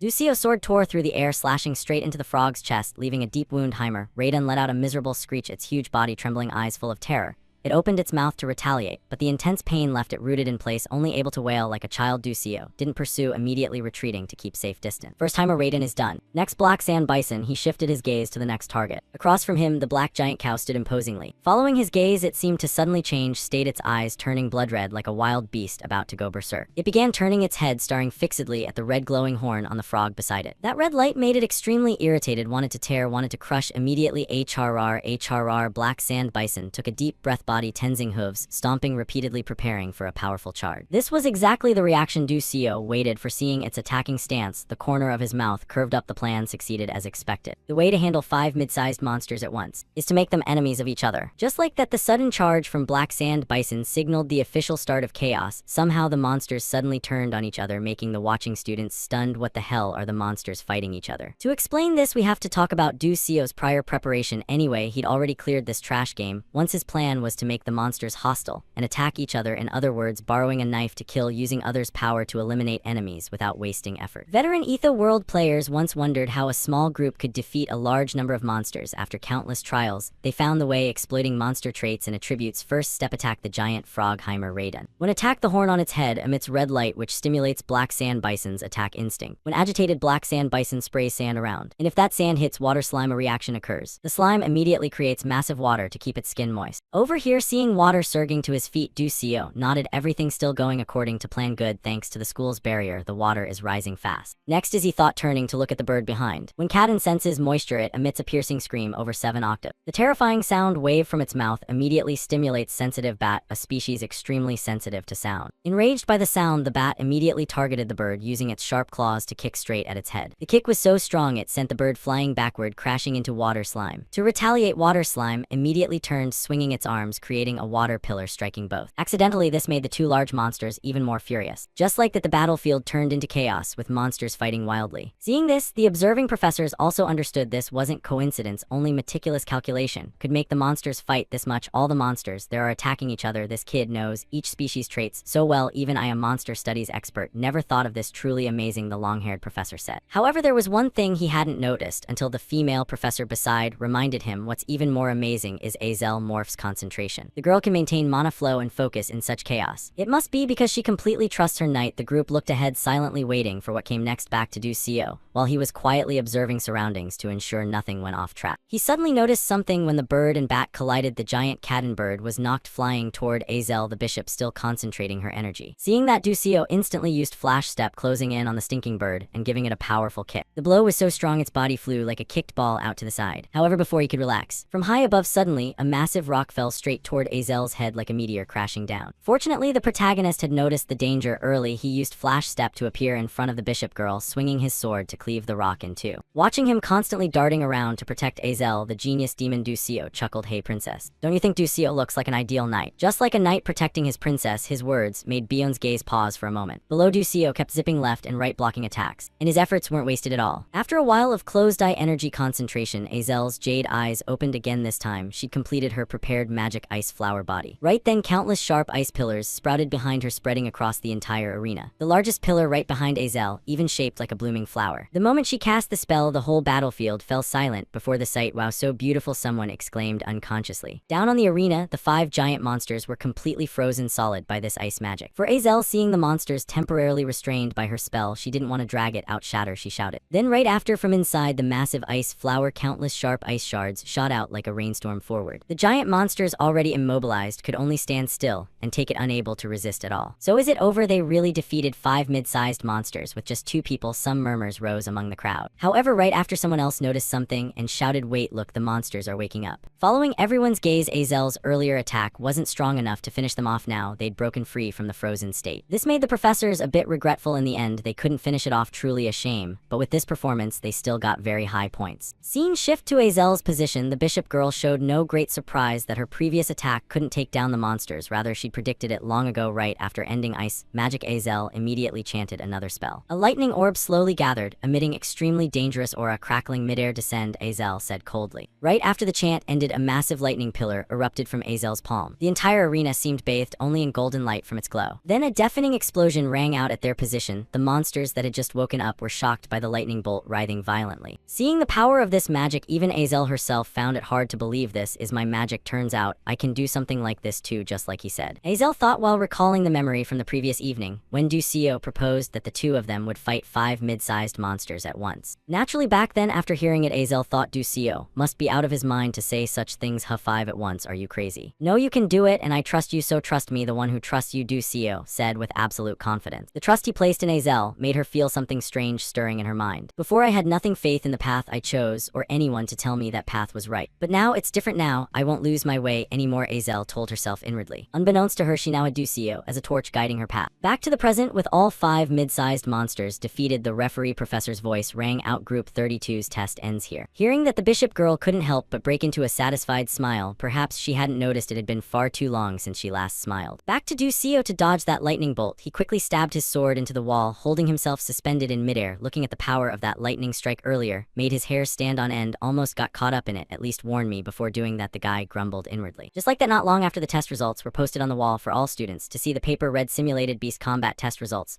First place group 32, 199 points, consisting of Beak Ducio and Azel Morph. Second place group 31, 127 points, consisting of Ma Ducio and Bion Adelep." Looking at the posted results, since she had anticipated it somewhat, the third princess wasn't too disappointed. "Completely defeated, even though I chose special mid to large monsters that countered my attribute and still lost. Guess I have to accept it," she sighed inwardly. Meanwhile, the genius Ma Ducio showed no sadness at all. In fact, he even turned to tease the princess. "Oh, accepting defeat so quickly, huh? HMPH, shut up," Bion huffed coldly. But then she started glancing at the genius and comparing inwardly. "But if my knight were Beak Ducio, could I have achieved that result? I can use magic no worse than Azel. But why is that commoner so devoted to Azel? If there's a perfect knight in this world, it has to be my knight, the perfect queen." Thinking this, a wave of irritation rose in the princess's heart. She bit her lip, her gaze turning colder as she stared at the result sheet. "Actually, admitting defeat is a lie. I can't accept it. This is confusing. I need to investigate Beak Ducio more thoroughly." Thinking this, the princess turned and walked away, as if to start investigating Ducio immediately. However, her steps suddenly halted when she noticed another girl staring intently at her. This was someone Bion knew, and it made her a bit wary. Saolan Orkin. "She's here because she heard I lost to a commoner group and a trader's daughter. What a troublesome woman," Bion grumbled inwardly, then quickly walked past Saolan without any intention of greeting. However, she didn't know that even after she left, Saolan's gaze still followed her back intently, then murmured, "Still too green." Time passed quickly. Scene shift to the school library area. Right now, the female lead flame was focused on her studies. However, the test results made it hard for her to concentrate normally. She stopped her pen and thought, the power Azel showed earlier, I never expected she could bloom the ice flower so quickly. That ice flower magic is Azel's signature spell, and it only appears when she overcomes all hardships and regains confidence in herself. According to the original rite, now Azel should be sinking deeper into despair. Yet now she's displaying the ice flower in front of everyone. This must be thanks to Beak Ducio. In the original romance novel, Ducio and Azel faced the end of the world together, but what if there's a side story I don't know about? If Beak Ducio, an unknown character, loves Azel and chose to regress in place of Demon Ducio, at the moment the world ended. Regressing for the person he loves, even if the price is being forgotten by the one he loves. Would Beak Ducio really have no regrets, that kind of love willing to sacrifice his own existence to turn back time? What would that feel like? The female lead flame silently pondered inwardly. If Ducio knew her thoughts, he'd probably laugh his guts out. Scene shift to the protagonist's position. Late at night, Ducio had to get up to check the new notifications. Chapter 5, Simulated Beast Combat ended. You have received a large amount of experience. You successfully guided the story in a positive direction. The Constellatio project grants additional rewards. After reading the notification, Ducio pondered thoughtfully, what reward should I pick this time? Skills have been strengthened quite a bit, best to prepare for the next chapter. Thinking this, Ducio quickly listed what he needed and said, I'll choose the item Yphanal Leaf Key. To his request, the system went silent for a few seconds as if checking something, then after dozens of seconds, it released the reward system checking. Reward granted. As the notification ended, a silver key appeared before Ducio. For Ducio, seeing the system grant him this item, he excitedly shouted, "Awesome Yiffinal leaf key. Though not an antique, it's one of the extremely rare items. Only high-level players can possess this key, leads to the abode of the god. But to use it, I need to go outside." But after the necromancer incident, the conditions to leave have been tightened. What now? The more he thought, the tighter Ducio's brows furrowed. Until suddenly, an idea flashed in his mind. "That's right, the club," he whispered. "I'm passed quickly to the next morning right now, Ducio. I just finished a pitiful poor essay on his growth from childhood. My family was poor. We rarely ate out like others. Whenever mom was away working, I could only cook instant noodles for myself. Then when I got sick of noodles, I begged for something delicious. Mom used her savings to buy me black bean noodles. I was so happy and invited mom to eat together. But for some reason, mom didn't eat. She said she didn't like black bean noodles after." Skimming through and confirming this emotional poverty essay, Ducio yawned widely and said, satisfied, "Good, temporarily done. Now time to find a club." Time passed quickly. Scene shift to the bulletin board with flyers. Right now, Ducio was carefully observing around to find a suitable club. Standing before countless recruitment flyers, Ducio pondered deeply, not sure which club to choose. But now, which club should I pick? Among so many clubs, not many allow special off-campus activities, so I need to think carefully. Thinking this, Ducio glanced at Bishop Azel beside him and asked, "Hey, you're looking for a club too? Haven't joined any yet?" The sudden question made Azel startle, her voice a bit flustered. "What, why?" "You should be getting scouted by tons of clubs, right?" Ducio frowned. "You don't know who I am?" Azel asked back. "I know you're Azel. Who else? Lately you're pretty famous," Ducio praised, making Azel's face even more flustered. "Ah yeah, that's true." For Ducio, looking at the bishop girl beside him, he thought inwardly, after the test ended, Azel's reputation has changed a lot. She must have noticed it herself. Back to Azel to ease the awkwardness, she coughed a few times, then said, "But you have to choose a club carefully, blah blah blah." At the same time, while the two were whispering, the genius guy walked over and patted the protagonist's shoulder in a very friendly manner. However, our Ducio coldly brushed off Demon Ducio's hand, seeing that the genius didn't get angry and still smiled. "I watched your test. Moreover, I heard you commanded the necromancer hunt too. You're really something. Wow, thanks. Just luck." Ducio waved it off, but his attitude seemed to want to avoid Demon Ducio. Seeing this attitude, the genius smiled. "Indeed, you have something very different from others." Demon Ducio's gaze when saying this was extremely intense, making the protagonist swallow nervously. Then Ducio started changing the subject. "You know, I'm a commoner, so I always have to think of ways to outperform others." In response came a smile from Demon Ducio. "I see you just used your time more efficiently. So what do you do on weekends?" Ducio asked, next making Demon Ducio slightly surprised. "Me, huh? Just study." Not sure why this answer made both freeze, as if they'd heard something incredibly strange. "I asked casually and you answered casually." "Thanks," Ducio said with a deadpan face. The genius quickly explained, "No, I really study. Study and then train more." From Demon Ducio's attitude, Ducio seemed to sense something and asked back, "Huh, you don't do that often?" Yeah, but lately I have for some reason," Demon Ducio said awkwardly. This info made the protagonist curious. Demon Ducio only started training much later in the original. What's the reason? Beside him, Bishop Azel had guessed it and asked, "It's because of the dungeon practice trip, right?" "Yeah, that's right. If the young lady hadn't interfered, I might have been in danger." Demon Ducio smiled. "Don't call me young lady," Azel shouted, annoyed. Meanwhile, Ducio, standing nearby, finally understood everything. Right, in the original, Demon Ducio teamed up with Flame and easily beat Ha Wenryang. But this time, because I interfered, Flame got stuck and he had to face Ha Wenryang alone. Could this be why Ha Wenryang became abnormal? But anyway, it's good this way. Both Ha Wenryang and Demon Ducio will train themselves. Unlike me, their growth will definitely bring positive influence to the happy ending. Back to Demon Ducio's view. Seeing Ducio still hesitating on club choice, the guy offered, "Hey Ducio, you still haven't joined any club? It's been a while since school started." Hearing that, Demon Ducio excitedly pointed at himself and suggested, "Then join my club. How about it? Let me see. If you meet my requirements, I'll think about it." Ducio replied calmly. Meanwhile, the genius guy also asked Ducio what kind of club he wanted to join. Ducio replied, "That has to be a quiet club, few people, no private gatherings, guaranteeing the 4 great insurances: lunch with cheese and pork chop, free off-campus activities, comfortable personal freedom, and special permission to go outside." Ducio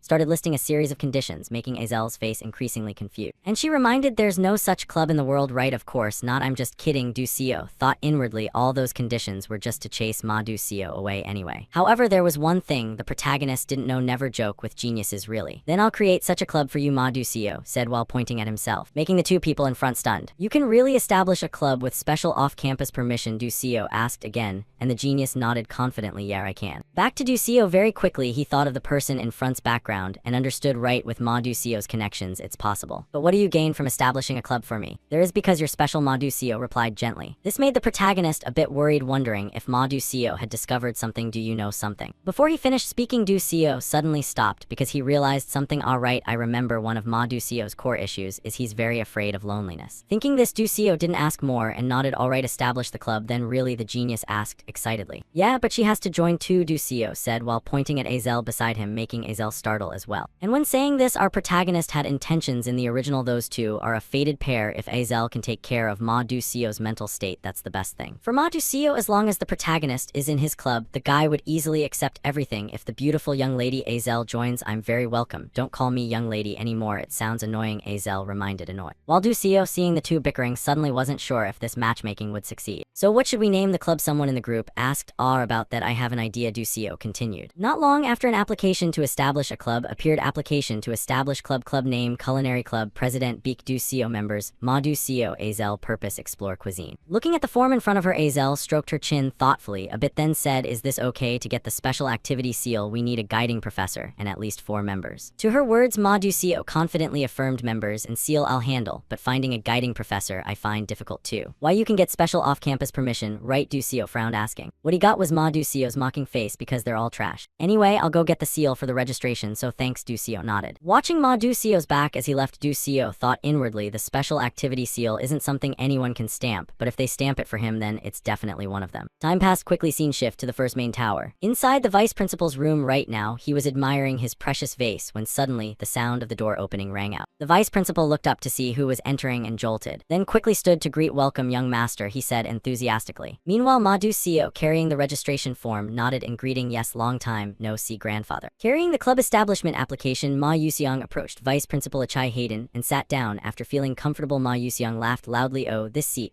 is more comfortable than I thought. I like it already. Vice Principal Achai Hayden in front waved his hand with a forced smile. Haha, how so? But then he frowned slightly and thought inwardly, this crazy kid, why is he here now? Then he tried to smile and asked Ma Yuseong, but what brings you here today? From his hand, Ma Yuseong took out a paper previously discussed with Beak Yuseol and Azel. Still keeping his smile, he continued. Club registration application, stamp it for me. Achai Hayden was surprised by this. The awkwardness made him freeze for a few seconds. But quickly after, he reached out to take the paper and gave some comments. Club registration application. First, I need to check if it meets the establishment conditions. His suspicion was established, but in return came Ma Yuseong's hand slamming hard on the table. This was understandable because the minimum member requirement wasn't met. Faced with this unpredictable change, Vice Principal Achai Hayden was surprised once again. His worry made him hear him continue. No need to check the content, right? Just stamp it. Ma Yuseong's cold face appeared clearly. Achai Hayden saw the dark shadow lurking behind Ma Yuseong's smile. The request from him came after that. You'll do it for me, right? Achai Hayden felt deep unease and trouble from Ma Yuseong's gaze. He unconsciously swallowed and pulled his hand back, thinking quickly, knowing he couldn't resist. Once this child is that man's successor, he absolutely cannot oppose it. No choice, he had to accept the request. Yes, I'll do it. The paper was in his hand, and a new issue came up. But Ma Yuseong, you know what I'm thinking. I know, he replied, adjusting his tie and saying that. After meeting the condition from himself, he quickly headed toward the door, but didn't forget to add, thanks, I'm off. After seeing the door close, Vice Principal Achai Hayden, who had stood motionless for a while, finally sat heavily in his chair and sighed. His gaze then showed deep contemplation, like father, like son, exactly the same half, yet daring to be so arrogant. But not for long. One day, I'll cut that arrogant neck with one slash. Shift to some classroom. The lecturer began stepping out the door. The students watched intently, countless thoughts forming immediately. Finally over that professor always nitpicks nonsense. Yeah, especially with commoners, he picks even more. Zeki stood aside, got up, holding a few documents tightly in hand. Just holding it, her hand trembled slightly. Countless thoughts suddenly appeared in her head. I could have performed better in front of everyone, yet I got so nervous. I made mistakes. I could have done way better than Flame. Then from nearby, Flame approached with a smile and said, Zeki, your presentation today was great. Don't mind the professor's words, you did well. But Zeki turned away and shouted enough, leaving Flame watching in confusion. This kid, really, I worry about her, yet she doesn't understand people's feelings at all. Then suddenly a voice came from beside her. Yeah, true, making Flame startle and turn, recognizing Beak Yuseol. She said loudly, ah, you startled me, what's up? Seeing her surprised expression, Beak Yuseol smiled and said, nothing big, but you're close with some professors, right? I'm planning to establish a club. Could you ask a professor for me? Flame first assessed and asked back, why don't you do it yourself? Beak Yuseol gave the reason right away. The thing is, professors hate me a lot, so I'm kinda shy. Don't dare ask. Hearing that, Flame added, yeah, makes sense from your daily attitude, it's obvious. A series of issues, she continued, you always talk back to professors, sleep in class, not getting warned, is already lucky. Hearing that, Beak Yuseol just laughed awkwardly, haha, not to that extent. But then Flame continued with him while closing her eyes, but who would help with that troublesome thing? But then an idea suddenly sparked in her head, and she said in his surprise, speaking of which, aren't you close with assistant professor Altarisha? Farewell to their conversation here. Beak Yuseol walked along some corridor. Countless thoughts appeared continuously in his head. Turns out assistants can also guide students, just playing by plot. I didn't know that. After walking a bit, he was surprised by something and stopped his steps ahead of him. Some lecturer carrying documents stepped out from a room in front. No one else, it was Professor Tyrand, the one who made things hard for him before. His face had a bit of malice, as if some long-planned scheme was about to form. Still standing there observing observing Beak Yuseol, was a bit dazed. What the hell? Shift to Assistant Professor Altarisha's private research room. Beak Yuseol arrived here, opened the door, smiled, and greeted hello. But then he showed a surprised look looking at the professor in front. He asked Assistant Professor Altarisha. She was standing thoughtfully looking at papers scattered all over the floor. Seeing someone appear, the professor showed teary eyes. Then quickly wiped her tears. She said, "You're here, no idea what's up." Beak Yuseol immediately questioned the assistant what's going on. After hearing her explain for a while, he noticed the table with only a few papers left. A few questions he asked after assistant the essay. "You said you prepared before, where is it now?" Hearing that, Assistant Altarisha froze a bit, then tried to clench her hand tighter. But then she forced a smile to hide her previous emotion and continued to him,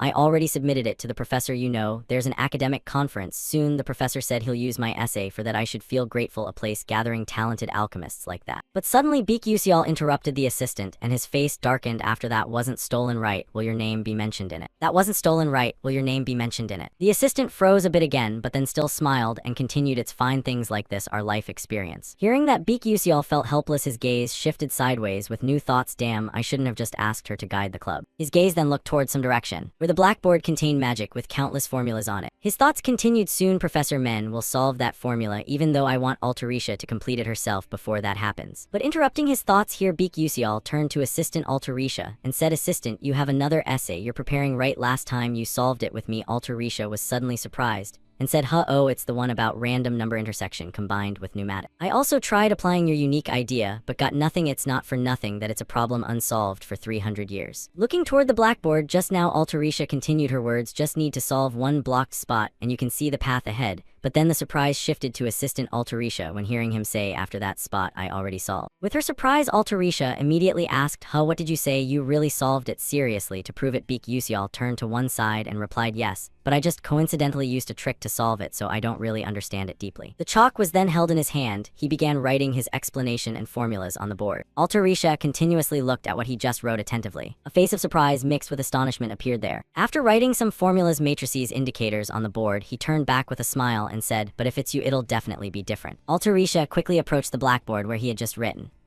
"Concentration and analysis," Altarisha said. "After that's right, if we add scattering and reflection to Trini's coefficient in this formula, then add Panusan flow too." Hearing her say those words, Beak Yuseol smiled, satisfied his thoughts formed right after. Just like that, she's completely immersed. Truly astonishing concentration. Unlike me, who only mimics what he sees, she's a true genius, a genius who can change humanity's future. He then turned his body to one side. "My role here is done." Just like that, he walked out of the room and left Altarisha alone to continue researching. The rest can only trust in her talent and wait. Continuing his journey, some fragrance spread from a certain room. Beak Yuseol's steps stopped here. Finally arrived. "My body is so sore." His thoughts quickly formed after. "After that, thanks to Altarisha's help, I successfully established the culinary club. As president, I can get off-campus permission." His gaze then closed, though during the process there was a bit of suspicion. But anyway, luckily got the permission easily. The conversation between him and teacher Lee also happened right after training while applying for off-campus permission under the culinary club name. He just laughed awkwardly. Haha, yes, that's right. Just like that, he continued walking forward where a large tree branch appeared. His thoughts ran across, "As long as no trouble is caused, it's fine." And then once again, he surprised himself again. A giant tree, it appeared before Beak Yuseol's eyes. His assessment was spoken. After that's the third world tree, right? Updated info, Southern Flower Spirit Garden. Many new buildings appeared under this giant tree. This time, Beak Yuseol arrived at the place where spirits live. An unexpected statement, he exclaimed while walking forward. "No way, can't compare to game graphics." After moving a bit further, a female spirit appeared and smiled, greeting, "Very honored to meet Stella's mage." A male spirit standing nearby chimed in, "May your sincere heart reach the Mother Earth." Seeing these two appear, he immediately flashed a bright smile.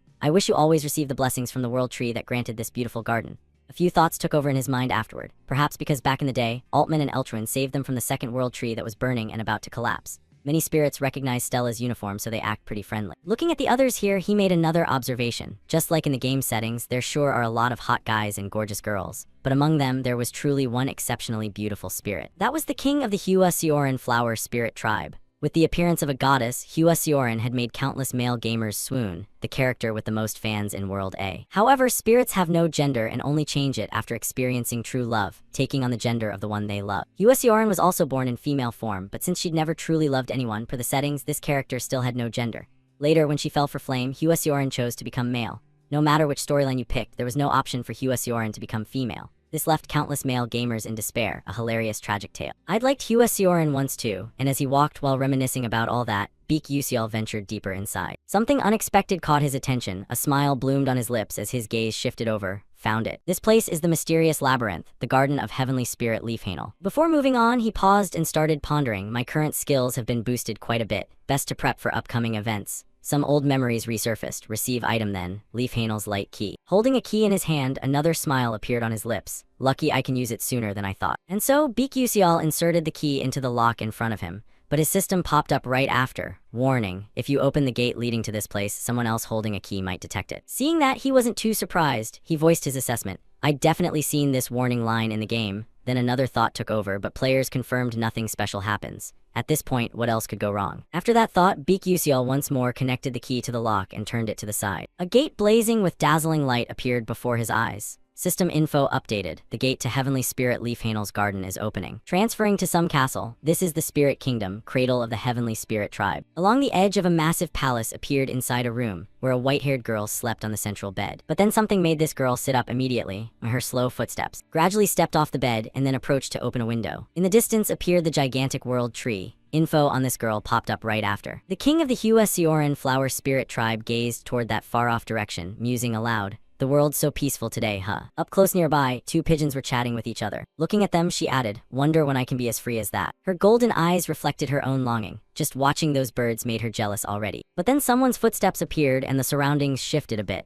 Sensing some energy change, she felt surprised with a thought, this aura is. She touched her forehead with her hand, then her assessment continued in her mind. Did someone enter the secret garden where Leaf Hanel slumbers? No one should be able to get in there. Who the hell is it? Worry showed clearly on her face. What am I supposed to do now? Carrying that worry, she placed her hand on an object placed nearby, and then draped a hooded cloak over herself, heading to the door to prepare to leave. But then she halted her steps, gripping her robe hem tightly with a flood of new thoughts. Can't hold back, I've endured for decades now, can't act rashly. What if the curse activates and drives someone insane? She hesitated a bit more. Wait until the fated day comes, then I'll investigate and return to Beak Yusial. He suddenly felt a sneeze coming on. Achoo. Around him swirled a bunch of pollen dust, his footsteps kicking up tons of it. He commented afterward, ah, this damn pollen. Then something suddenly attacked from behind, forcing him to dodge quickly. Whoa, you damn tree roots. After moving a ways, he stopped at some spot. More precisely, standing right next to a gigantic flower. Adjusting his robe hem, he said a few words. Fighting like this will never end them. But he pulled out a vial with a special smile, continuing, should have prepped Molotovs with alchemy like this. Without hesitation, Beak Yusial tossed the vial in his hand forward, light flashing instantly. The trees met fire and burst into flames, the blaze engulfing the whole area. Over here, Beak Yusial drew his familiar sword, readying himself, assessment set. Can't miss this chance. His body suddenly changed at an astonishing speed, dashing forward straight at the target. His eyes focused to lock on a fixed spot, and then he locked onto the attack target there. Position confirmed, Beak Yusial lightly thrust his sword through it. With just those two basic attacks, the tree monster gradually dissolved, his system showing settlement info. You've gained experience points. Standing aside reviewing the situation, gaze half-lidded, he remarked, phew, that's plenty for these run-of-the-mill monsters. Quickly adjusting his mindset, looking ahead of him, he continued, now time to tackle the real goal. System panel appeared, you've entered the boss room of the labyrinth. To a garden with glowing blue flowers, where someone leaned against a central pillar. From nearby, Beak Yusial stepped closer through, then had to stop and observe ahead. Is that Heavenly Spirit Leaf Hanel? Continuing Beak Yusial's inner monologue, the world's most mysterious being is the soul. That means a pure soul tempered over hundreds of years finally achieves enlightenment, transforming into a new form of existence. They say even the world doesn't have many such entities. But the creature before him wasn't a perfect soul. That woman had lost her heart right before becoming a soul and was stuck in that state forever. Under the shining moonlight in a shimmering night, Beak Yusial saw someone leaning against the central pillar. Anxiety started overwhelming Beak Yusial. He took a deep breath and step by step advanced forward. Even though a head existed only as a soul, the pressure from the massive mana began crushing his body. The immense pressure made his body sag. Though he'd read the prior warning to always wear high-level protective armor, right now he had nothing on.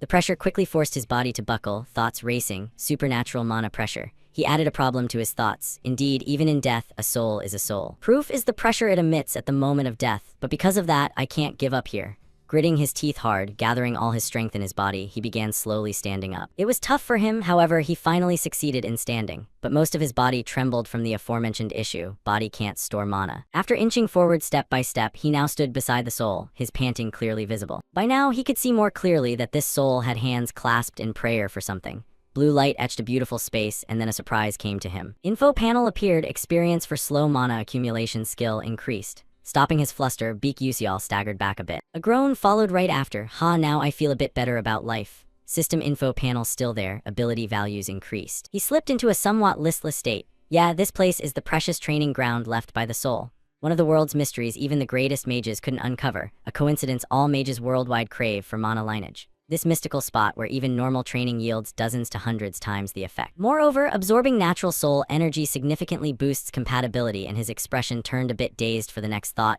Right, super hard to find a suitable training room. But here, I can practice new moves I couldn't elsewhere. But quickly after, he shifted his gaze to the soul statue, more precisely something on it. A thought formed, but first, no more thinking. He took it out and held it in his hand. Detailed notification appeared. You've obtained Hatred Branch item. A smile bloomed on his lips with a hand on hip. More detailed info followed. Hatred Branch, high rare grade. Description: hatred never fades with time but only grows stronger. Special feature: hatred. 1. On first contact, target falls into abnormal resentment state. 2. On second contact, target's hatred explodes, dealing significant extra damage to dark attribute foes. 3. Resentment or hatred damage accumulates daily and can last up to 3 months. 4. If target danger level is 6 or higher, damage half. One-time use feature. Looking at the newly acquired item, a confident smile leveled up. With this, I can handle the 8th cluster's bug, Mage Maze Tyrant. Got the relic image too, so let's start training. Time flew by. A few weeks later, BQCL opened his system panel to check. Slow mana accumulation level 3, strength plus 8%, agility plus 12%, sensation plus 20%.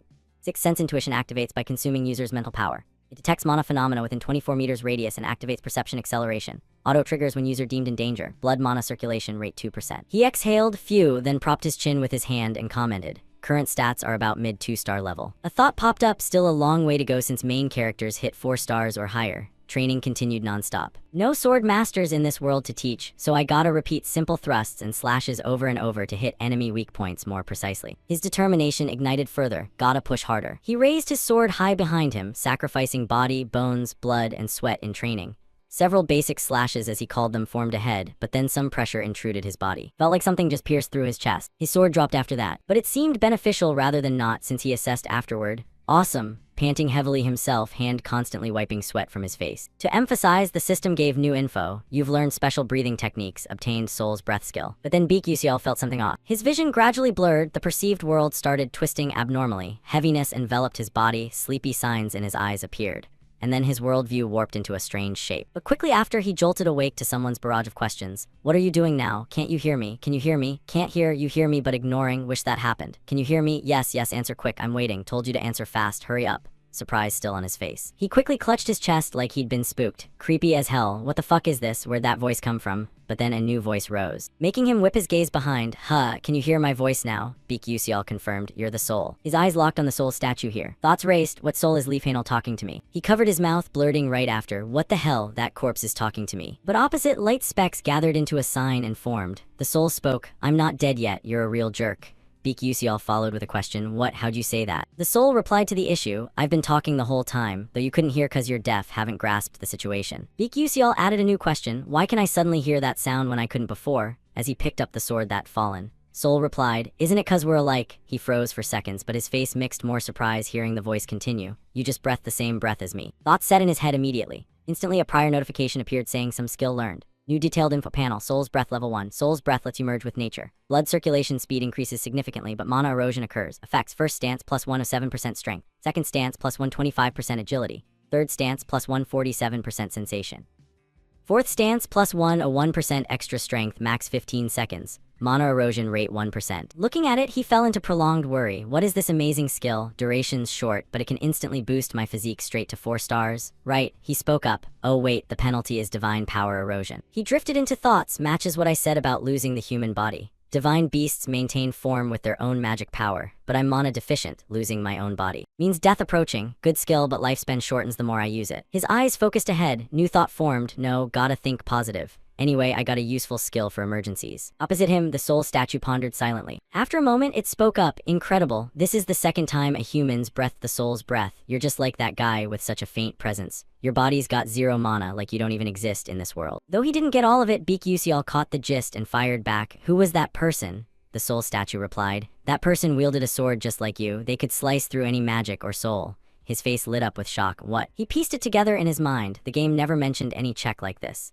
If you can slash a soul, doesn't that make you pretty damn skilled? He followed up with a question. Can I meet that person? the soul statue replied. No, you can't. They were killed by the 12 disciples of the Origin Mage. It hit him like a thunderbolt. Beak Yusial's face fell. The Origin Mage, that guy's been dead for ages. But then he got another line. Should I teach you? I was close to that person, so I recorded their entire breath along with their movements. Beak Yusial was even more surprised. For real. The soul's voice continued, but there's a condition. I can't leave here or talk to anyone. I'm definitely dead. So save my heart, save me. Beak Yusial froze for a few seconds, his expression darkening afterward. That's exactly the answer I expected. He spoke up, sorry, can't do it. With my current abilities, I can't save other souls' hearts. Soul Leafhanel fell silent, its contemplation clear afterward. After some hesitation, the soul continued. It doesn't have to be a soul's heart, just a pure god's heart. Beak Yusial doubted, if you use a god's heart, won't you lose most of your power? Hearing that, Leafhanel's voice softened temporarily. You okay with that, instead of being trapped here forever in loneliness?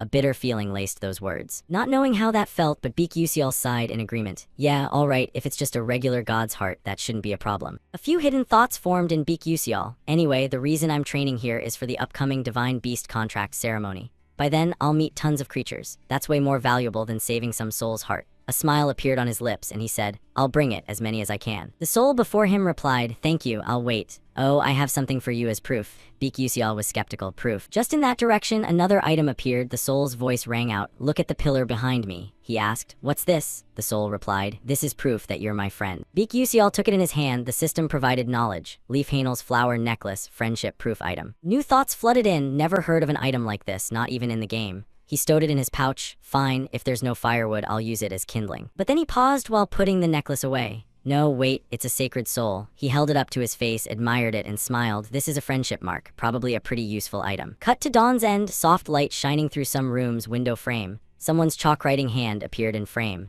This wasn't an unfamiliar place. It was Stella Academy, Altarisha's lab. She suddenly stopped her writing chalk. Before her eyes was a complete system for some formula. I did it.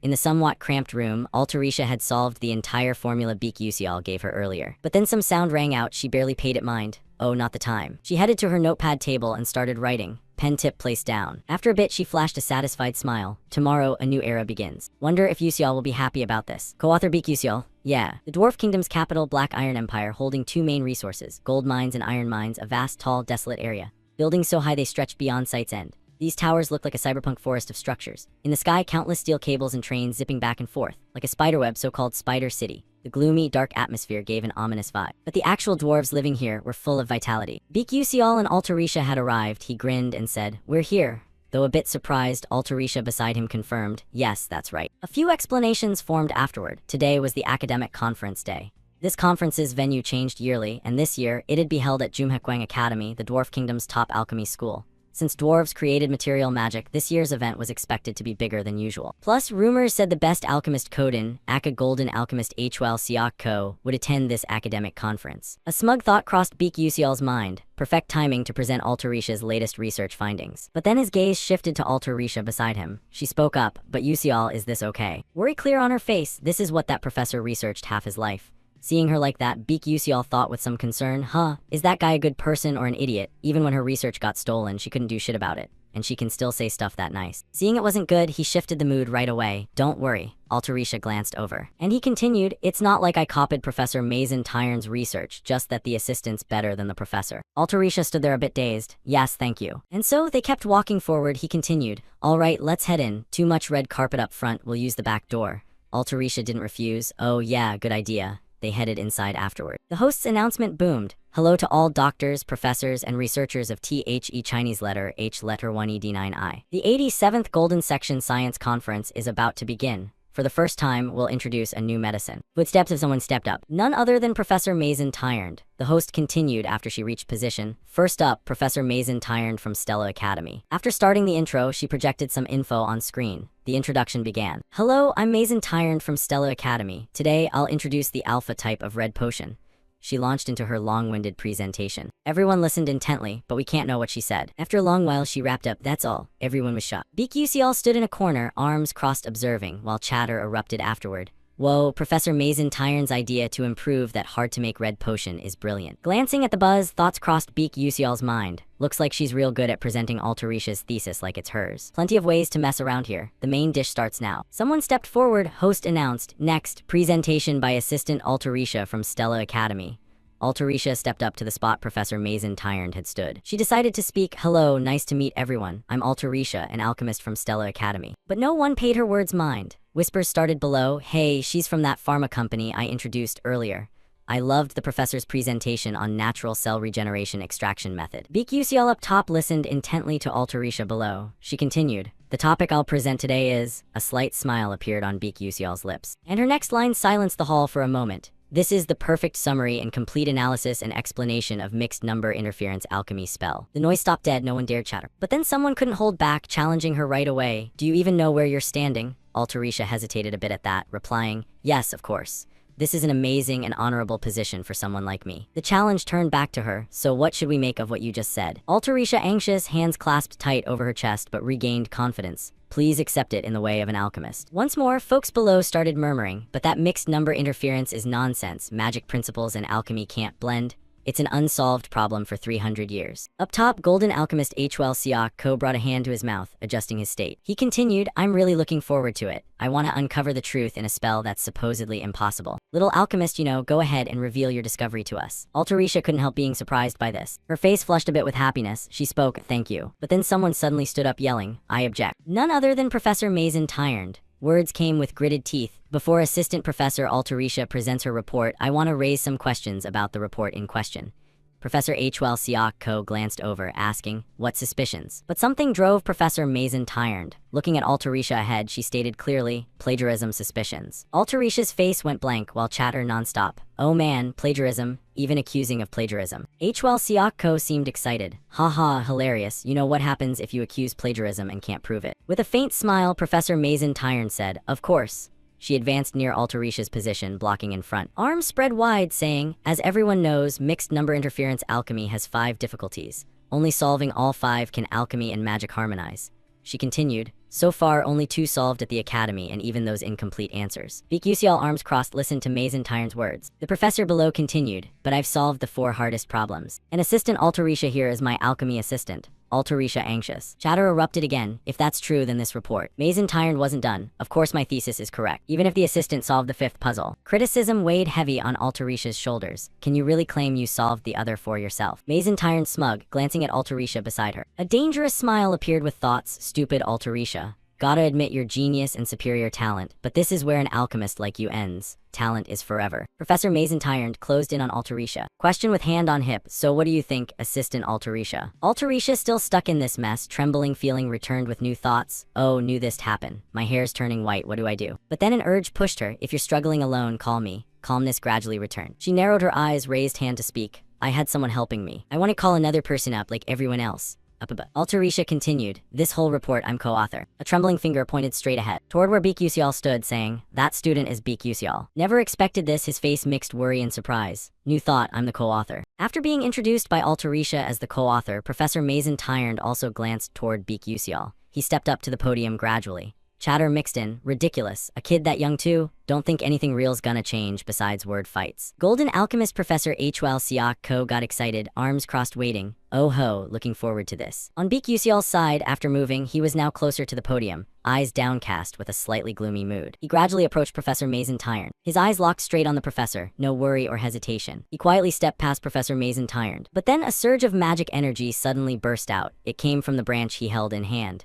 The direction this power source hit was the professor's arm. A system info panel updated quickly. Special hatred skill of hatred branch item activated. Hatred target, Mazin Tyrant. After he passed, Professor Mazin seemed unaware, just got a bit pissed, glanced over and said, HMPH, so rude. Seeing the opponent didn't notice, he flashed a slight smile with a thought. Alright, it's working. After reaching the spot, he stopped and formally faced the scholars below. Silence formed first, then with an emotionless face. Beak Yusial spoke. First off, let me hear Professor Mazin Tyrant's argument carefully. There's a saying, seeing once beats hearing 100 times. So let's solve this cross-training technique together right here. A smile appeared on him and chatter erupted again. A debate between a professor and her assistant to settle this report. Sounds super interesting. Totally agree. Altarisha's worry turned to him. She stammered, hey Yusial, seeing her anxious. He glanced over, then flipped it. Hey assistant, you don't trust me? Hearing that, Altarisha dazed a bit. Ah no, I do trust you. To reassure, Beak Yusial comforted. I've been by your side this whole time, so don't worry, Assistant Altarisha, you can do it. I trust you more than anyone. Seeing his smiling face, Altarisha blushed a bit, thoughts racing. Can I really do it after that? Her hand gripped her collar tight. Focus adjusted her glasses, thoughts flooded. Yeah, Beak Yusial's right. I gotta trust what I've done all this time. She fixed her hair neatly. Over here, Professor Mason Tyrant stood dazed, unable to handle the situation. After regaining confidence, Altarisha stepped to face Mason, saying, let's start then.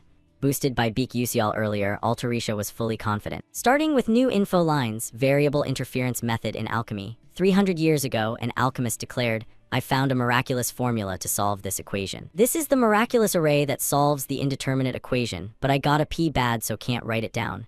Then he died in the bathroom, making this formula famous. Since then, countless alchemists tried, all failed, so now no one wants to touch it. The unsolved formula deemed impossible, but now someone's claiming to solve random void interference formula. A cold-faced smoker commented, interesting. Info on him, Moonbone Tower member, Destruction Squad 13, Captain Keen. Another girl in similar outfit nearby yawned long. Interesting my ass, boring as hell.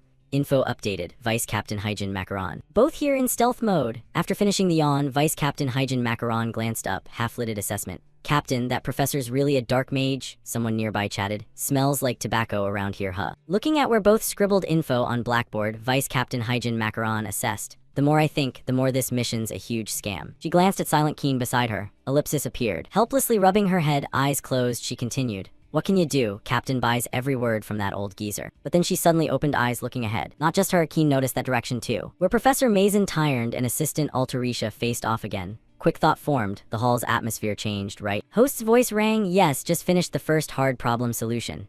At Golden Alchemist Hwal Siak Ko's spot, he was shocked by the info below. Observing the detailed specific info on 2 blackboards in a row, he assessed, similar but totally different approach. Over here, Captain Keen thought while watching intently same direction, but the assistant's explanations simpler than Professor Mason Tyrant's. Plus, final results slightly different. Below, host's voice again, next, second hard problem solution. Both headed to their blackboards and scribbled. In observer area, some focused worry mixed with surprise on faces. Incredible, plenty solved the second before. But this explanation's first time I've seen. A problem said to need at least 200 lines to solve and clarify, yet she did it in exactly 12 lines. The one they discussed was Altarisha. Watching from side, Beak Yusial arms crossed, smiled, thought assessment. Audience reactions great. Keeping smile, thought shifted, but now's the real main part. Host's voice currently, third hard problem solution continuing. Will the third problem, never solved till now, really get cracked here? Both focused writing research results on board. Altarisha's face showed anxious sweat beads, while Professor Mason Tyrant way more worried. Both stopped pens. And Hwal Siak Ko below shocked. Assessment's rapid. She really solved it. Professor Mason, breaker of the deemed impossible third problem, impressive result. Though hearing praise, Professor Mason showed no joy. Instead, surprise mixed in. Hwal Siak Ko pointed out. But even more, Assistant Altarisha has something more impressive. Looking at result hidden by Altarisha, Professor Mason got irritated and angry, thoughts overriding. What the hell's that explanation? Over here, Beak Yusial smiled satisfied, hearing endless chatter around. How'd she think up that approach? Even seeing it live, can't believe it. New info proposed. Till now, alchemy predecessors saw 5 hard problems as separate, solved one by one. But Altarisha totally different. She treated all 5 as one whole, solved, integrated. That's the difference between Mason Tyrant and Altarisha. Hard problem solving continued. Professor Mason's chalk hand started shaking. Calculation thoughts no longer working well. Wait, what's the formula for the latter part? Glancing back at blackboard, she cursed. Damn, not enough board space. She turned to nearby host, yelled, bring more boards here. Voice louder, hurry, but then familiar voice rose, instantly erasing tension. I'm done solving. Professor Mason's eyes froze, then glanced aside, where Altarisha calmly turned from blackboard to face below. Altarisha explained to everyone. That was complete analysis and explanation of random void interference formula. Light flashed where she was, deep voice echoed whole hall. Problem solved. Everyone couldn't hold back, noise overwhelmed. Insane, totally crazy, am I witnessing history here?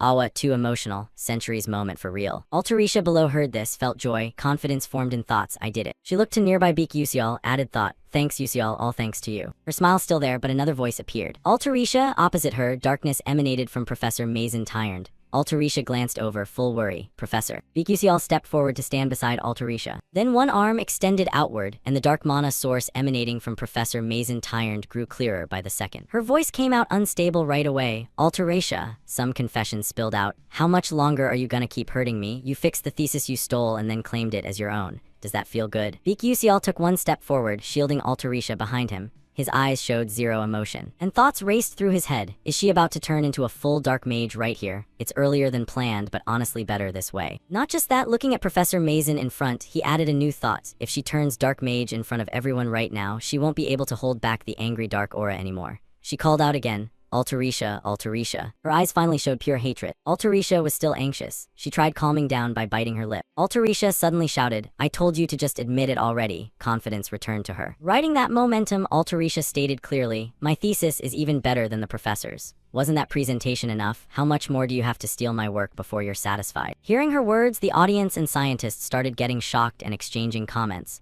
Wait, that red potion thesis earlier was the assistant's. No wonder. Confidence didn't last long. Alterisha trembled again. Professor. Once more, she burst with emotion, voice louder than before. The professor's even stupider than me. Hearing that, Beak Yusial's face went blank as he glanced at her beside him, the feeling quickly spreading to Captain Keen and Vice Captain Hyjin Macaron standing nearby. Finally, Professor Mason, the center of attention right now, also looked stunned. To cut through the awkward atmosphere, Golden Alchemist Hwell Siak spoke up. Breaking the tension, Hugh, this is interesting. He crossed his arms and burst into loud laughter. Ka ha ha ha, today's conference is seriously entertaining. At this point, Professor Mason snapped back to reality. Dazed feeling mixed with her voice, realizing she'd leaked a bit of dark mana. What? She looked at her trembling hands. What did I just do? Thoughts rushed in. Danger, this is dangerous. Knowing exactly where it started, Professor Mason turned her anger and gaze in one direction. Rushing steps aimed straight at Alterisha. The threat materialized. Alterisha, how dare you? Alterisha startled and shrank back. That surprise quickly shifted when Professor Mason saw a familiar figure blocking in front. No one else but Beak Yusial. His voice came out slow and calm. Professor Mason, please take a look at the situation now. Following his words, Professor Mason's face froze, then gradually fell into stunned, life-questioning disbelief. She felt an invisible pressure from countless eyes below now viewing her with clear displeasure. The alchemist sat in silence waiting for the outcome, letting everyone calm their doubts and understand the situation again. Professor Mason Tyron turned sideways, stammering, Ah no, it's not like that. At the peak, she raised a hand to her chest, voice rising. That little brat stole my thesis. Below, hearing everything and assessing the situation, Alchemist Hwell Siak spoke quietly. Take her out. Someone quickly replied, yes. The order was carried out. 2 surveillance spirits stepped up, escorting Professor Mason to one side. In this situation, she still argued. Ah no, I said I didn't do anything wrong. Both Destruction Squad 13 members watched her leave while her voice still echoed. Let go, let me go. After the major danger and huge trouble departed, Alterisha collapsed to sit on the floor right there. All the initial burden seemed lifted. From ahead, a hand slowly reached out. Her sparkling eyes looked at that familiar hand. Beak Yusial, with a confident smile, spoke to her sitting there. Assistant, you worked hard today. Hearing his encouragement, Alterisha blanked for a few seconds, then broke into a bright smile, chasing away all worries. The golden lights outside added a shimmering beauty to the place. Cut to Moonbone Tower's Destruction Squad 13, both heading in one direction. Vice Captain Hyjin closed her eyes, starting a new conversation. In the end, we got nothing out of it. Hearing her abrupt comment, Captain Keen grasped it and added, if emotions exploded that hard, there should have been signs. The dark mana intrusion sensor didn't pick up any response at all. Vice Captain Hyjin continued, makes sense, Moonbone Tower's spiritual sense isn't absolute anyway. A new question came after glancing at Beak Yusial and Alterisha surrounded by scholars. Hey, that kid's the high schooler they said is co-author, right? Toward Captain Keen beside her, she noted. Kinda cute, huh? Keen gave her half a glance. You investigated. Hyjin's face went blank as she replied. Yeah, just got info from me. She gave detailed info on Beak Yusial. Before Stella, his hometown got wrecked by dark mages, probably a civilian. Lowest grades, yet he's in Class S, and attending the world's top magic school without using magic. Super weird overall. Today he even asked to remove his name from the paper, didn't expect so much background. Captain Keen calmly looked ahead. Got it, remember that. His eyes showed surprise at something. From ahead, Beak Yusial looked straight at Keen. Partly focused, 9 parts clueless. He decided to ignore it, looked forward again, flashing a bright smile. Standing there a bit dazed, Captain Keen wondered, wait, did our eyes just meet? Hyjin beside him didn't believe. What? No way. She looked at Beak Yusial ahead, continuing. Captain's perception reduction and my shadow barrier got pierced that easily.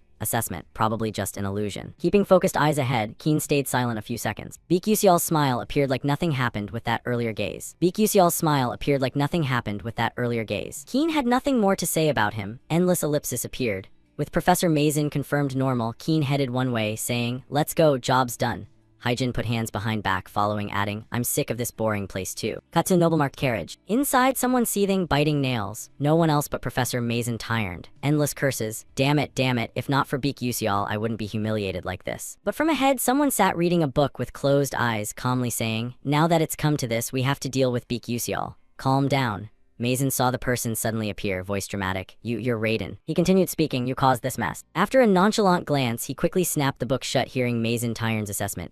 that's not trouble. Professor Mason Tyron's face showed no small surprise. Almost. Raiden continued with slight displeasure, glancing over, adding, almost, luckily the contract suppressed it. If emotions surged anymore and caused chaos, it could have ruined all our plans. Knowing she nearly caused major risk, Professor Mason dazed in place. Sorry, I'm truly sorry. Seeing her only say that, Raiden stowed the book in space while eyes closed, sighing. You think just apologizing fixes it? The leader's extremely disappointed. Immediately adjust your mindset back to how it was. She continued, you nearly lost your value as a Stella Academy professor. Not accepting this, Professor Mason shouted, explaining nonstop, no, I have tons of connections on the plagiarism review board. This incident I can still smooth it over. I haven't been expelled yet. Hearing her ramble, Raiden closed eyes, cutting in. Shut up and stay still, bow your head and walk quietly is the most useful thing you can do. Question replaced atmosphere, understood. He then teleported away, leaving Professor Mason with orders. Don't move and stay silent until the commander gives instructions. Alone now, Mason Tyron poured out rage, clenching fists, blame aimed straight at one person. This, all because of Beak Yusial. Her face etched clear danger, some scheme forming. Recalling both figures before being dragged away, Professor Mason added thought, just wait a little longer, just a bit more. His image burned deep in her mind. Cut to train moving towards somewhere. In one compartment, Beak Yusial, arms crossed, staring at assistant Altarisha. His gaze shifted aside, assessment and thoughts. What a shame. I thought if Professor Mason Tyron used black magic during the presentation, it could have stopped the collapse, forming the 8th arc's disaster.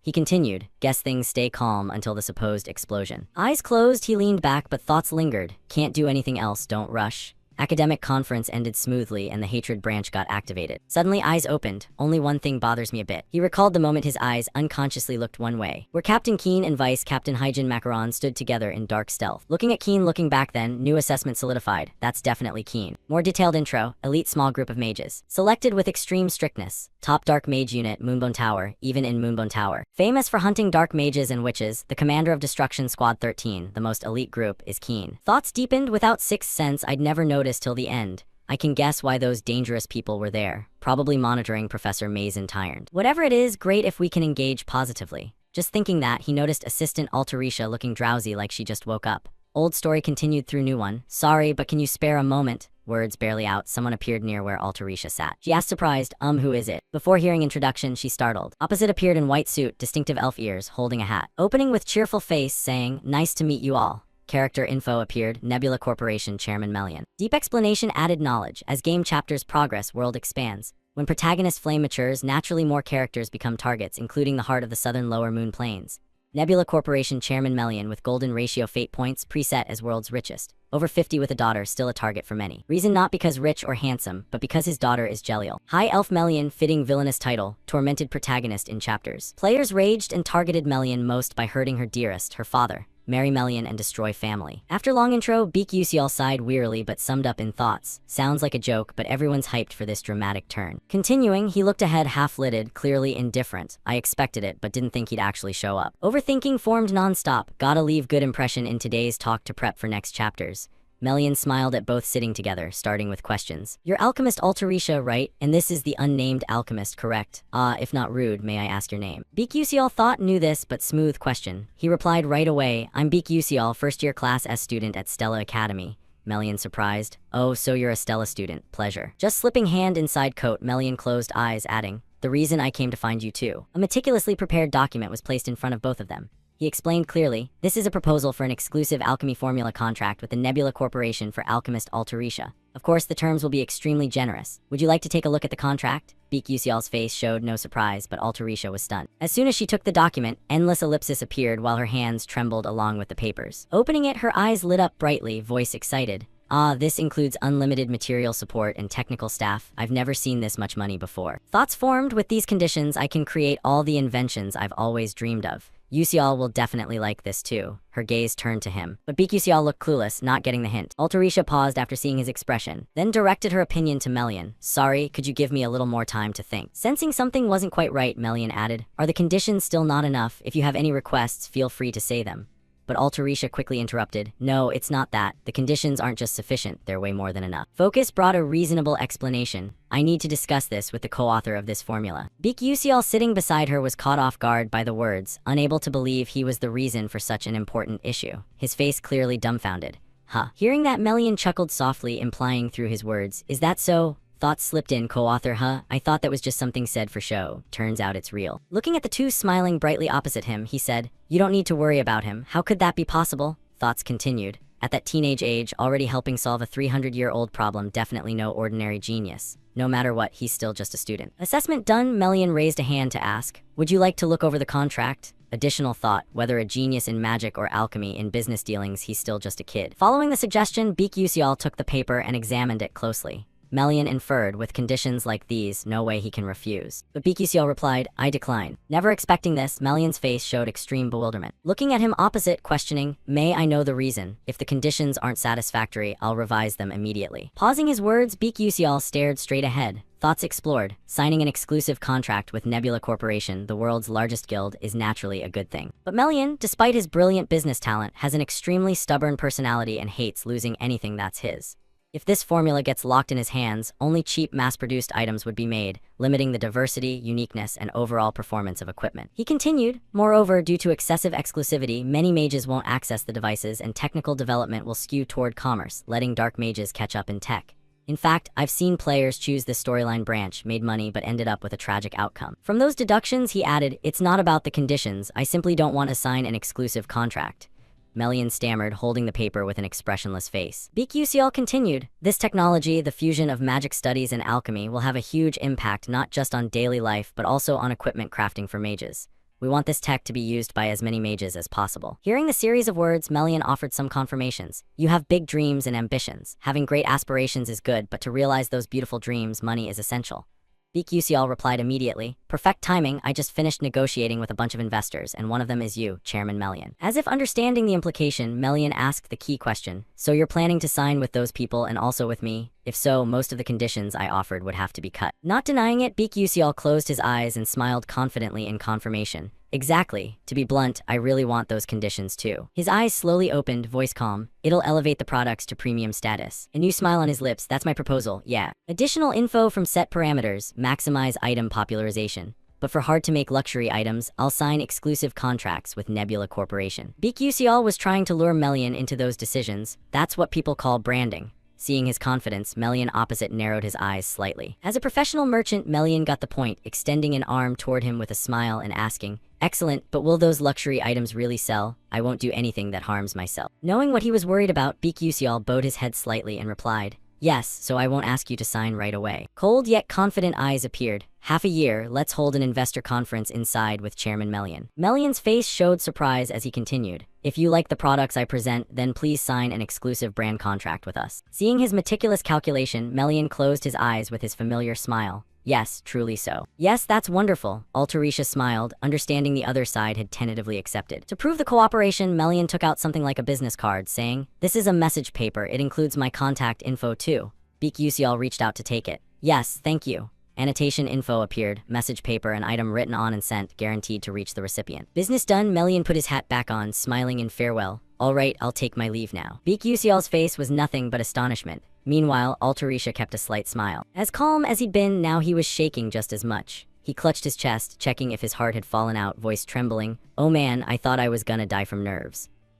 Seeing him like that, Altarisha worried along. Is that really how someone who worries acts? Before her confusion, he replied, I was seriously worried. Hearing him, she burst into a natural smile, praise following. As expected, Yusial is amazing. Hearing something odd in her words, Beak Yusial blanked. Huh. Seeing him puzzled, Altarisha changed her tone. Nothing. Not paying her more attention, he focused on the door where Melian had just left. Thoughts with a smile showed, anyway, one problem solved. When we get back, I think I'll go to a nice restaurant with the club members. Additional info appeared, the science conference ended safely. Classes at Stella Academy are proceeding normally. A professor on the podium spoke to the students below. Professor Maidan is unwell, so I'll be substituting for today's class. Beak Yusial, wearing glasses, heard this and looked half-lidded, thoughts rising. As expected, she's vanished without a trace, huh? Thoughts escalated as images of Professor Mazen Tyron's dark transformation appeared. If things go according to plan, Mazen fully awakens in the 8th arc and causes massive damage to this school.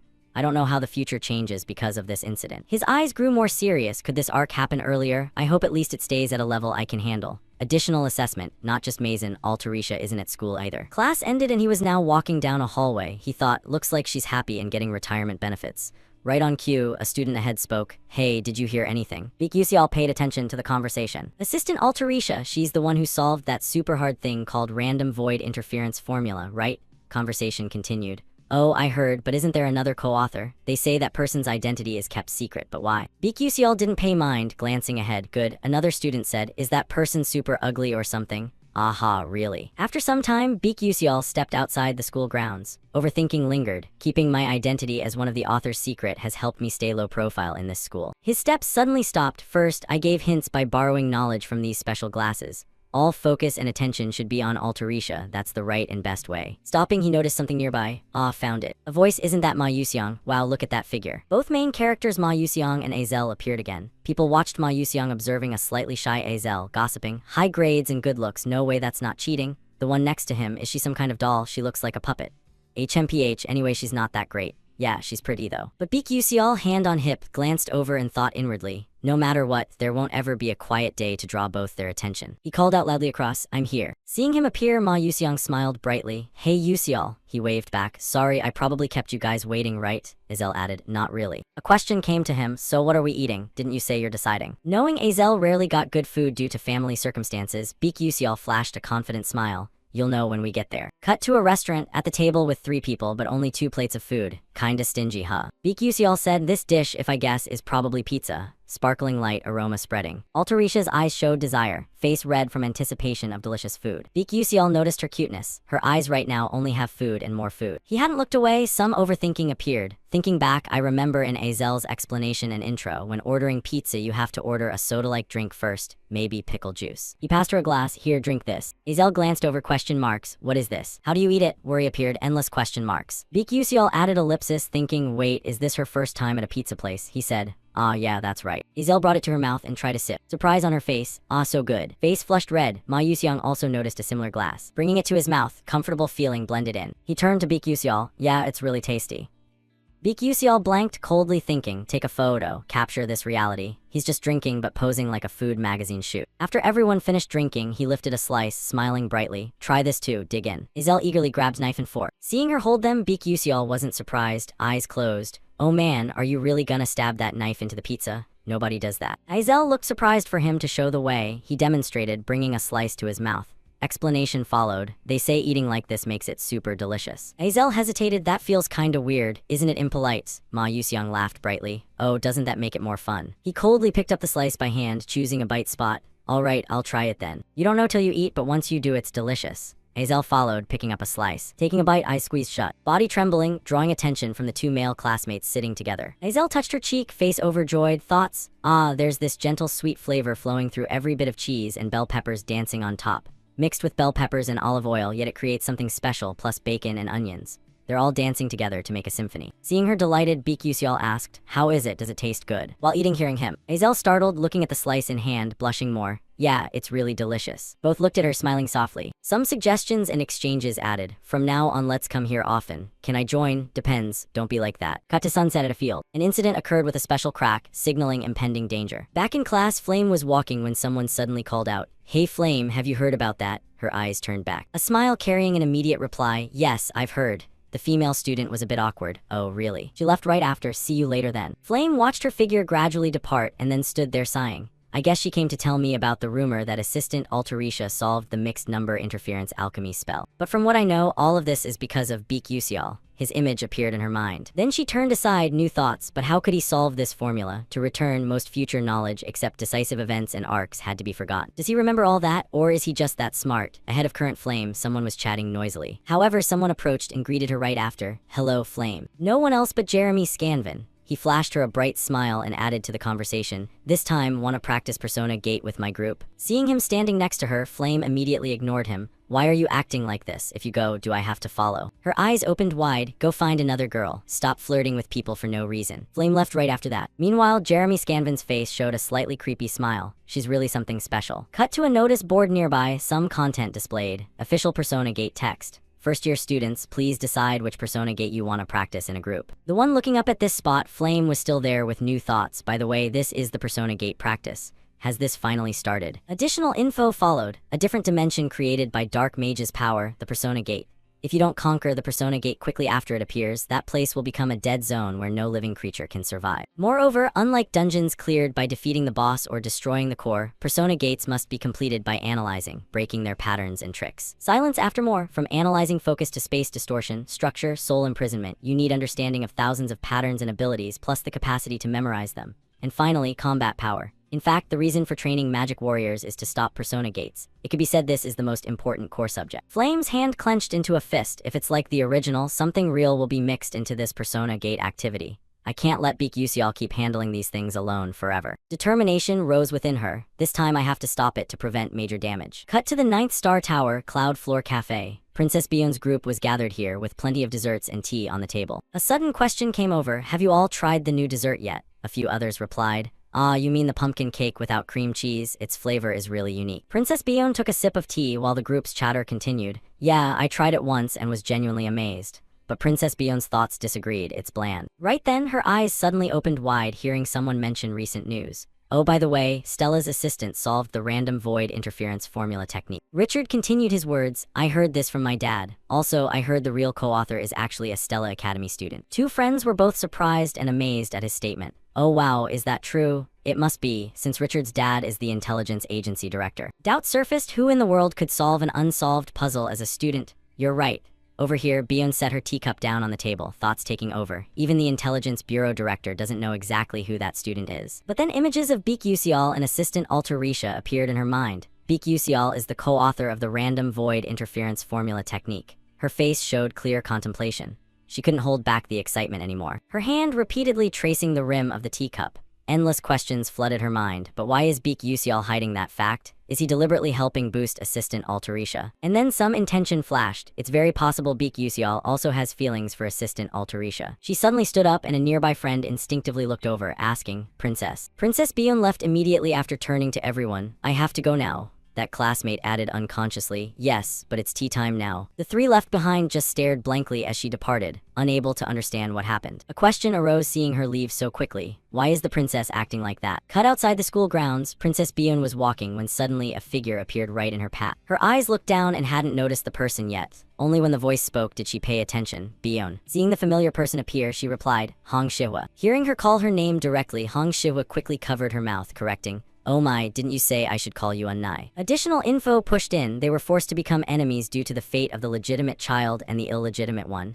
My half-sister from the same father, Hong Shihua Adalbit. I hate this woman to death. Cutting that issue here, Princess Bion asked a new question. So what are you doing here? Hong Shihua smiled brightly. Ah ha ha, don't look at Unnai like that. She added focus, Unnai doesn't come here without a reason, right? Lately in first year, a very interesting ordinary student has appeared, hasn't he? The new issue startled Princess Bion a bit. Are you talking about an ordinary person practicing a night spirit that's almost vanished from this world? Beak Yusial's image appeared in her again. Seeing her such unusual reaction, Hong Shihua looked over with arms crossed, adding, From that reaction, it seems my little sis is interested in him too, huh? Voice added attention, final thoughts. He's a knight who sacrifices everything for mages. Eyes somewhat cold and a smile adding teasing. Isn't that every princess's dream? Princess Bion's hand clenched again. So will you introduce him to Unnai? She wasn't pleased with the continuous lines. Princess Bion lightly walked past, saying, All right, thanks, try it yourself. Princess Hong Shihua burst into laughter. Look at you seeming a bit annoyed. So cold indeed. Right then, as if remembering something, she raised a finger. You weren't like this before. You know, is it because Big Sister is gone? Bion's face darkened immediately, and then sad eyes appeared afterward. Her steps continued forward. I'll excuse myself. Hong Shihua's eyes didn't leave her departing figure. She stayed behind a bit sad, and thoughts quickly took over. Maybe this time I was too harsh and went too far, right? Maybe it's still too early for her to hear about our big sister. Right then, guard Sayuru appeared from somewhere, adding, Princess. Seeing her appear suddenly here, Princess Hong Shihua noticed, what's up, Sayura? Some document was handed over by Sayura. This is the info on the person you asked to find, student Beak Yusial. It's a copy of the assignment he submitted in class, and it contains a brief summary of his past. Hong Shihua took the document, adding, Oh, really? I didn't expect to find something I didn't even have to dig for like this. Good job. Indeed, there was an assignment requiring such content. The document opened, then let me take a look. Title to my mother, Mom, I miss you. Seeing this, Hong Shihua burst into somewhat loud laughter, hand quickly covering her mouth. Aha, kids are just kids, right? Time shifted. About a minute later, Hong Shihua's hands holding the document paper were trembling slightly. Sayura, seeing this situation, was a bit surprised. Opposite, Princess Hong Shihua had tears falling. Sayura asked, Princess. Meanwhile, she quickly covered her mouth. I understand now. Beek Yuseol's mother said she doesn't like black bean noodles. Sensing something wrong, Sayura changed her words, forgive me, while Hong Shihwa had turned another direction. Wait, are you crying? Hong Shihwa replied. Ah, it's nothing. Just wiping the unexpected tear below, she added thoughts. I've never really thought deeply about poverty before. And he lived a life like that while still firmly holding onto night spirit beliefs. I slowed a bit. Beek Yuseol's hometown was invaded by dark mages, right? And then a smile bloomed on her lips. Sorry, Beek Yuseol. But Unnai is getting more and more curious now, about a boy named Beek Yuseol. Cut to somewhere, and then the final training day had finally arrived. Students gathered at some grassy field. A professor stepped out to explain to everyone, from now on, we'll start first-year Persona Gate training. Students, please proceed to your personal gates. Hearing this arrangement, Beek Yuseol stood in some corner while whispers rose. Going through it, it's just like the textbook. I'm a bit nervous now, thoughts on his feet added, so it's finally starting. Before everything about to happen, Beek Yuseol started with a new thought along with his system panel. As a reward for completing the academic presentation, we can also activate the gate analysis function from these glasses. I've walked in Leaf Hainel's garden and boosted my abilities, so this should be enough. His info appeared clearly. Beek Yuseol physical stats. Strength, 2 stars, 61% sensation, 2 stars, 45% agility, 2 stars, 42% endurance, 2 stars, 12% durability. No stars, 97% mental stamina, 1 star, 59% mana, unknown remaining exp, unknown skills, speed burst, level 1. His face showed clear contemplation. The teacher over here pointed to the gate and gestured more. So, students, anyone for gate C7 please go this way. Flame standing near him spoke. Yes, his attraction drew her attention. Not just that, others appeared too, including Princess Hong Bion and Azel. He thought more, so these are the ones coming with me. This Persona Gate practice will be conducted in groups of 4 to 18 people. The key is how well they cooperate to overcome it. His eyes still hadn't left the average first-year Stella students in Class 2. It won't be easy to conquer the Persona Gate prepared with 3 risks in the first real mission. One concerning thing here is Gate C7 Persona, where the event happens, with max capacity 16 people. Too bad no Ma Yuseong or Hei Wenryong. But with Flame Hong Bion and Azel, there won't be failure in conquering the Persona Gate. His steps moved forward thinking, I probably don't need to join the final boss strategy. The gate right in front anyway, all I need is the hidden reward, those enchanting flower petals. Cut to somewhere, Beek Yuseol's face showed slight surprise. A new info panel set up right after. Welcome to Ahirin Ball. A sparkling square bathed in golden colors. Everyone started gathering at the central large carpet. Immediately, Hong Bion's group entered this area. Like him, everyone's eyes looked around, reassessing the situation. Then someone's voice rose, drawing all eyes. Hello. A maid butler raised an arm behind her, smiling brightly. I've prepared dresses and shoes for everyone. Princess Hong Bion heard something off, immediately a bit doubtful, asking, a dress, shoes, what? Thoughts took over. Has there ever been a ballroom case in a Persona Gate before? But then she adjusted her mindset. This isn't the time to think about it. We need to analyze the Persona Gate and check the guide notifications. Countless complex phrases appeared on a diagram. But then worry began surrounding her. Wait, they really give such a complex formula in first-year training. The butler then gave guidance to everyone. Miss, dinner time is approaching, you must hurry. Princess Hong Bion still couldn't understand the situation here. The butler kindly approached, smiling, asking, is something wrong? The issue, Hong Bion voiced. How can you speak like that? Is that a designated phrase? Thoughts took over again. I don't know if that's a real NPC in the Persona Gate. I've heard those inside gates created by mages show no personal actions. She unconsciously added, could it be? Looking at the freely smiling butler with previous words, Princess Hong Bion's mind began to waver. No, impossible. This is Stella students. No way a real Persona Gate appears here. It's just Stella's tech advanced a bit more. The smiling expression still there with the butler. Why say that? Princess Hong Bion changed her words. Don't worry about that. Go get the dress. The butler replied, yes, understood. And so she left under the princess's gaze. Worry added more, I don't know if it's my mood, but this training session feels like it won't end easily. Time passed quickly, someone's footsteps appeared. Princess Hong Bion had changed her outfit, silver pink red hair blending with the dress she wore, beauty amplified to perfection. Then her eyes suddenly looked toward someone's figure. No one else but Beek Yuseol in his elegant suit. His eyes also looked in some direction. Princess Hong Bion glanced over with flushed cheeks. He dresses pretty well, looks good in it. But then focus suddenly took over. Some memories resurfaced. This was submitted by student Beek Yuseol as an assignment for a specific subject. I heard it's a summary of his past story. She took it and brushed her hair. I see. Glancing over the information one more time, she seemed to have caught onto some kind of clue. This is. Snapping back to reality, she still couldn't tear her eyes away from Beek Yuseol. Could it be because of the personal info I received about Beek Yuseol a few days ago? He looks kind of off, unlike before. He's been yawning nonstop this whole time. His gaze met hers while her thoughts kept drifting. Overcoming his past like that, walking the path of a knight in Stella step by step. His dazed expression cut through her thoughts. What are you staring at? First time seeing a commoner yawn or something? Princess Hong Bion was a little taken aback. But then she felt embarrassed and quickly looked away, replying, no, it's nothing. Right at that moment, someone's voice cut in. Looks like everyone's finally gathered. A figure slowly approached their position, drawing everyone's attention to the newcomer.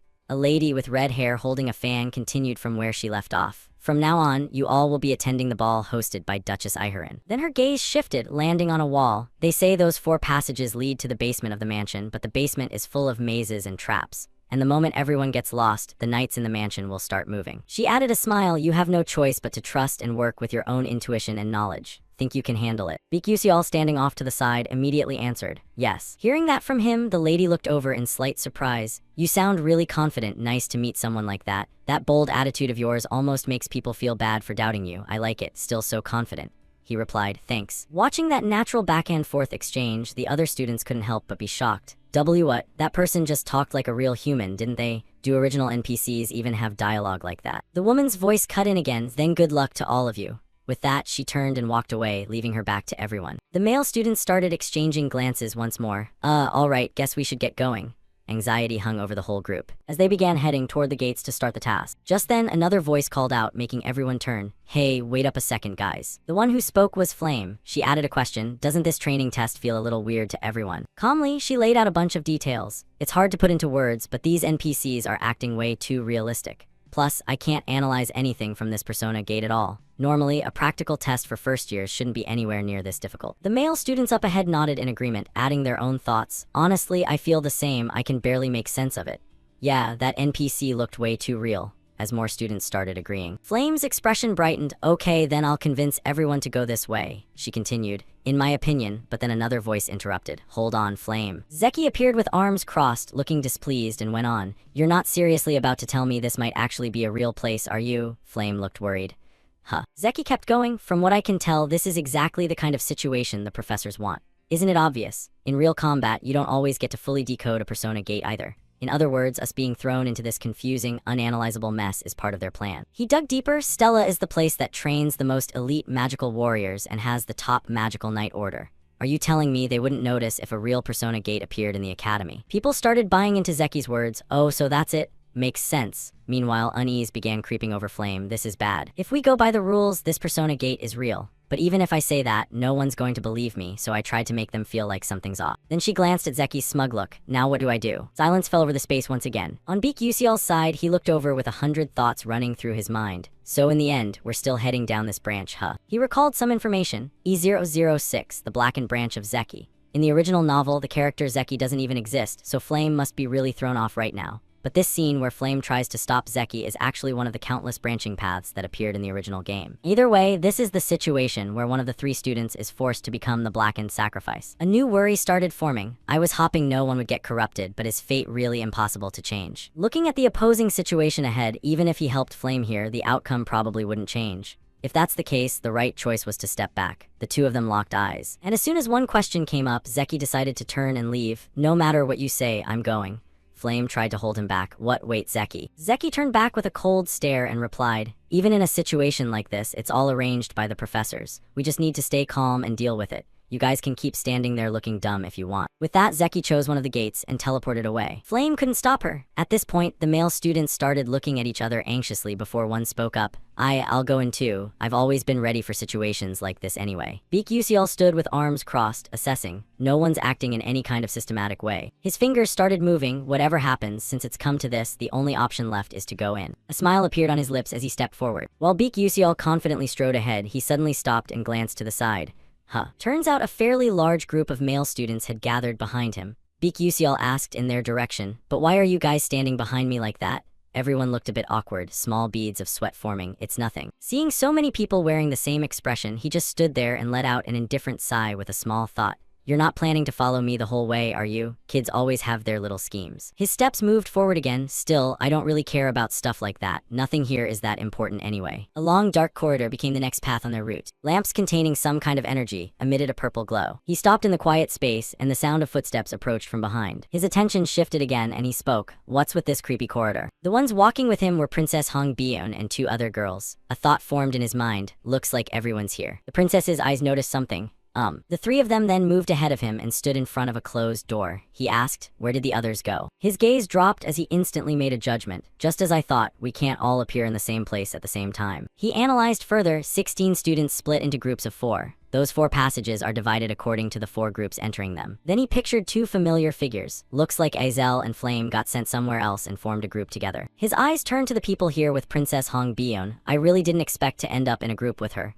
The 2 of them were exchanging words. We should move now. Yes, your highness. But then the princess noticed his gaze. With a slightly dazed look, she asked, what's wrong? Are you unhappy about something? He immediately broke into a sweat. No, nothing. Keeping that same expression, the princess added, geez, you're so boring. Ignoring it, his eyes drifted elsewhere as he thought instead, it's actually a good thing that Princess Hong Bion and Azel got separated. At that moment, a startled look replaced the one on his face. No, wait a second. He quickly raised his hand sideways to stop everyone from moving forward. There's something up ahead. Golden light flashed, revealing several statues in dancing poses, their forms resembling decorative mannequins. A big question came from everyone as they looked. Mannequins. Princess Hong Bion didn't say anything, but she was slightly startled. And then everyone's attention focused straight ahead. Over there, inside the room, was a gate. The 2 girls standing next to the princess gave their opinions. Will our unlocking spells even work? I'm kind of doubting it. We can't even understand this gate. Our level is way too low to do anything. It's so dark here, it's kind of scary. The situation felt a bit tough, so Princess Hong Bion looked over at him and asked, hey, commoner, have you figured out this gate yet?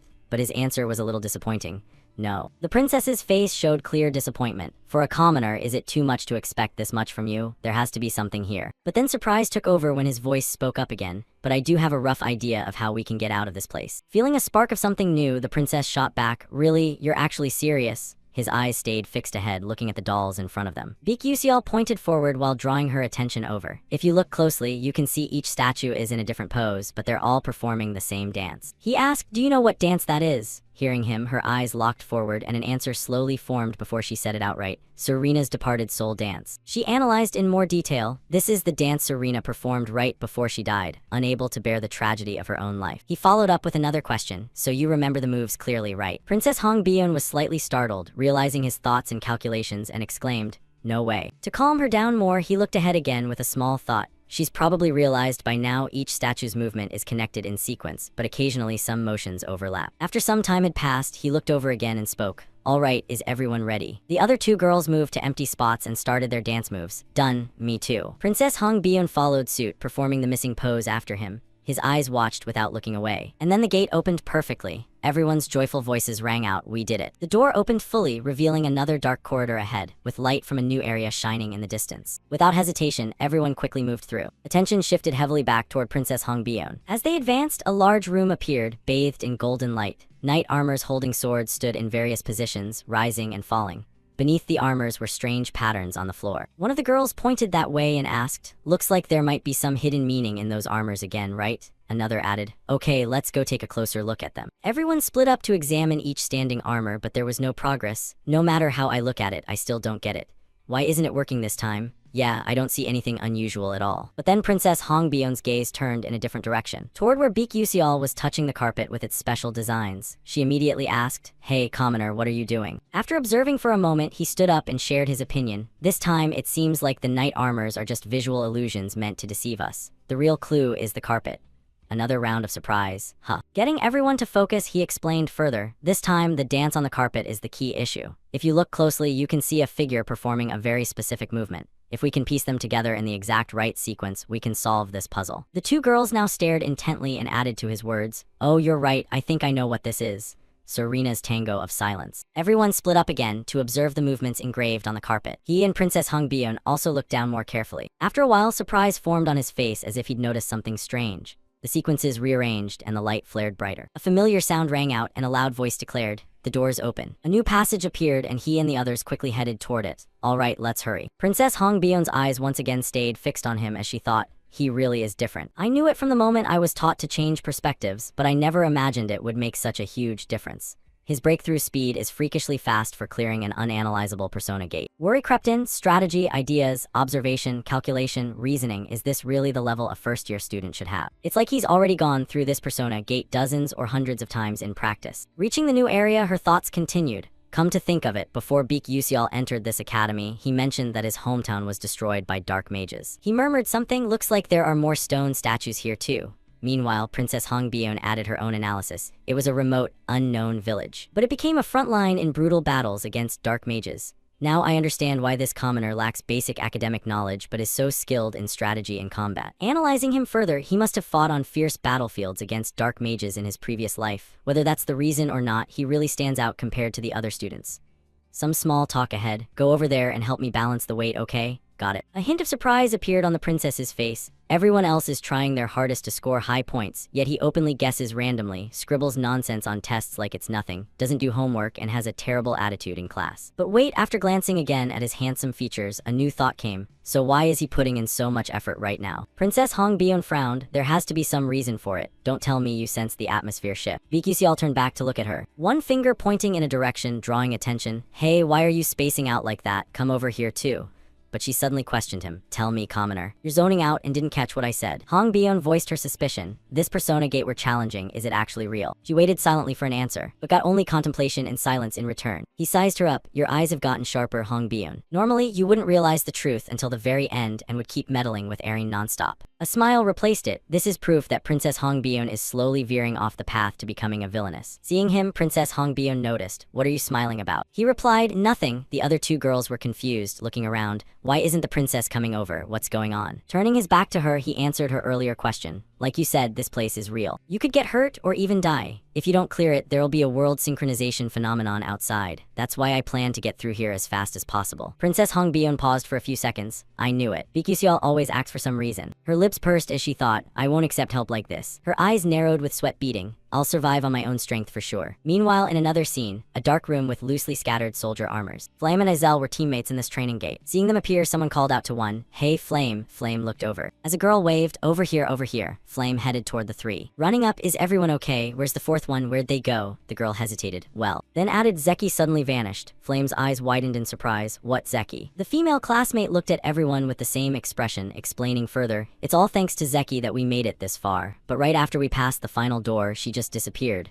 We couldn't find her anywhere. Panic locked onto Flame. You've been searching a while. A thought replaced it. That means she cleared this gate faster than me and Azel without even a scratch. An unexpected comment from the other side, but this isn't our first time here. Flame couldn't believe her ears. What? Switching to Baek side, he was leaning against a pillar with arms crossed, eyes closed. Suddenly someone approached, asking a question that made him open his eyes. Hey, when did you get here? Seeing Flame approach, he replied, not long ago. Flame added the issue. Then did you see Zeki? I haven't seen her. Hearing that, Flame looked a bit down. I see. With that, she left under his lingering gaze. Though he didn't fully get it, he guessed what happened. I think I could have stopped Zeki from vanishing if I'd gotten here before her, but now there's nothing I can do. Things have come to this, so all I can do is help the heroines clear the stage. Cutting to somewhere in Stella Academy, a voice suddenly boomed. What? A real persona gate got mixed into the students' training. Homeroom teacher Lee rushed to the training area. Surprise and worry etched across his scarred face. That blue gate earlier turned into a blood red one. How could this happen? Isn't Stella's security system supposed to be the best in the world? A professor nearby explained as teacher Lee arrived. It's like someone completely reversed Stella's spatial wave detection system.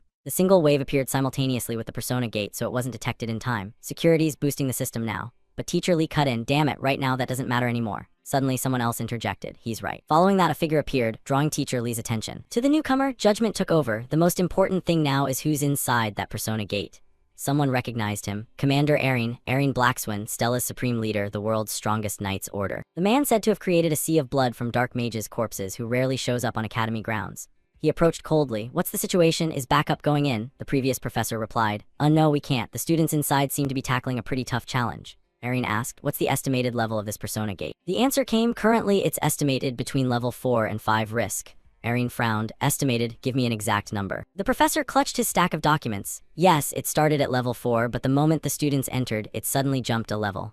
Erin noted, unusual but not rare, the persona gate's emitting fake waves. Get me the list of registered students. The professor handed it over. Here. Erin opened it, scrutinizing each name. As several from Class S rank 1 appeared, Baek Hongbion, Flame, Azel, Zeki. After scanning the list and those names, Erin's eyes narrowed further. A level 5 risk persona gate. Even veteran mages need thorough, full preparation to clear it. And now it's first years, only at level 2 or 3 mage strength. They're nowhere near equipped to handle it. Erin's voice grew colder. Prepare 16 coffins, collect the students' bodies. Hearing that, teacher Lee shouted, Commander Erin. But Commander Erin turned and walked away. It's just efficient protocol for later. Glancing back with dangerous eyes, don't tell me you believe those first-year rookies can conquer a real level 5 risk persona gate, Lee Hangwon. It's like saying ants can kill a tiger. With that, Commander Erin vanished, leaving Teacher Lee even more worried about his students.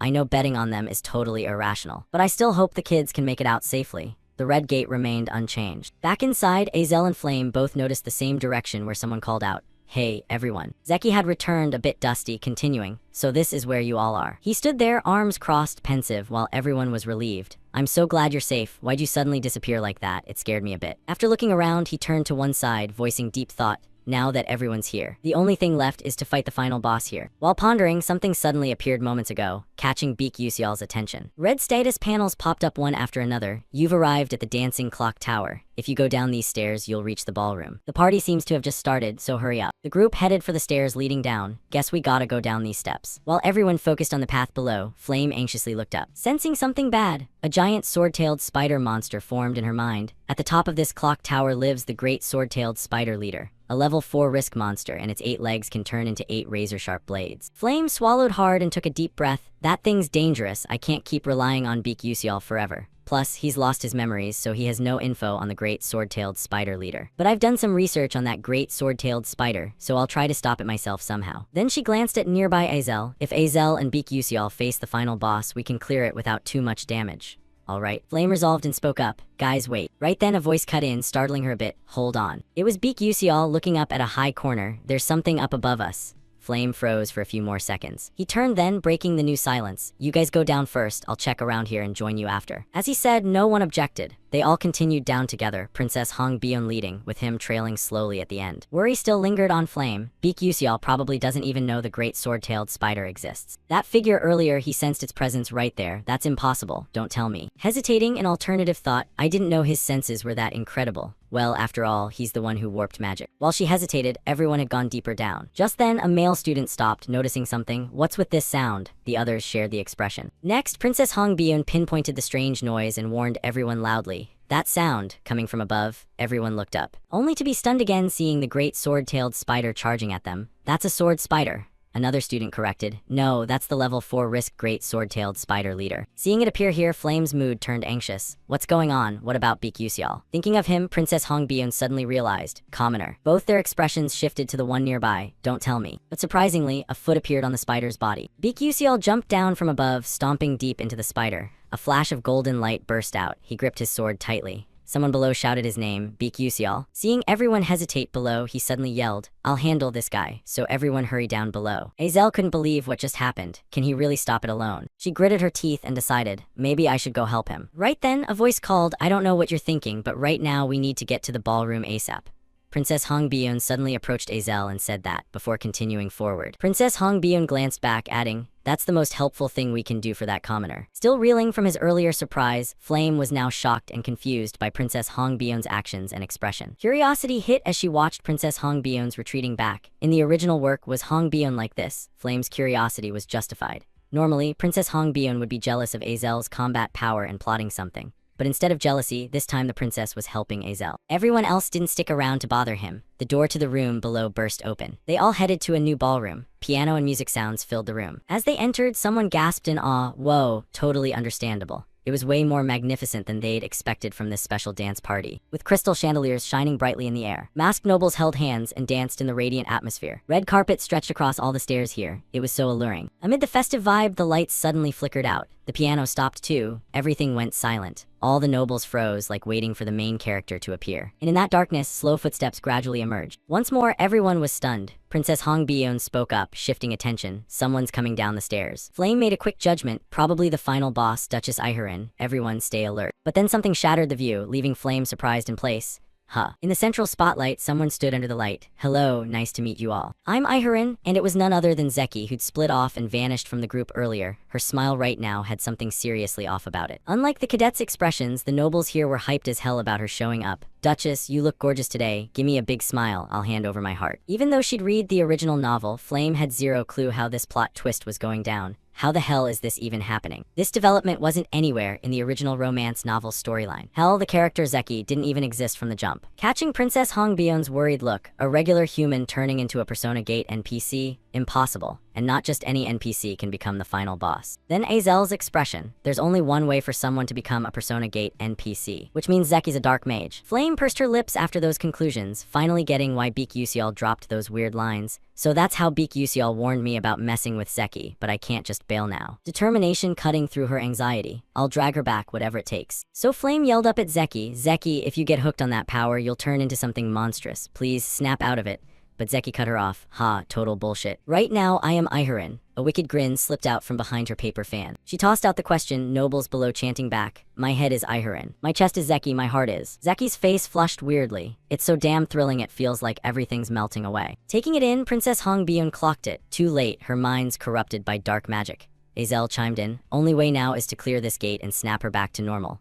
Flame clenched her staff tight. Yeah, got it. Golden mana light erupted from the staff, her focus locked in. Hang on, Zeki, I'll save you and make this right. A red lightning bolt crackled near Zeki. Time for chit-chat was over. Mana exploded around her harder, that smile creeping back on Zeki's face. Let's kick off this feast together. Key info board updated. Battle with Temptation Masquerade boss has begun. Meanwhile, elsewhere, a streak of green blood splashed the screen. The great blade-tongued spider leader had a long gash ripped across its upper belly, that blood spilling from it, all thanks to Beak Yusial's speed shift combo. Worry gripped his body, sweat pouring. Damn, this thing's no joke. Breaking down his spot, great blade-tongued spider leader's just a side dungeon, not a big deal for gate clear. But 2 reasons I'm stuck grinding this headache.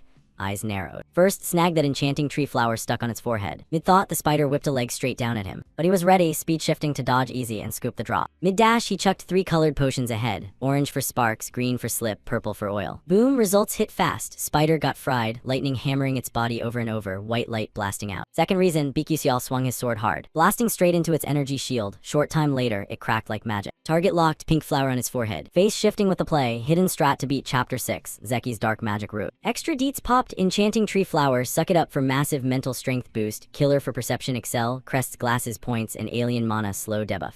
Must have item, plus some wild plot hooks here. Spider lunged again, he countered, tacking on, meaning those enchanting tree flowers link straight to the final boss, Duchess Iharin. It thrust, he leaped clear, combat focus split, but thoughts racing. Real talk, this great blade-tongued spider leader's actually Duke Iharin, the Duchess's hubby. Whatever, I skipped that lore. Constant hits while deep in thought pissed him off, irritation flashing on his face. Kept speed shifting nonstop, switching it up to zip over its head. Point is, every time I smash that flower shield, Duchess twitches too, so mains get easier strat plays. That worry sparked another, just not sure if my hits land on cue. But a smirk tugged his lips. So I'll wail on it till it drops. Past scraps, Spider struck first, now he went aggressive, taking initiative. Speed shifts chain nonstop, popping to new spots then shifting again, only after images trailed him. Triple shift let him pull it off, owning the stage. Spider freaked, screeching grotesque noises. Him post-show he paused, cool if I hold this pace. Thought cut short, face hit shock. Huh. Spider below glitched weird, green goo trailing, he knew. Through that many slip pots, out already. No options, charged it again. Spotting the spider's slippery freakout below, Beak Yusial's gut twisted. Shit, ballroom's right under. Momentum jacked his speed, plummeting fast. Snap call, alright, game plan, track that spider's path.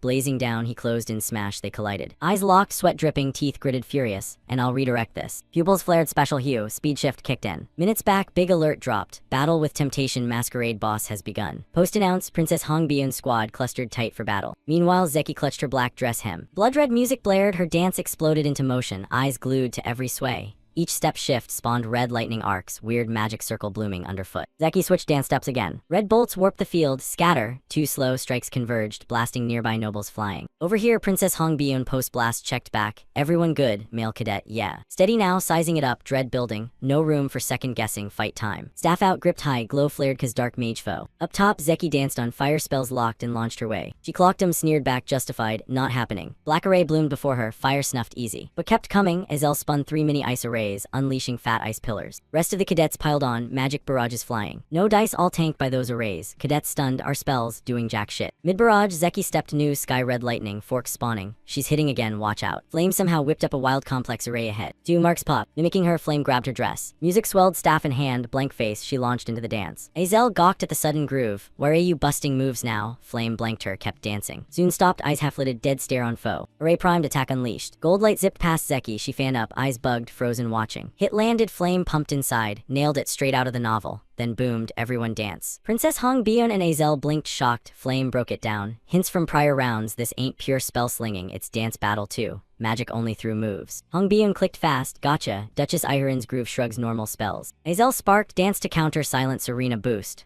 All hit the key, dead Serena's farewell melody. No pause, Princess Hong Byun grooved to the beat. Synced crew jumped in. Classmates knew the steps too. Notes fused with flow boom, spells ripped out, zeroed on Zeki. Jock hit fan to mouth. Massive blast erupted dead center Zeki. Music rolled, Azel fretted. That do anything. Tune flip set in her too, hold up. Blood red swell rose, shadow slinked from blast smoke, mind raced. Beats picking up speed. Fellow cadets spotted. Over there, what the fuck? Slowfoot extended forward. Wait, 2 extras peeked from under Zeki's skirt, eyes glowing demon red. Yell, 4 feet now, no way. Blast blackened feet tiptoed back into dance. Steps flipping rapid. 4-limbed rhythm spun a thicker new array behind her. Alright, let's get real. Her voice dropped, face twisting shadow demon. Flame lost it, screaming at Zeki. Quit it, Zeki. Keep sinking into Duchess Iharin and you can't come back. Zeki fired back. Why exactly stop me? Look around. As dark magic spread out, the other nobles' voices rang nonstop. Zeki Iharin. Everyone just stood frozen, watching this nightmare unfold. From that point on, the scene wasn't beautiful anymore. It turned straight up horrifying. The nobles started roaring along with the music's beat. As expected, you're stunning. You're the best dancer ever. Punish those dumb challengers. Catching Flame's stunned look, Zeki threw more words. Flame, are you really that heartless? Flame blurted. What? Some old memories flashed back, mixed with mental analysis. Petty, selfish, and nasty. This sweet, amazing feeling. You're the only one who gets it exclusive. You've kept it all to yourself. Flame kept that smile plastered on. Meanwhile, Zeki stood off to the side, just looking sad. And now the bottled-up rage exploded. I'll never let go of this heart or this feeling. More red lightning sparked up. Princess Hong Byun sensed the massive mana about to drop and warned for everyone, it's coming, protect yourselves. Right after Zeki moved, energy beams formed from arrays and shot straight ahead. Lucky thing, thanks to the heads up, Princess Hong Byun and Azel threw up barriers in time, blocking the hits. But one cadet next to Azel got clipped anyway. Azel noticed but couldn't do shit to help. Then while she was distracted, another force zeroed in on her spot. She couldn't turn fast enough, helpless. Azel squeezed her eyes shut, but opened them when nothing hit. Light washed over her face, question marks popping. Hong Byun had stepped up using her own power, throwing up a massive firewall to shield Azel from the danger. After covering her, Princess Hong Byun spun back urgent. Hey idiot, why are you spacing out like that?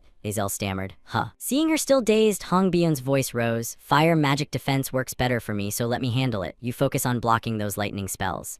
Azel got it. Oh, right. Hong Byun kept directing. Fall back behind us and strike when you get an opening. Flame caught the shift in the princess and how she talked to her. In that split second, Flame got even more confused. What's going on here? In the original story, Hong Byun wrecked team morale out of jealousy over Azel's skills and tried to sabotage their bond, ending up screwing everyone over big time instead of fixing shit. But now Hong Byun was the one reading the situation best and holding it together. This time, a blood-red energy blast headed straight for Princess Hong Byun, and Azel threw up an ice wall to stop it. The princess flinched a bit, glancing at her. Flame's thoughts kept spinning. No way, that's Hong Byun and Azel, they're actually teaming up. Azel looked at Princess Hong Byun and said casually, soft, don't drop your guard either, okay? Getting called out, Hong Byun got that annoyed twitch. What? Right then, Flame popped up behind both to back them on attack and defense. Me too. Can't let you two outdo me. With defense locked, Flame went full counter. Huge magic circle formed behind her, unleashing wave after wave of golden energy beams forward. But Zeki threw up 3 dark magic shields in front and blocked every bit Flame sent. Pointless. Yet Flame smirked right after. The big energy lightning bolts spread and punched straight through those shields. Another massive explosion erupted dead center on Zeki. Starring into the thicker smoke than last time, the usual question came. Me, so that's it. Peering closer at the denser cloud. And of course, that black shadow emerged again, but this time with horns added. Azel spotted it first. Then Princess Hong Byun, that form. And Flame next, Zeki. Zeki's voice warped as she called, Flame, Flame.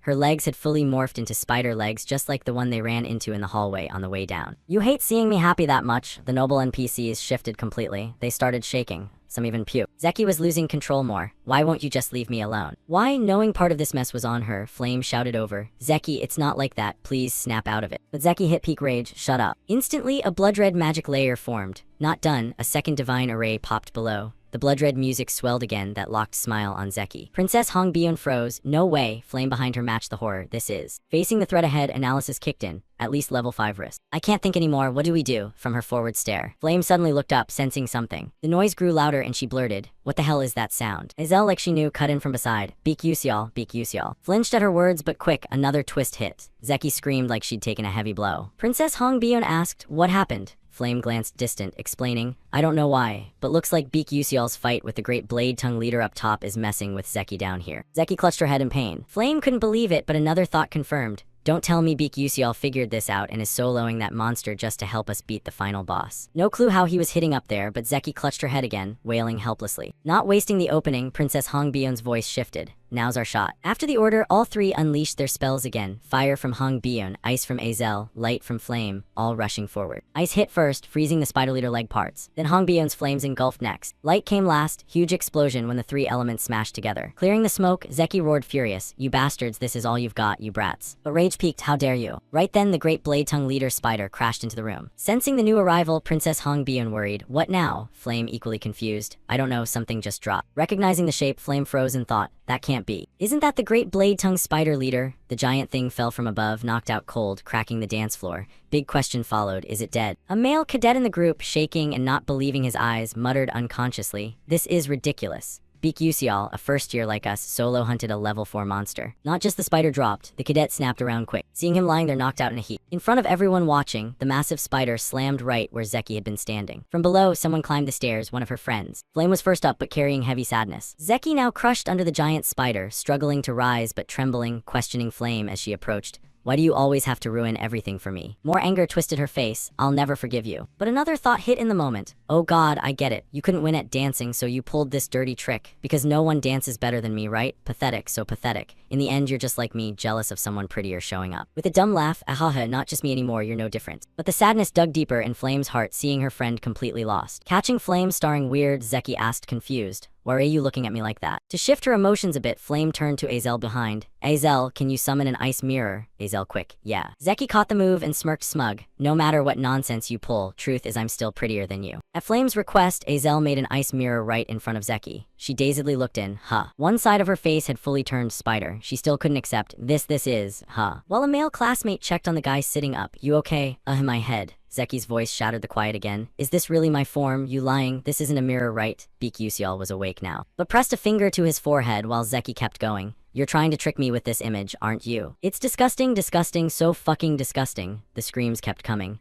Zeki yelled louder, "Please take that mirror away." The nobles who'd been on Zeki's side during the dance stopped. The Duchess isn't beautiful anymore. Everyone knew what came next, so they bowed heads to let Zeki rage in her misery. I don't want this, I hate it, this isn't me, Zeki's transformed hand trembled, reaching out pleading. "Flame, please, you can do anything. Help me save me." But the words twisted, "You think I'd beg like that?" A blade-tongue leg like the giant spiders appeared. Zeki swung her changed arm at Flame, screaming furious, "This is all your fault, I ended up like this. Die, Flame." White and red mixed, but the one hurt in the attack was Zeki. Something under Flame's feet stabbed right through Zeki's body. Her dazed eyes widened. In a flash, Zeki remembered the happy feeling standing next to Hei Wenryang. No saving Zeki, everyone could only help her escape this by sacrifice. Flames from Princess Hong Bion flared up again. Azel bowed her head in sorrow for doing the awful thing herself. Princess Hong Bion felt the same guilt, but Flame hurt deepest, knowing she was part of the cause for that death. After Zeki faded away, she stood there with final words to her friend. "I'm sorry, Zeki, I'm really sorry." As Zeki fell, the main alert popped. End of the story of Duchess Iharen, who achieved the world's greatest beauty and fame. You have conquered the Temptation Ballroom. Congratulations. Cut to outside, where people entered the gates. Announcements rang here too. Team A6, simulation practice complete and students have exited. Group B3 simulation training also finished. As cadets came out, Teacher Lee ordered, "Evacuate them now." Another teacher, "Yes sir, all clear." Teacher Lee eyed the last spot, worry building. Is C7 the only one left? Suddenly the red gate right by Teacher Lee shifted. Red lightning flashed around. Sensing trouble coming, Teacher Lee turned to another assistant. "Waves are shaking, get ready fast." "Yes." But before more, the gate mutated direct, space expanded, red color fatting away. Teacher Lee's eyes locked sharp on the chain. Then a faint smile appeared. The ant defeated the tiger. After those words, all cadets were outside except one.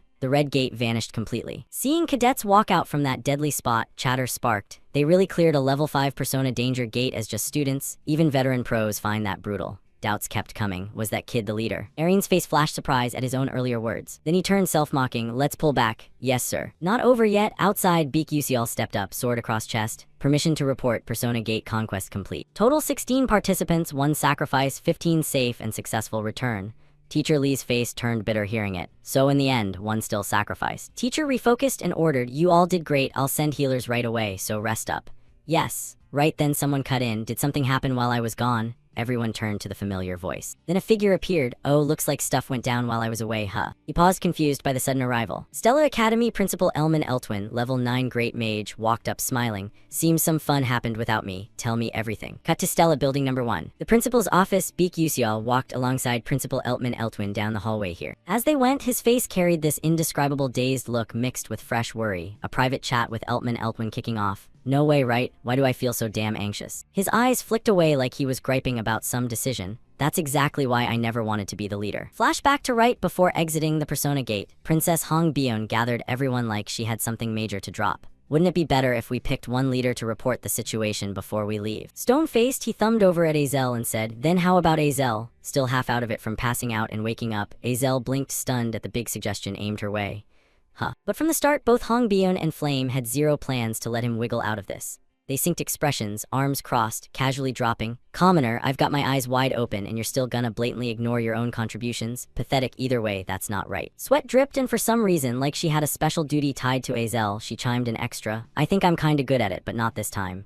He froze, vaguely echoing his own thoughts. You think so too? Eyes snapped shut instantly. So in the end I got forced into being the leader. What the hell even happened while I was out cold? But maybe snapping him out of that spiral, the principal's voice cut in with a fresh story. Isn't this our third meeting? Eyes widening, he turned to the principal and added, Sir, I've gotten taller since last time, A bit flustered, still young, and not fully getting it, he stiffened. What's he talking about? While he tried piecing it together, old memories suddenly flooded back. A small village wrecked by a blizzard, speed shift, speed shift, speed shift. In that snow-blanketed place, Beak Yusial stood alone. Back then, even with a body that couldn't use magic, he still grinded one skill nonstop, speed shift. In that moment, he glanced aside as a voice came from there. Kid, you're amazing. A fully bundled up figure appeared, adding in his fresh shock, you've got interesting talent. I'll write you a recommendation letter, so come to my school and take the entrance exam. There'll be bonus points. And that person was the current Stella Academy principal, Eltman Eltwin. So to pull him back to the present, the principal spoke again. The reason I called you here is, he jolted a little startled. Teacher Lee smiled wider. I'm here on behalf of the Academy to thank you for stopping that potential disaster. He sat there, adding a bit of reflection. It all started with me. But the principal kept going, and I have no intention of leaking this outside. Of course, if student casualties got serious, it'd be different. Thank you, it was all thanks to you. And there's one thing I need to confirm. He snapped to full attention at those words, in a blink. The principal's face turned icy. Was there any error inside that gate? In that split second, cold sweat poured down Beak Yusial's body. What the hell is that look? No wonder they call you a black mage slayer. Still, I'm not even a black mage. Between hiding the truth and spilling it, Beak Yusial chose honesty, even with the worry lingering. Yes, a student died. Zeki showed signs of dark magic corruption. With zero sympathy on his face, the principal replied to that answer. I see. That's unfortunate, Being influenced by corruption means dark emotions were already in her heart from the start. No one can resist that. Beak Yusial felt it clear as day, no hint of regret at all. Before he could even process that, the principal tossed another topic his way. Oh, look at me, forgot to offer you anything to drink. He turned back with his signature bright smile and asked, coffee or tea? Do kids these days even like carbonated stuff? Others might miss it, but from here on this was real talk. Picking up the key hints, Beak Yusial made his choice. I'd like tea, he added flatly. Do you have any called Lilt? The principal eyed him curiously. Lilt. Then instantly broke into a knowing smile. Answer came quick. Yeah, we've got it. Hold on a sec. Beak Yusial let out a soft breath. Lucky break. A bit later, the principal set a teacup on the table. Right, Lilt. Surprising, not many know about it, and even fewer actually like it. He replied, thank you. Right after, he picked up the cup and took a sip. Tasting the tea but showing zero expression, his thoughts cut through the air. Yep, as expected, totally bland. If you compare it to Earth stuff, it's like durian or fermented skate. It's all about taste buds, but weirdly addictive, so some hate it. That signature smell turns people off, they won't even put it in their mouth. But once you love it, you're obsessed. The reason he picked Lilt was that this private meeting with Eltman Eltwin was a branch point and a shot. Flame, who chose coffee, got promised magic lessons. Azel, who picked carbonated, gained enlightenment on magic. And Lilt was Eltman Eltwin's favorite tea. Only issue here, he glanced over, waiting for the principal to continue. About Lilt, you see. It used to be exclusively enjoyed by the El tribe on the western continent decades ago. They should have kept it to themselves. But they shared it with humans and faced misfortune along with the El tribe. The Lilt brewing recipe was said to have vanished. He smiled at the cup in his hand. This must be one of the few Lilt batches left in the world. If those greedy humans hadn't been so selfish, we could still enjoy it today. Truly a shame. But his next words hit the principal with total surprise. Is that so? But weirdly enough, I'm still drinking it even now. Watching him set the cup down, the principal rushed the surprise. Wait, so is there more? He answered short, no. Hearing that, Eltman Eltwin's face shifted again. What a disappointment.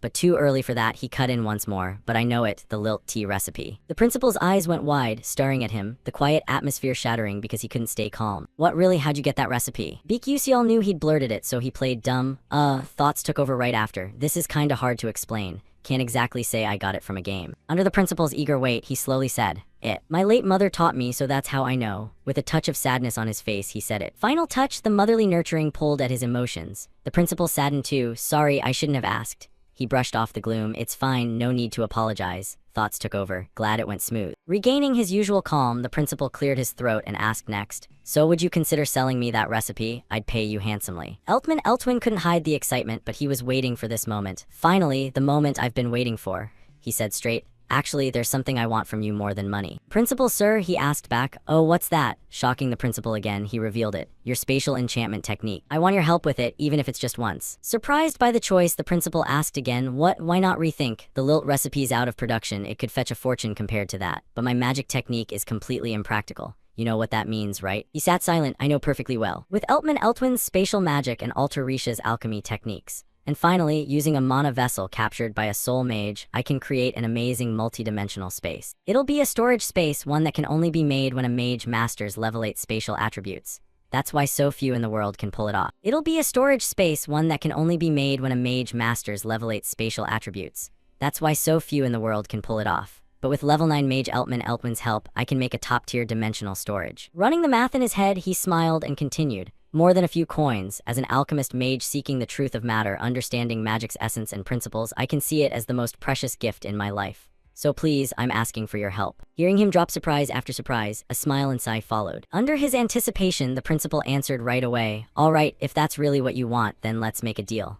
Beak Yusial's joy was plain. "Awesome." Meanwhile, same time at the first tower spot, Vice Principal Ikihiden sat in his chair facing someone. He clenched both fists, opening to the other. "I heard a story that tough persona gate you just opened failed already, right, Raiden?" Just like the Vice Principal said, the one talking to him was Professor Raiden from the Crescent Moon Magic Department.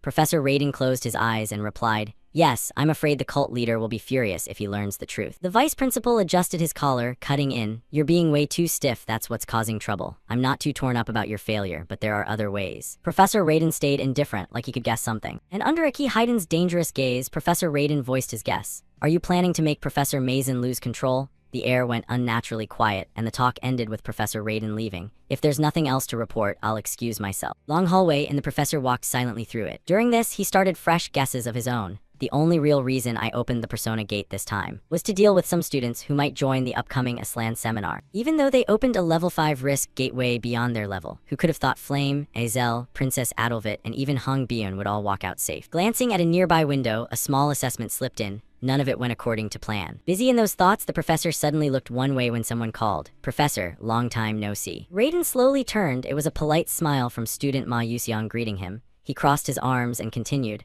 "Back when I was little, you felt like a dangerous beast, but now I almost didn't recognize you acting so human." Before he could react, Ma Yuxiang dropped another big one. "Seriously, lately my friends almost got hurt. Is this because that slow old man with the heavy burden planned it?" Hearing that, Professor Raiden turned to Ma Yuxiang with a cold face. "Even if you're a young master, please watch your disrespectful words and actions toward the cult leader." And friends, Ma Yuxiang's face darkened. The other ended with a question. "Are you getting too immersed in the student roleplay game?" But Professor Raiden had to reel back in surprise when Ma Yuxiang's tone shifted. "So it's not just looks that changed, huh? Daring to spout arrogant, rude crap right in front of me?" An invisible but real pressure started crushing down on the professor's body. He gritted his teeth to resist, but the expression worsened as sweat beads formed on his face. Ma Yuxiang's eyes, demeanor, and aura facing him had totally changed. Raiden felt the king's spirit radiating with that warning. Better to be careful. A smile followed. "You guys are such a pain and eyesore. See you next time." Ma Yuxiang walked away slowly. Step by step, the echoing sounds gave off a weird feeling, and the professor clutched his fist to his heart. And once Ma Yuxiang was fully gone, Professor Raiden panted hard. He took a deep breath to steady himself. "If it's for the Moonshadow cult's benefit, this is nothing." Scene shift, cut to Princess Hong Byun's group standing somewhere. Two female classmates non-stop worried, turning to the princess and saying, "Princess, glad you're safe. We heard the school messed up setting up the Persona Gate. Is that true? Seriously, what are they even doing?"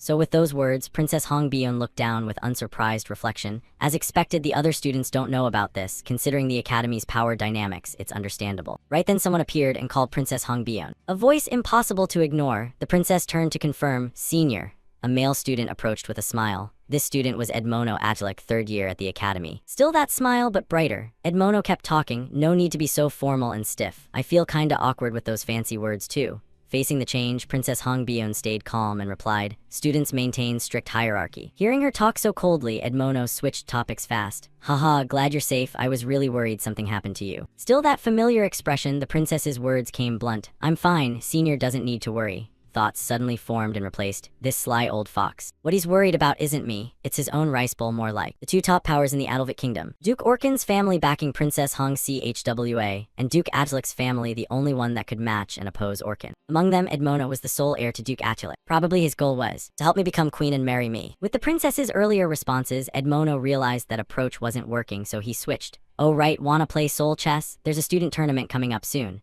Even though Princess Hong Bion had zero interest in soul chess, she still nodded. Sure, let's do it. Getting a chance to get close to the princess, Edmona put an arm on her shoulder and whispered coldly, all right, today I'll teach you a move, watch close and learn it. Hong Bion was caught off guard by the move, then bit her lip in unwilling frustration. As they walked after Edmona greeted people ahead, Princess Hong Bion closed her eyes and thought calmly, the harsh truth is I can't become queen without help from someone like him.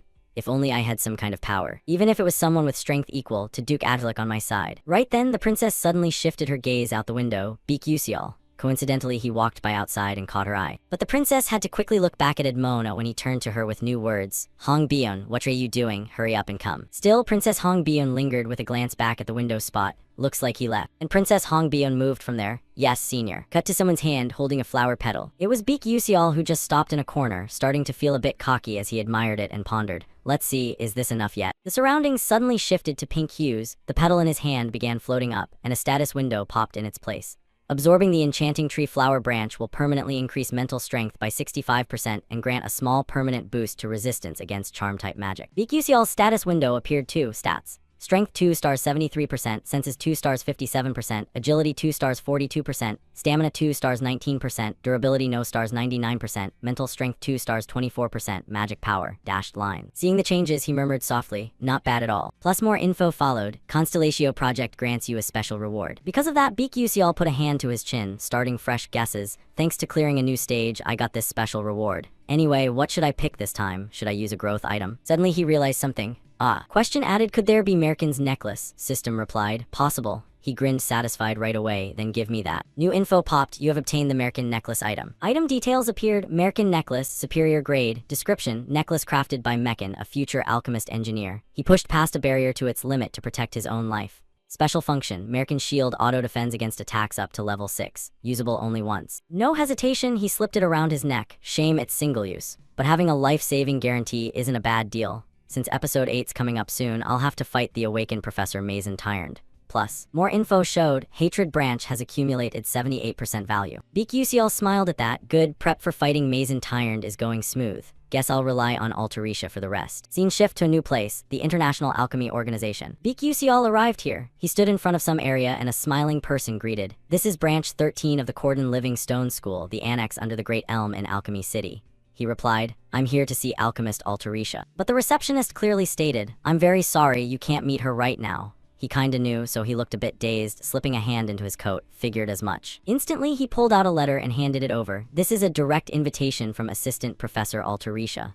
The receptionist flustered, oh my. Their exchange simplified after, I'm truly sorry, I'll guide you right away. This way, please. Thanks. At the door to Altarisha's research room, the receptionist called in, Miss Altarisha, you have a visitor. But no response came back at all, so the receptionist tried again, may we come in? Right then Beak Yusial jolted in alarm at some feeling. This sensation. A massive explosion erupted suddenly, releasing huge pressure. The blast blew the door flying open wildly, yet it stayed intact somehow. Inside, thick smoke billowed everywhere, impossible to see through. But luckily, it didn't seem like a major accident since Beak Yusial was still there, saying, that was unexpected. He'd reacted fast to the flying door, yanking the receptionist aside, but still felt a twinge of worry himself. We almost got in big trouble. Waving away the smoke in front, Beak Yusial stepped in slowly. With so much smoke, he called out loud, Assistant, you okay? Quick after, he got a surprised reply, Hey, are you student Beak Yusial? Despite the mess from earlier, Assistant Altarisha was safe and even smiling as she continued. Welcome, I want to show you something.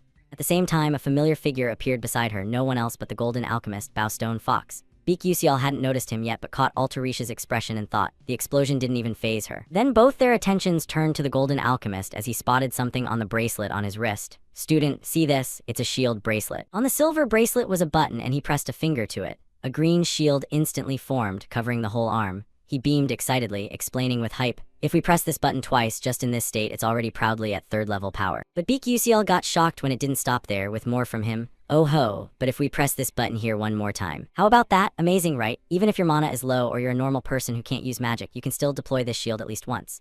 Its defense power was only 500, but super useful in emergencies. Before the three, a shield 3 times bigger than his face appeared right where the small one had been. Unlike other shields, this one had 0 magic runes engraved on it. Continuing, the golden alchemist couldn't hide his awe at what he'd just done. He burst out emotionally. If we announce this, the world flips upside down. All thanks to this genius kid, Altarisha. Then he noticed the boy here. Come to think of it, you're a co-author too. He pulled him in excitedly. How about joining the alchemy world as an alchemist master with me? Beak Usial wanted that too, but had to leave both stunned with his answer. I can't survive as an alchemist master because I have no mana. Witnessing an insane alchemy genius with 0 mana, Bowstone Fox said, What you just say? His secret up to now seemed unknown in the academy but wasn't fully hidden, and he explained his earlier line to both. Congenital constitution with no mana intake, that's the mana leak slowdown physique. The golden alchemist pushed up his magnifying glasses, still not believing. What you just said, you don't mean... But Bowstone Fox reacted a bit differently. He couldn't finish and Altarisha took over. Is that what they call limited lifespan? He calmly took the words but glanced away distracted, thinking silently, yeah, that's a big deal story, but is it really true? To snap both back to normal and out of daze, Beak Usial added on his issue. My time is limited, but I don't plan on dying. I'll handle that myself, so don't worry about it. Hearing him say that, Assistant Altarisha sighed in relief. Ah, right. To ease the tension more, Beak Usial switched topics by holding out a hand. And besides, can I take a look at that shield bracelet? Bowstone Fox snapped awake. Oh, sure. After taking the silver bracelet, he pulled out his omniscient glasses to inspect it. Up close, info formed inside the bracelet, and that gave him his own fresh take. It's definitely still in the early stage, so there's a ton of crude, useless parts on this item. Pausing there, he looked at Assistant Altarisha with a smile. Hold on, can I borrow your magic soldering pen? Altarisha surprised by the request, but no objection. Here. But Bowstone Fox's eyebrow twitched, clueless what he was up to, and asked, Oh, what are you trying to do now? However, silence broke when Assistant Altarisha cut in from beside. She knew what Beak Usial wanted and didn't want anyone interrupting him right now. Back to him, Beak Usial, after getting the magic soldering pen from Altarisha, slowly and carefully placed it on the silver bracelet where that special info was stored. Thoughts chimed in. Here, using the connection point from this magic soldering pen, he's not rushing it, but using the omniscient glasses to engrave the exact future complete shield bracelet he knows. Erase the original and build a more efficient structure to boost quality. All done right as the sound stopped and he tested activation. A much bigger and stronger shield formed compared to the previous small one. Stone Fox's mouth dropped open instantly and he quickly pulled out a measuring inspection lens for results. This can't be possible. Amid growing excitement from both, he announced the measured result. Defense value jumped to 800, almost 1.5 times the effect.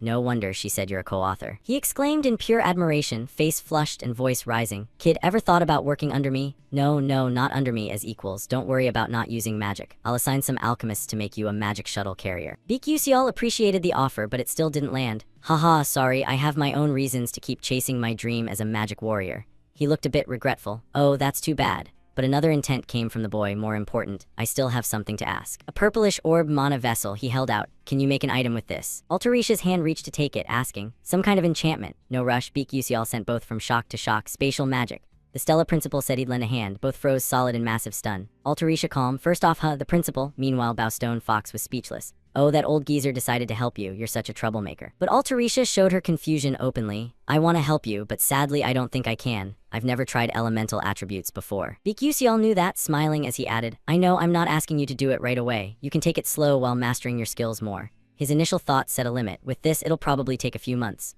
Then a small thing popped for both after. All right, leave it to me.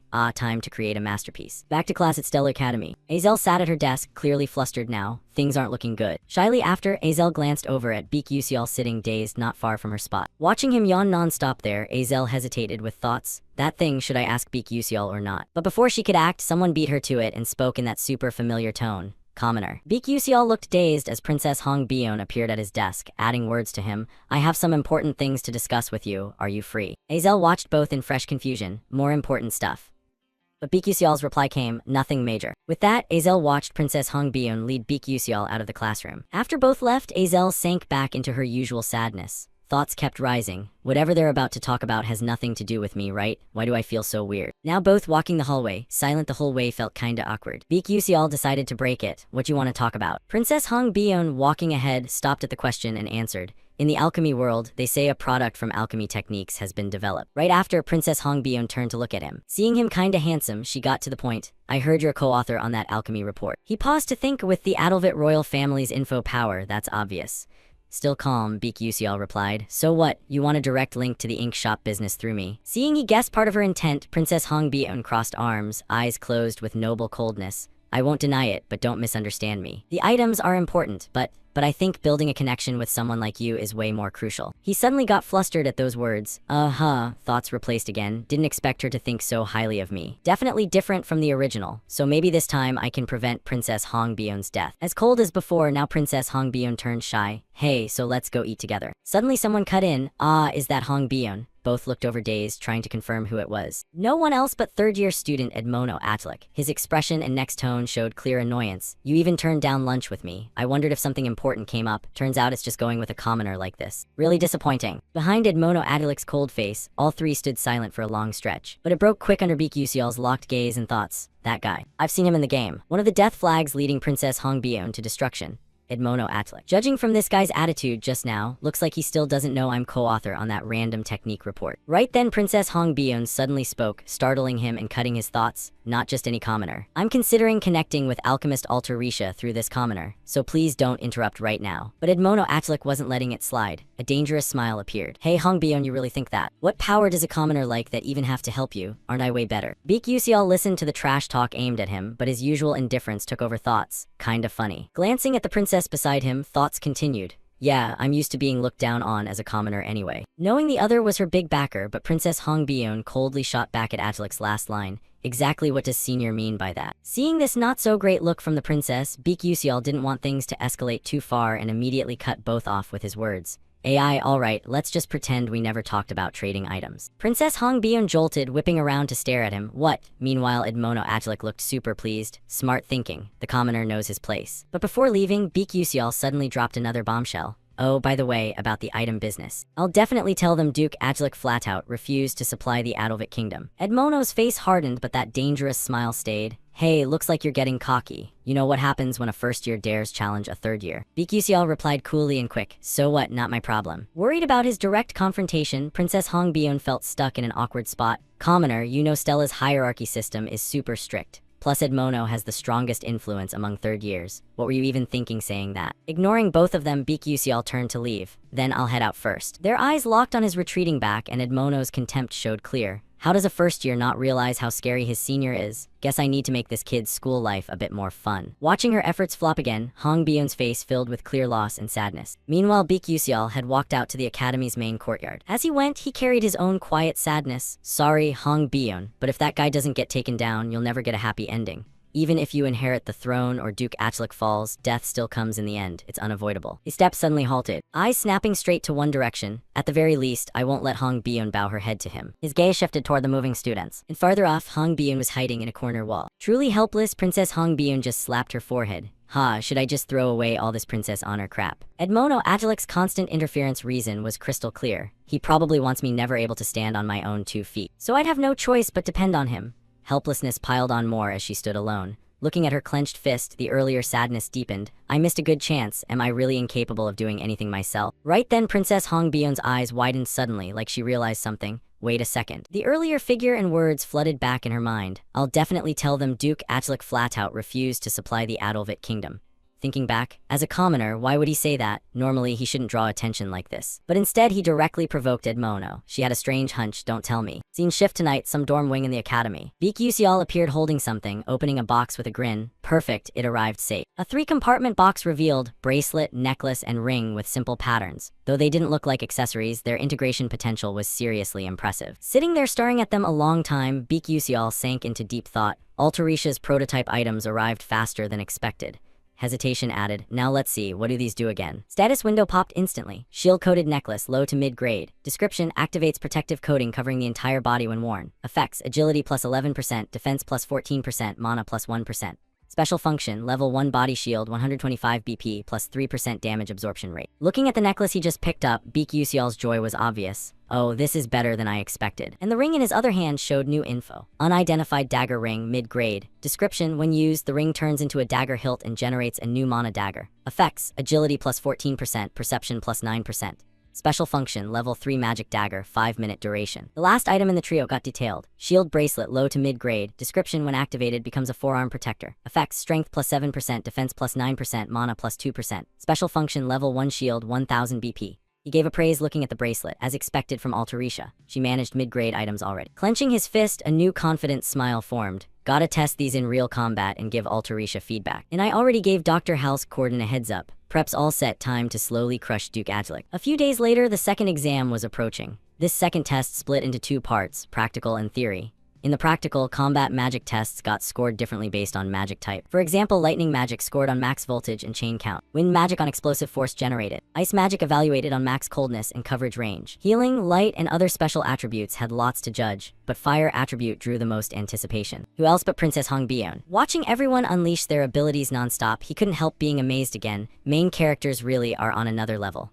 Then right in front of him, an instructor looked over and called, "Beak Yusial, your turn." Beak Yusial stepped onto the test area. The supervisor signaled, "Begin preparation. Use one ability only." From his spot, Beak Yusial sped forward to pillars with a slightly large red button on top. Using speed shift, he easily moved between pillars and pressed the red buttons. Notably focused, no wasted moves, each button done simply. In a corner evaluation spot, observers were stunned at his performance. "Every time I see it, it's unbelievable. No delay in speed shift, instant accurate direction and execution. Truly astonishing." When Beak Yusial stopped, the supervisor's announcement rang. Beak Yusial's test complete. Still alone there, staring indifferently one way, Beak Yusial sank into new thoughts. "With this, I've cleared part of the practical. Can't use magic, so the rest is basically screwed. But if I ace the theory with my glasses, that should balance it out." Right then, Beak Yusial startled, looking back dazed as someone approached calling, "So you're Beak Yusial." A group of students came up, clearly mocking him. "Heard a first year like you dared argue with a third year? You're beyond saving." "Oh man, as a freshman, I can't even imagine that." Looking at the group picking a fight out of nowhere, Beak Yusial narrowed his eyes slightly, thinking, "So it started, Edmono's crew, right?" As expected, one shoved right in his face. "Oh, look at this kid, daring to glare at us." The guy's face paled, no intention of looking down. Facing those words, Beak Yusial stayed calm and thought, figured as much. But annoyance still showed on his face. Kinda irritating getting beat up by these brats. Keeping that stare, Beak Yusial silently watched the troublemakers threaten him. The guy laughed perfectly. "HMPH, look at this kid," I said, "bow your head." Beak Yusial listened stone-faced to the non-stop trash talk. "This damn brat's ruder than I thought. Commoner, and I heard you don't even have parents, right? If you don't wanna die, Neil, you bastard."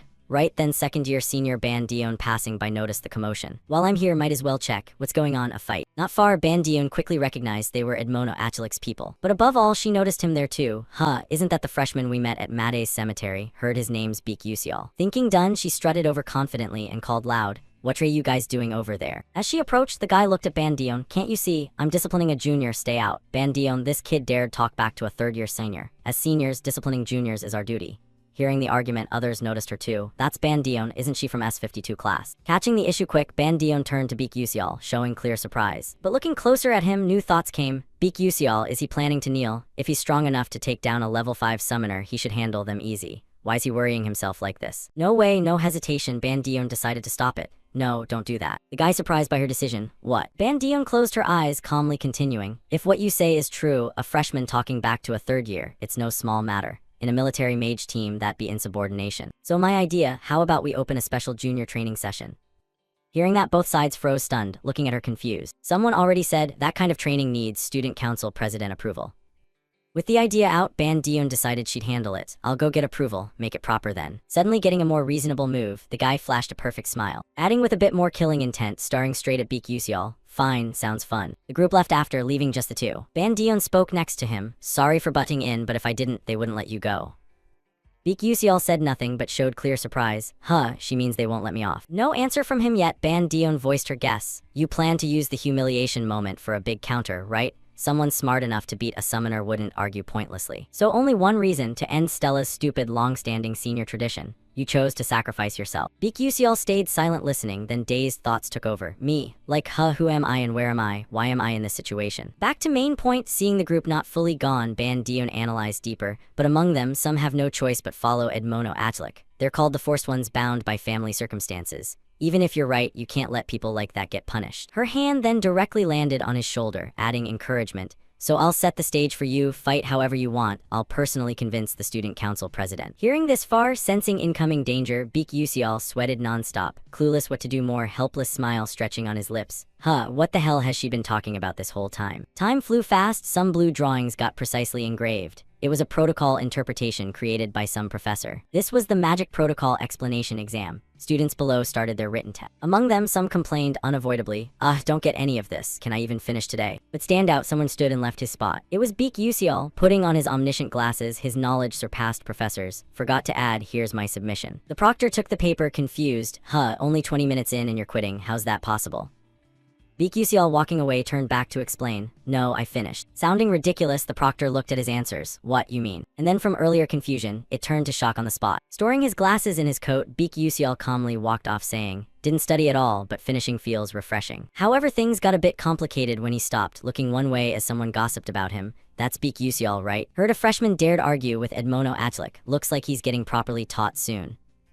Embarrassed on the spot, he knew trouble was brewing more. Looks like the whole school knows now. Eyes drooped, and now Ban Dion has to step up. Special junior training. Simply put, a place where seniors wanting to discipline can directly challenge juniors. One-on-one fights. At Stella, seniors are banned from insulting or hitting juniors. But in training sessions, seniors can legally punish juniors, called challenges. But really, just seniors beating juniors with magic. So needs student council president approval to prevent abuse. However, S-class students can propose directly to the council. I was just gonna kneel and be done, but it turned into this. Recalling that moment, whatever, kneel quick then go sleep. Throughout walking back to his room, Beek Yuseol gradually reached a decision. Since it's come this far. Some box opened, inside a special item like a stuffed bear. Holding it, a confident smile appeared. Can't avoid it, then fine, might as well enjoy it slowly. Cut to Stella student council meeting room. Inside, someone checking documents noticed movement ahead. This student was Stella Student Council President, second year S-class, Myro Yoon. And what was coming came. The one who talked to Beek Yuseol earlier arrived here looking serious. The president asked quick, Ban Dion, what brings you here? Without wasting a second, Ban Dion placed some paper on the president's desk. But her voice softened a bit. I want approval to open special junior training, target Beek Yuseol, S-class freshman.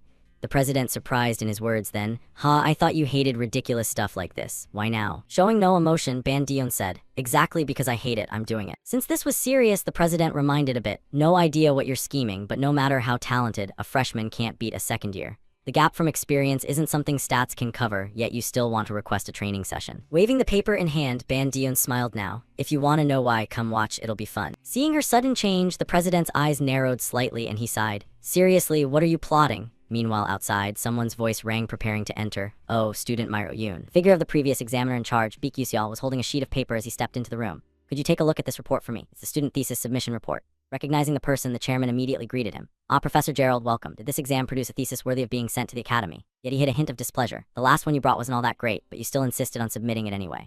Just take a look. He had been a bit flustered earlier, but now he was even more so. The chairman quickly understood why this is. Professor Priss's circuit planting template, isn't it? Impressive. It cuts the inverse model resolution loop formula in half with such a simple equation. Looking closer, the thought came even stronger. The circuit planting method had already been perfected by countless scholars before, yet now it's being pushed even further. This can only be called genius. Unable to hold back any longer, the chairman asked the key question, who wrote this? Raising one hand, the professor smiled and answered, student Beek Yuseol. With this level, he should even be invited to the Aslan conference. Oh, but now's not the time. I need to report to the vice principal right away. The atmosphere in the room suddenly turned eerily quiet. Holding that exam paper, the chairman stood frozen for a long moment. Combining two incidents happening to the same student at once, the chairman formed his own judgment. Beek Yuseol, way more interesting than I thought. Professor Gerald took Beek Yuseol's exam paper and immediately went to find Vice Principal Aki Haydn. Teaching a student who wrote such an outstanding thesis wasn't just about boosting Stella's reputation, it was also a matter of his own honor and achievements. The documents were already on the desk. Aki Haydn quickly scanned it, frowning as he asked, are you planning to recommend student Beek Yuseol for the Aslan conference, Professor? Professor Gerald replied happily, yes, as you can see, this is truly astonishing. But Aki Haydn's voice suddenly turned low and cut him off. That would be quite difficult and troublesome, Professor Gerald. Unconsciously, Professor Gerald responded, yes. Aki Haydn adjusted his mood and began explaining his earlier words. Right now, Stella has many other candidates applying besides that student. Especially this year's first years, they're all highly promising and would stand out anywhere they go. In an academy, the maximum number of students allowed to attend Aslan, excluding those with fixed privileges due to prestige, is 2. But you're nominating Beek Yuseol for one of those spots, a magic warrior who can't even use magic. That's an insult to mages. Professor Gerald stood stunned, then closed his eyes as Aki Haydn continued. If you understand, then leave right now. I absolutely will not allow Beek Yuseol to go to Aslan. I understand. Gerald left the vice principal's office exhausted, while Icky Heiden's frown deepened even more where he sat. The exam paper lay on the desk. Without even looking closely, he crumpled it viciously. HMPH, who would ever let a bug like that into a slan? Not a chance. His face ice cold. Beak Usial's exam paper was instantly burned to ashes. Time passed quietly and silently. The second round of exams had ended and the rankings were posted. Beak Usial blended into the crowd standing in front of the large results board. Pointing with his finger, he spoke with a dazed look. Let's see together. Ah, found it. After scanning from the bottom up for a while, Beak Usial spotted himself. He had been selected, placed at rank 419 in Class S. Beak Usial looked at it and felt a bit proud, even though the rank had a lot of digits. I'm ranked 419, so I'm actually pretty amazing on this leaderboard, especially since I got a perfect score on the written test. But suddenly his gaze sharpened, locking onto one particular spot in his line of sight. By the way, this time the number 1 spot goes to, isn't that Ma Yuxiang? The rankings appeared: 1st class S Ma Yuxiang, 2nd class S Flame, 3rd class S Arshwang, 4th class S He Wenriang, 5th class S Hong Bion. All the top spots belonged to Class S, nothing surprising there. Yet something still bothered him a little. He Wenriang, who got 2nd place last semester, has now dropped to 4th. Is it because Azel and Flame focused more on studying than in the original story? At the same time, Princess Hong Bion's figure appeared nearby, standing right next to him without him noticing as he kept thinking. Since Zeki went down the dark mage path, both He Wenriang's and Arshwang's dark magic lines have disappeared. When she saw him too focused, Princess Hong Bion suddenly spoke directly. Are you trying to adjust your rank to something appropriate? I think it's pretty obvious already. Princess Hong Bion waited for his answer, but it seemed a bit impossible because sweat was already beading on Beak Usial's face from her sudden appearance.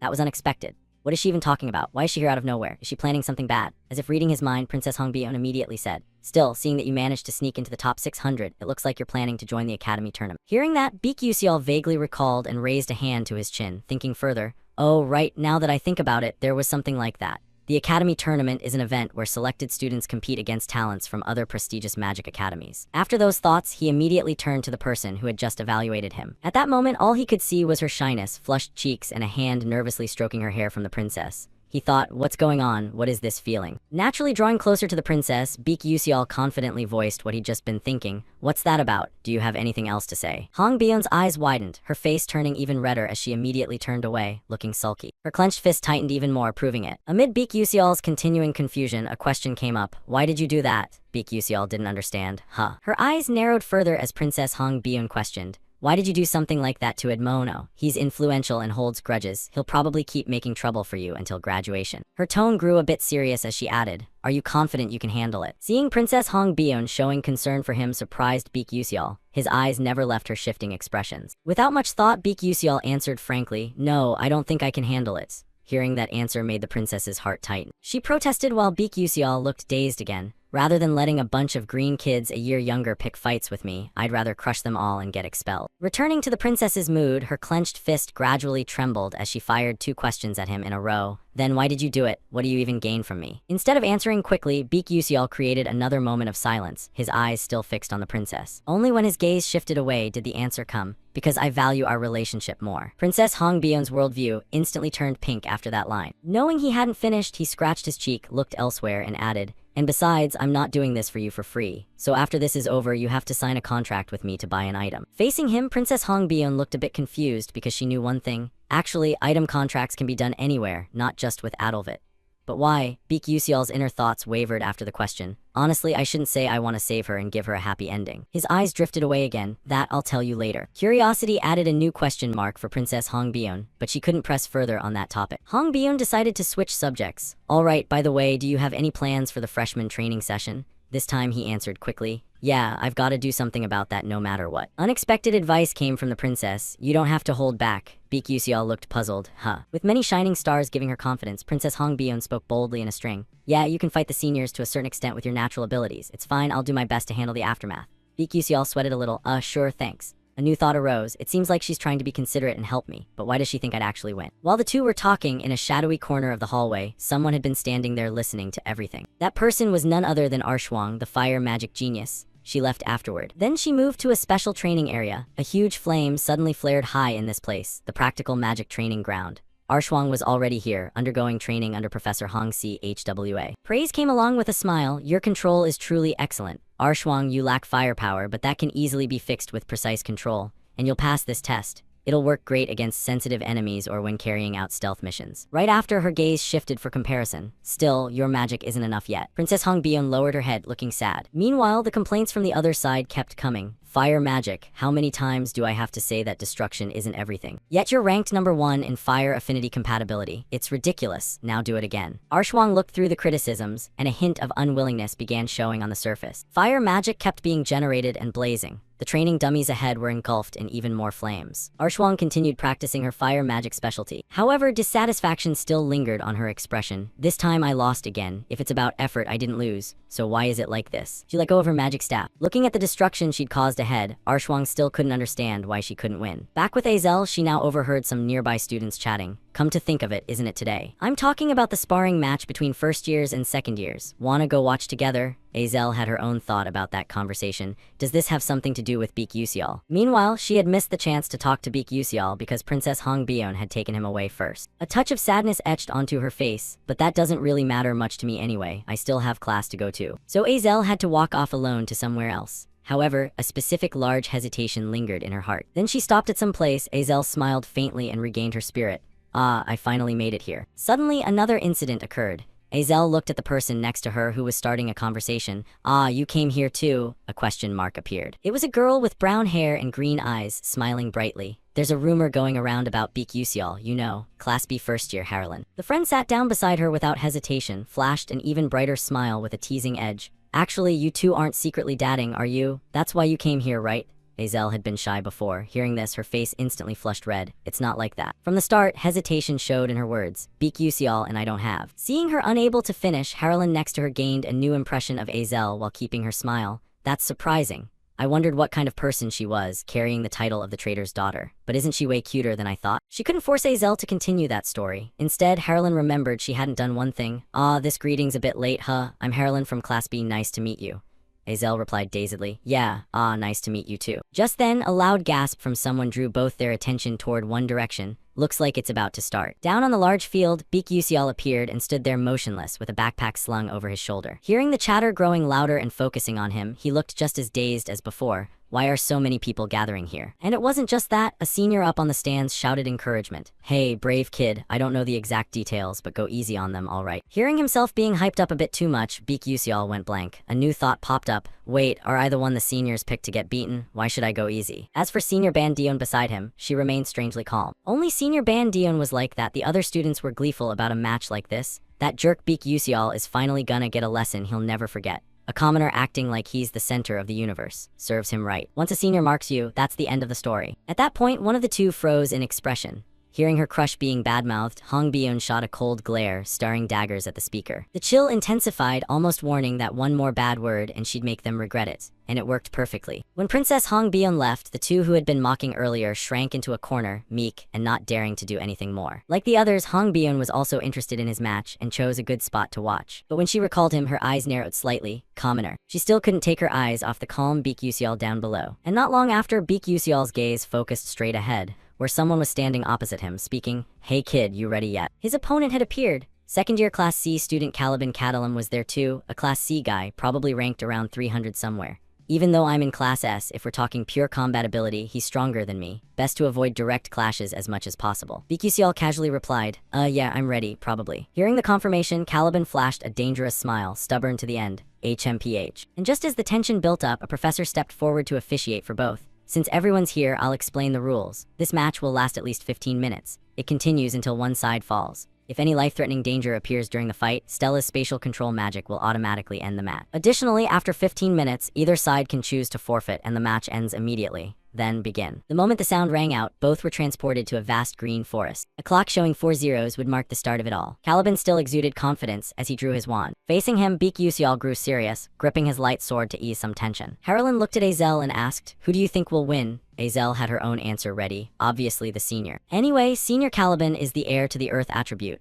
Earth has super strong defense, and Beak Yusial's firepower isn't exactly overwhelming. Harlan agreed and analyzed further. Not to mention Earth specializes in terrain control, it can manipulate the battlefield area. Attacks can become way more varied. Can Beak Yusial's sword even pierce the defense of a third-tier Earth mage? Even though she'd said that earlier, Azel still felt more sadness. Harlan, you're right, there's no way Beak Yusial can win this match. At least by normal logic, but I still have a tiny bit of faith in him. Back to the fight, Senior Caliban's dangerous aura grew stronger on his face. Today I'll show you what real fear is. Domain, activate. At that, confusion hit. The ground cracked open, but Blink kept flashing repeatedly in front of Beak Yusial. What Beak Yusial chose first in fighting the opponent was to keep distance. And once he had a safe gap, Beak Yusial realized something. With his opponent, Caliban also sensed something similar. Instantly, a new smile carved itself onto Beak Yusial's face. After smiling, he ran as far as possible. Caliban was left in disbelief at how fast he could move. What the? Sharing the same feeling, Harlan froze and commented on what she saw. Oh, running right from the start without even caring about pride.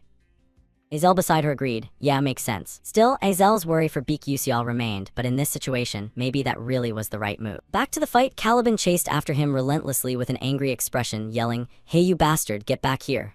Normally, if he turned back now, that would be weird. Who'd turn around after hearing that? Once enough frustration built up, it was time to release it. Caliban gritted his teeth hard. Then right from where he stood, 3 simple green magic circles formed. Flying rocks. Beak Yusial was surprised by how quickly his opponent turned the tables. And realizing it, the attack struck ahead, sending dust and smoke flying everywhere. Azel, Princess Hong Bion, Senior Cho Wang, and Senior Ban Dion all paused their emotions, waiting anxiously. Stopping at a slightly green bush, Caliban smiled and thought, good, that definitely hit. The higher the smugness rose, the harder the slap would land. Caliban froze. What the hell is this? Right in front of him appeared a monkey hanging upside down by its tail, swinging back and forth. A monkey doll. Because when stunned, people lose their sharp judgment. What the heck, why is it here? The moment he didn't know what to do, the 2 claws on its hands began closing in. A dangerous pressure quickly hit the opponent's senses. Boom, a burst of light exploded, forcing him to raise his arms to shield himself. True to his earth mage nature, a green light enveloped Caliban Cadalam's entire body. His mind stayed clear, but the uneasy feeling only grew stronger. I almost got done for.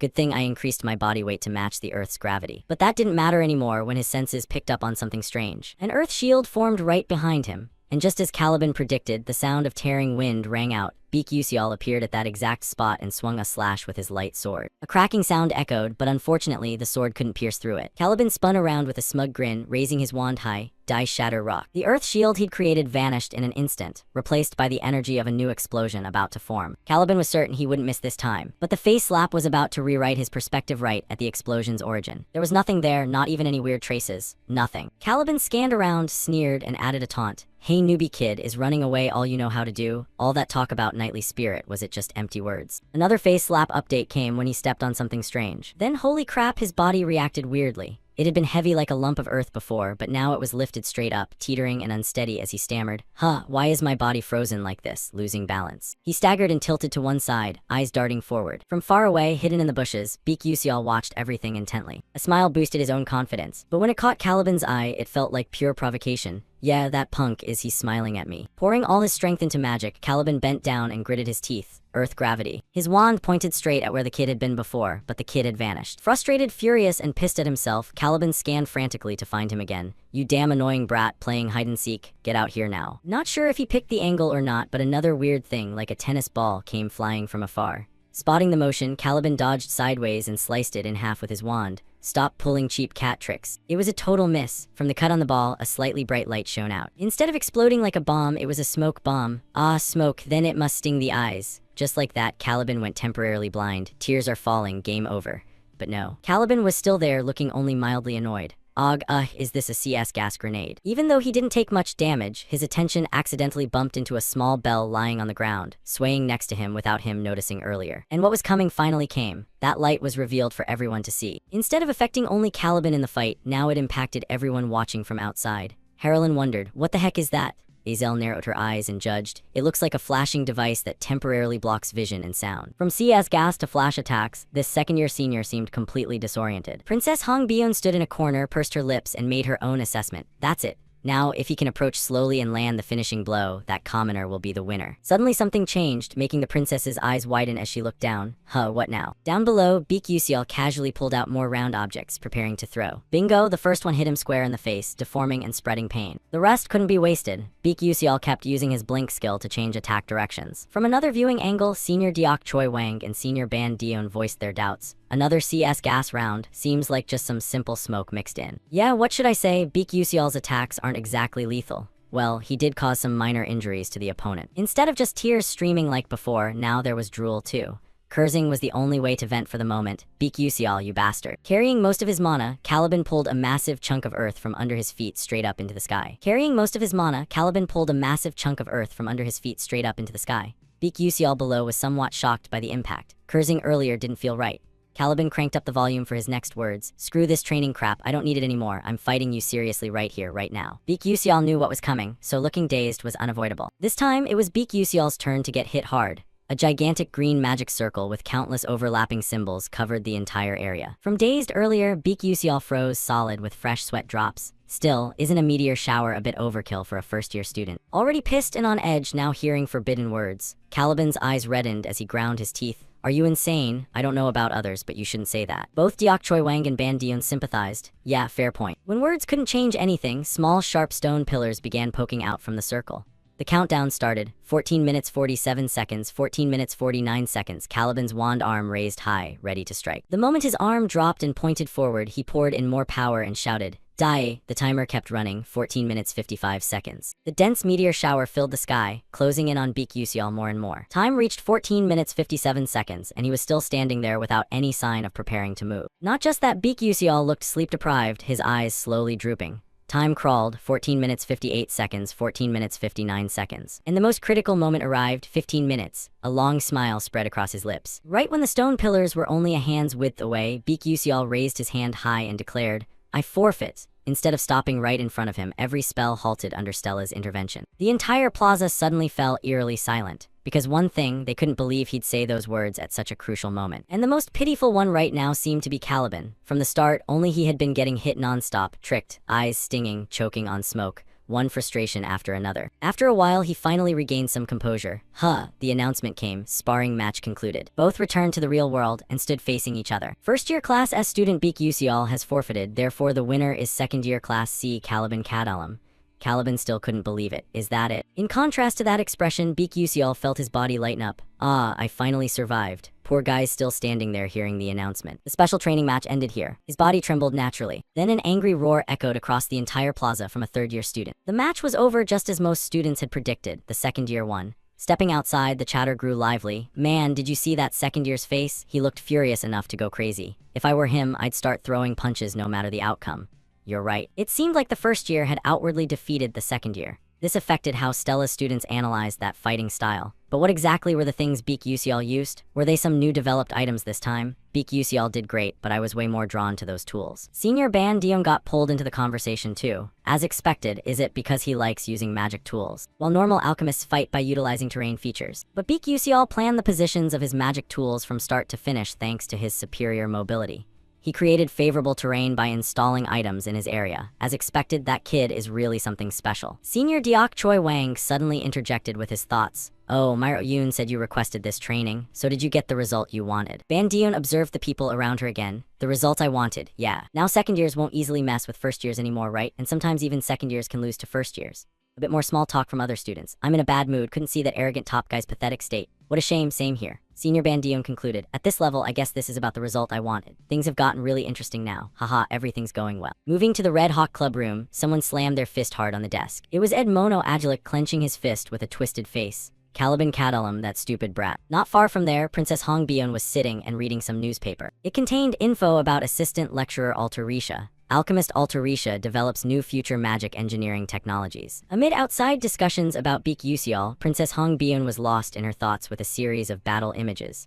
Is this the final outcome of surrendering to let the opponent win? Throughout the entire 15-minute duel, Beak Usial didn't even use his sword properly and only humiliated the senior by using various magic tools. In other words, if he wanted to win, he could have won at any time. Yet he chose not to and deliberately forfeited. The reason is obvious. It would be weird for a first year to beat a second year. So isn't he pointing out that not everything is solved by raw strength? As for Princess Hong Bion, she thought Beak Usial would get angry and crush the senior, but she never imagined he'd humiliate the opponent before withdrawing. Seriously, he really is an unpredictable commoner. In a nearby corner, Edmono Atlik and his faction members were still discussing what to do with Beak Usial. So what are the second years doing now? Didn't I tell them to teach Beak Usial a private lesson? Actually the second years haven't approached Beak Usial individually yet.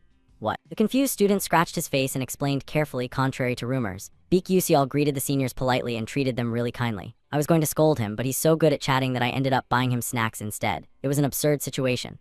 What the hell? Edmono Atlic was speechless and seemed unable to believe it. Just as they started thinking about next steps, a urgent voice suddenly rang out. Young master. Surprised, both looked in the same direction. It was one of Edmono Atlic's followers who came to the academy. Seeing her appear gave Edmono a bad feeling. What's up? She hesitated but said clearly, the thing is, I just got a call from the Duke. I think you should try contacting him. A phone appeared where needed. Edmono Atlic made the call as if he'd anticipated it before they connected. Oh man, things just got kinda big. Dad contacting me first? Once connected, he answered. Yes, father, it's Edmono. The father's voice replied, I just received a call from the Alchemy City, from the Alchemist Guild. He held up a newspaper. I got extremely important news. The alchemists from Altarisha Research Institute have stopped transferring items to the country because Duke Atlic refused. Do you know anything about this? He replied. Yes, of course not. Why would I say something like that to Altarisha's alchemy school? Even though Edmono denied it, the father repeated the reality, but it was true. The co-author of the Delta Enhancement Technique said it herself. In an instant, he went silent. Something strange popped into his mind. A co-author? It didn't take long for him to panic extremely. Wait, father, I really don't know. I've never met anyone like that before. Then another thought flashed in his head. His heart started pounding hard as a familiar figure appeared. Is it Beak Usial? Right where he was, a chill ran down his spine with sweat beading on his face. He couldn't say anything more until a special ray of hope flickered. One issue. I'll be straight with you, father, but it's absurd to dare refuse the Adalvit kingdom. Father, do you know how much influence we have over the Alchemy Guild? Not letting his son continue, the father cut in coldly. This is a scientific and technological revolution. It's brand new technology that never existed before, the ability to create objects equivalent to ancient artifacts. Even the Golden Alchemist is conducting joint research with Altarisha. Edmono Atlic gritted his teeth in the dangerous situation. The Golden Alchemist too. It's way bigger than I thought, right? The father interrupted. As you said, the country will soon restore the trade system, but the Atlic name won't be in it. He got serious about the earlier issues. I'll ask again, are you involved in this incident? Edmono had no answer, and that was enough to give a full reply. Back to Princess Hong Bion. The princess was surprised when someone called her name, Bion. The only one who could address her like that was none other than Edmono Atlic. Confusion showed clearly on her face as Princess Hong Bion replied, Yes, senior.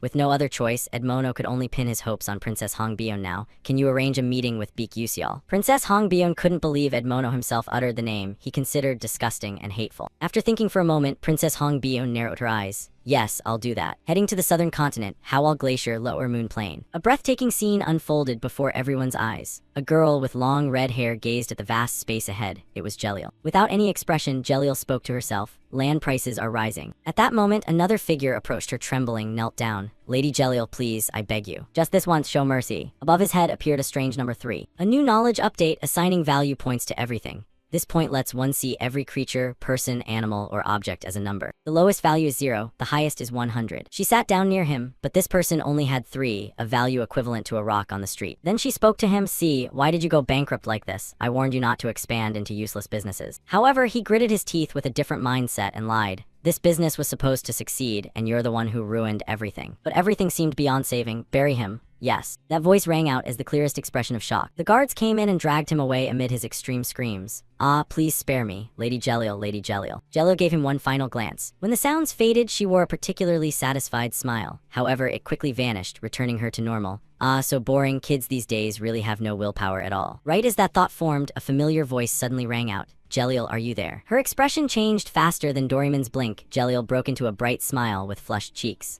The voice belonged to someone different from her earlier introduction. The appearance of this person raised a big question mark. And that special someone was none other than the chairman of Starcloud Company, Melian. My beloved daughter, how have you been lately? Jeliel rushed over and hugged Melian tightly. Dad, how was your trip? Her cheeks flushed even redder. How did the deal go? Was everything okay? Looking at her beaming smile, he happily replied, it's still ongoing. This time, the Altarisha Alchemy School developed a new item by combining special magic techniques. There's a video of a real battle using an item co-developed by the alchemist. Want to watch it? The smile stayed on her face. That would be really fun. A thought slipped into her mind. Honestly, I wish I had more time to talk with Dad, but I can't say that to him. Then let's go to my room.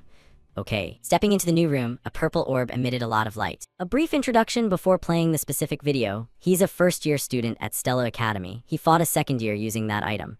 Jeliel showed a small surprise at her dad's introduction. An alchemy technique co-author of magical alchemy, and he's just a first-year student. Jeliel started feeling a bit intrigued about this person in her mind. What kind of kid is he? When the screen lit up, Jeliel snapped out of her surprise.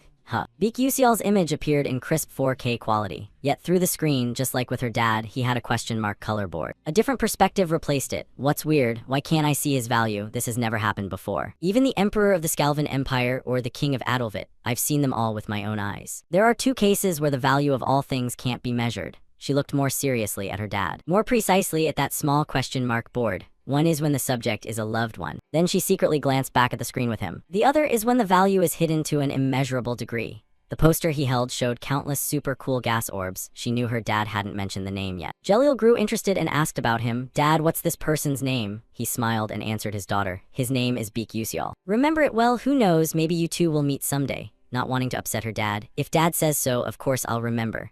A bit more chatting. By the way, dad, before you leave, want to play a round of soul chess with me? The merchant guy smiled. Why not? On this side, the red-haired girl was lost in her own thoughts. He has a value I can't measure. Beek Yusial, I'll remember that name. Back at Stella Academy, more precisely, the person who had just been quietly remembered by someone not long ago, Beek Yusial. He was holding a glass cup and seriously drinking something black. And on the other side, Edmono Atlik showed clear awkwardness and hesitation, unable to let silence waste time. He spoke first after setting the cup down. I've finished my coffee. If you have nothing to say, I'm leaving.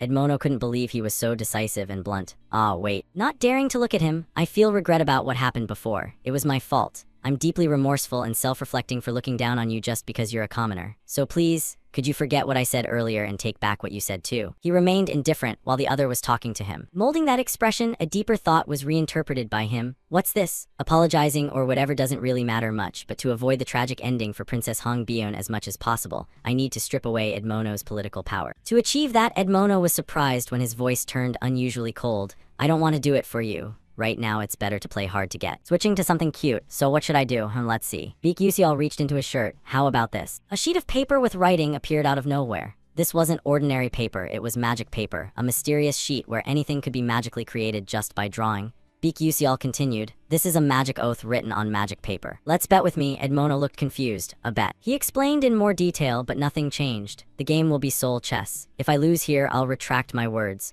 I'll only supply items to the Adalvik kingdom through the Atlik family. Edmono wanted to confirm again. Soul chess. He added the reverse condition, but only if I win. Please transfer to me a regular attendance ticket for the Aslan conference. Edmono clearly sensed danger in those words. What? He calmly listened as the other spoke next. Now do you think that's reasonable? He squinted. Of course not. The Aslan conference is a public discussion forum where members of prestigious magic families gather for academic group discussions. Only families with real prestige in the magic elite can participate, and there are 3 conditions for attendance. Attended last year and presented an outstanding thesis to be recognized for the next year. Have a paper that can be presented at Aslan. You can receive transfer rights to attend, or become one of the 12 rising stars of this generation. Because worldwide, it's where genius mages gather to determine superiority. Participating in Aslan and even maintaining that status proves ability. The Duke Atlik family has attended the Aslan conference for decades. It's a key factor in sustaining their power. I'm aiming for that. He tucked the paper back into his shirt. Beek Yusial closed his eyes and added, if you don't like it, never mind. Right as he took a few steps away, a hesitant but firm voice stopped him. Wait. Edmono's face sank to the point of depression. You just said soul chess. Since he'd said that, a long smile spread across his lips. With deep danger and eyes to match, fine, I'll sign it. We'll meet here at this time tomorrow. He held his expression for a long time until the opponent slipped into his pocket. A full day passed leading to something important. Moving to the next day, students gathered in much larger numbers than usual. They were surely heading to one event. Those who didn't know got told by those who did. Why are so many people at the cafe today? Senior Edmono, the final year guy, is betting a soul chess game with his first-year junior. No way, really. The focus pointed straight behind Beek Yusial with chatter. In Stella Academy, who could beat Senior Edmono at soul chess? What fearless junior is that? He had the answer but didn't say it. That's me. He let out a light sigh and looked elsewhere. You guys think I like this? From the start, I had zero interest in soul chess. But what? He startled when he saw a student signaling. He's here. Senior Edmono and Princess Hong Bion, plus another student carrying something, arrived, Edmono Atlik confidently acting as today's center. He was concerned about something similar. As expected, he brought Princess Hong Bion along. Today, Princess Hong Bion was super grumpy. Grumpiness doubled when the chatter included her. Wow, the princess looks so beautiful today, isn't it like they're secretly dating? The day was going fine, but suddenly one shoulder got shadowed, carrying all her grumpiness and irritation. Princess Hong Bion focused on Beek Yusial, wondering what was up. Why is she staring at me so intensely? Did I do something wrong? Unable to do anything after all that sulking, Princess Hong Bion crossed her arms, closed her eyes, and picked a seat. Another student brought out a chessboard divided into many black and white squares. Up until now, Princess Hong Bion hadn't understood much about him. This time was the same. Her mood felt anxious. What is Beek Yusial thinking? Edmono has played soul chess since he was 5 and is called a soul chess prodigy.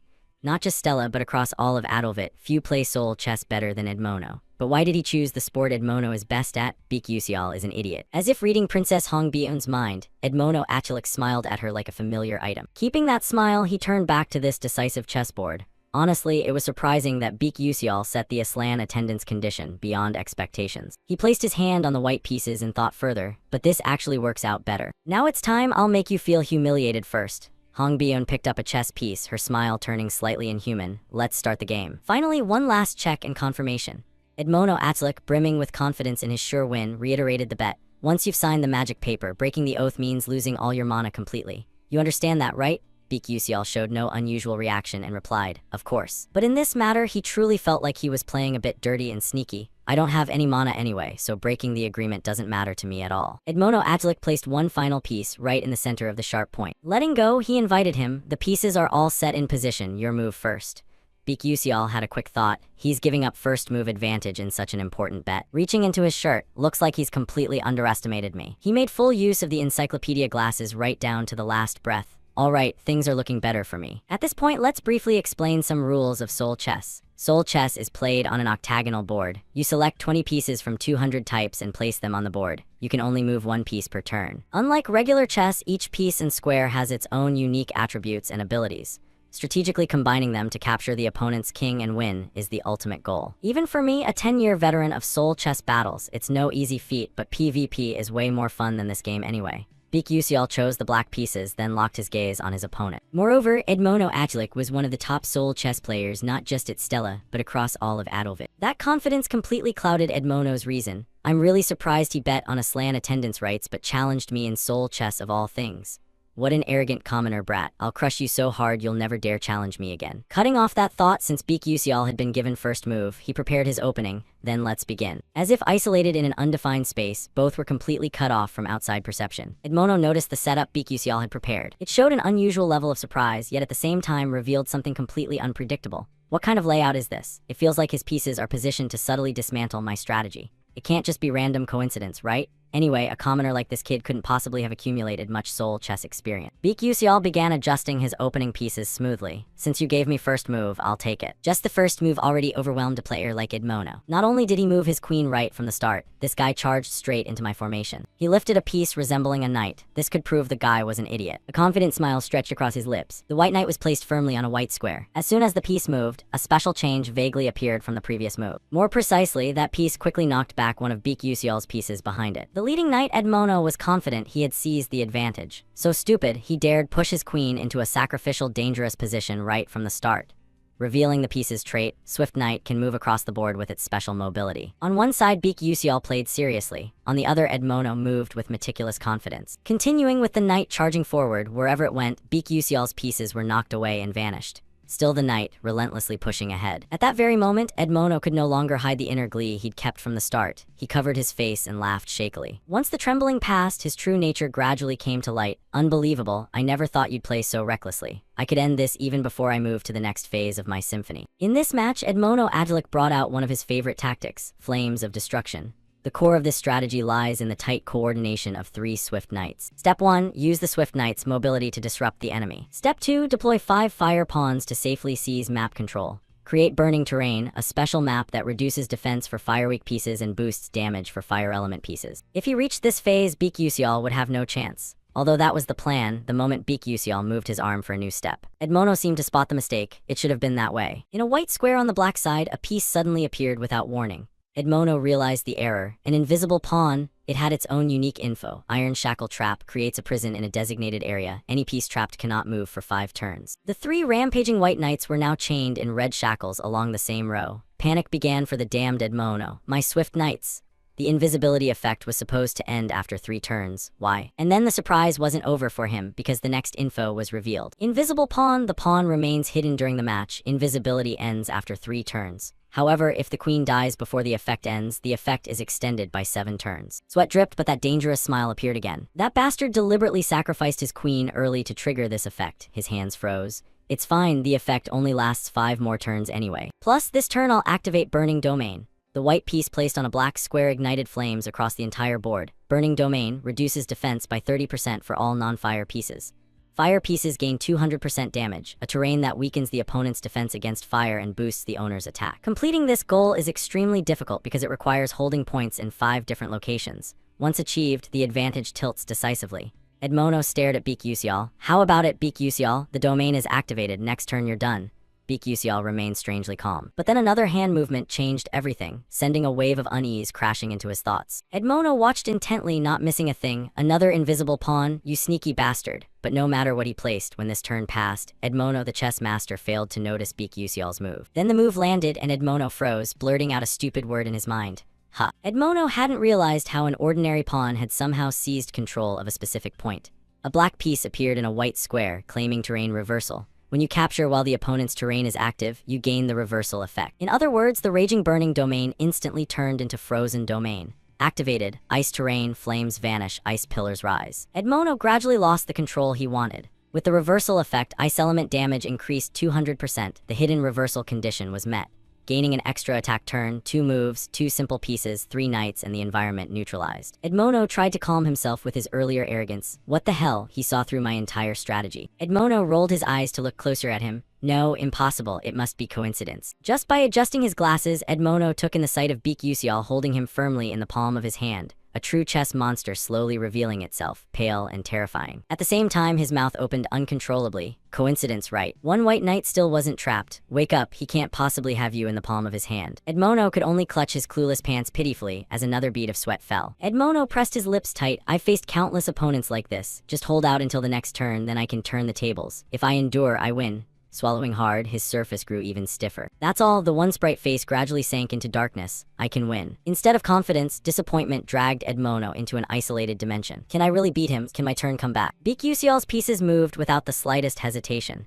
Edmono shrank smaller in the scene. If Edmono wanted to be the king, right now Beak Yusial was like Saitama. He crossed his arms in his chair, switching to serious mode, then added a few compliments for his opponent in his thoughts. Edmono's skill really isn't bad. In fact, it's quite strong. In the world of beating Edmono at Soul Chess, it's always been one of the toughest challenges. But after 10 years, crazy veterans appeared. This guy is seriously insane. One veteran who played thousands of games against Edmono finally wrote a perfect strategy. No more hiding, Beak Yusial wore a bright smile, and that strategy was stored right in these state-of glasses. In other words, he was playing soul chess with an entire detailed encyclopedia guide in hand. The next black piece was selected and placed on a black square. It differed from the traits he knew. Thunder Bishop unleashes lightning strikes, dealing 200% damage to frozen enemies. If frozen targets are linked, the strike becomes chain lightning. Under the piece's hood, a lightning crack appeared. The yellow of lightning and energy, rays gradually converged. The blue of ice and snow covering the board completely shifted to the yellow of lightning bolts. Edmono stared in despair at the rapid change. All the white pieces vanished, only black pieces remained. The once gold expression turned into Edmono, bitterly accepting a truth he himself voiced. The voice gradually ended with one sentence. Yes, thank you for the match. Absolute silence. On the board now only black and darkness remained. Turning off the lights couldn't help Edmono Atlik anymore. Very quickly afterward, non-stop exclamations came from the students one after another. One of them mustered the courage to speak directly.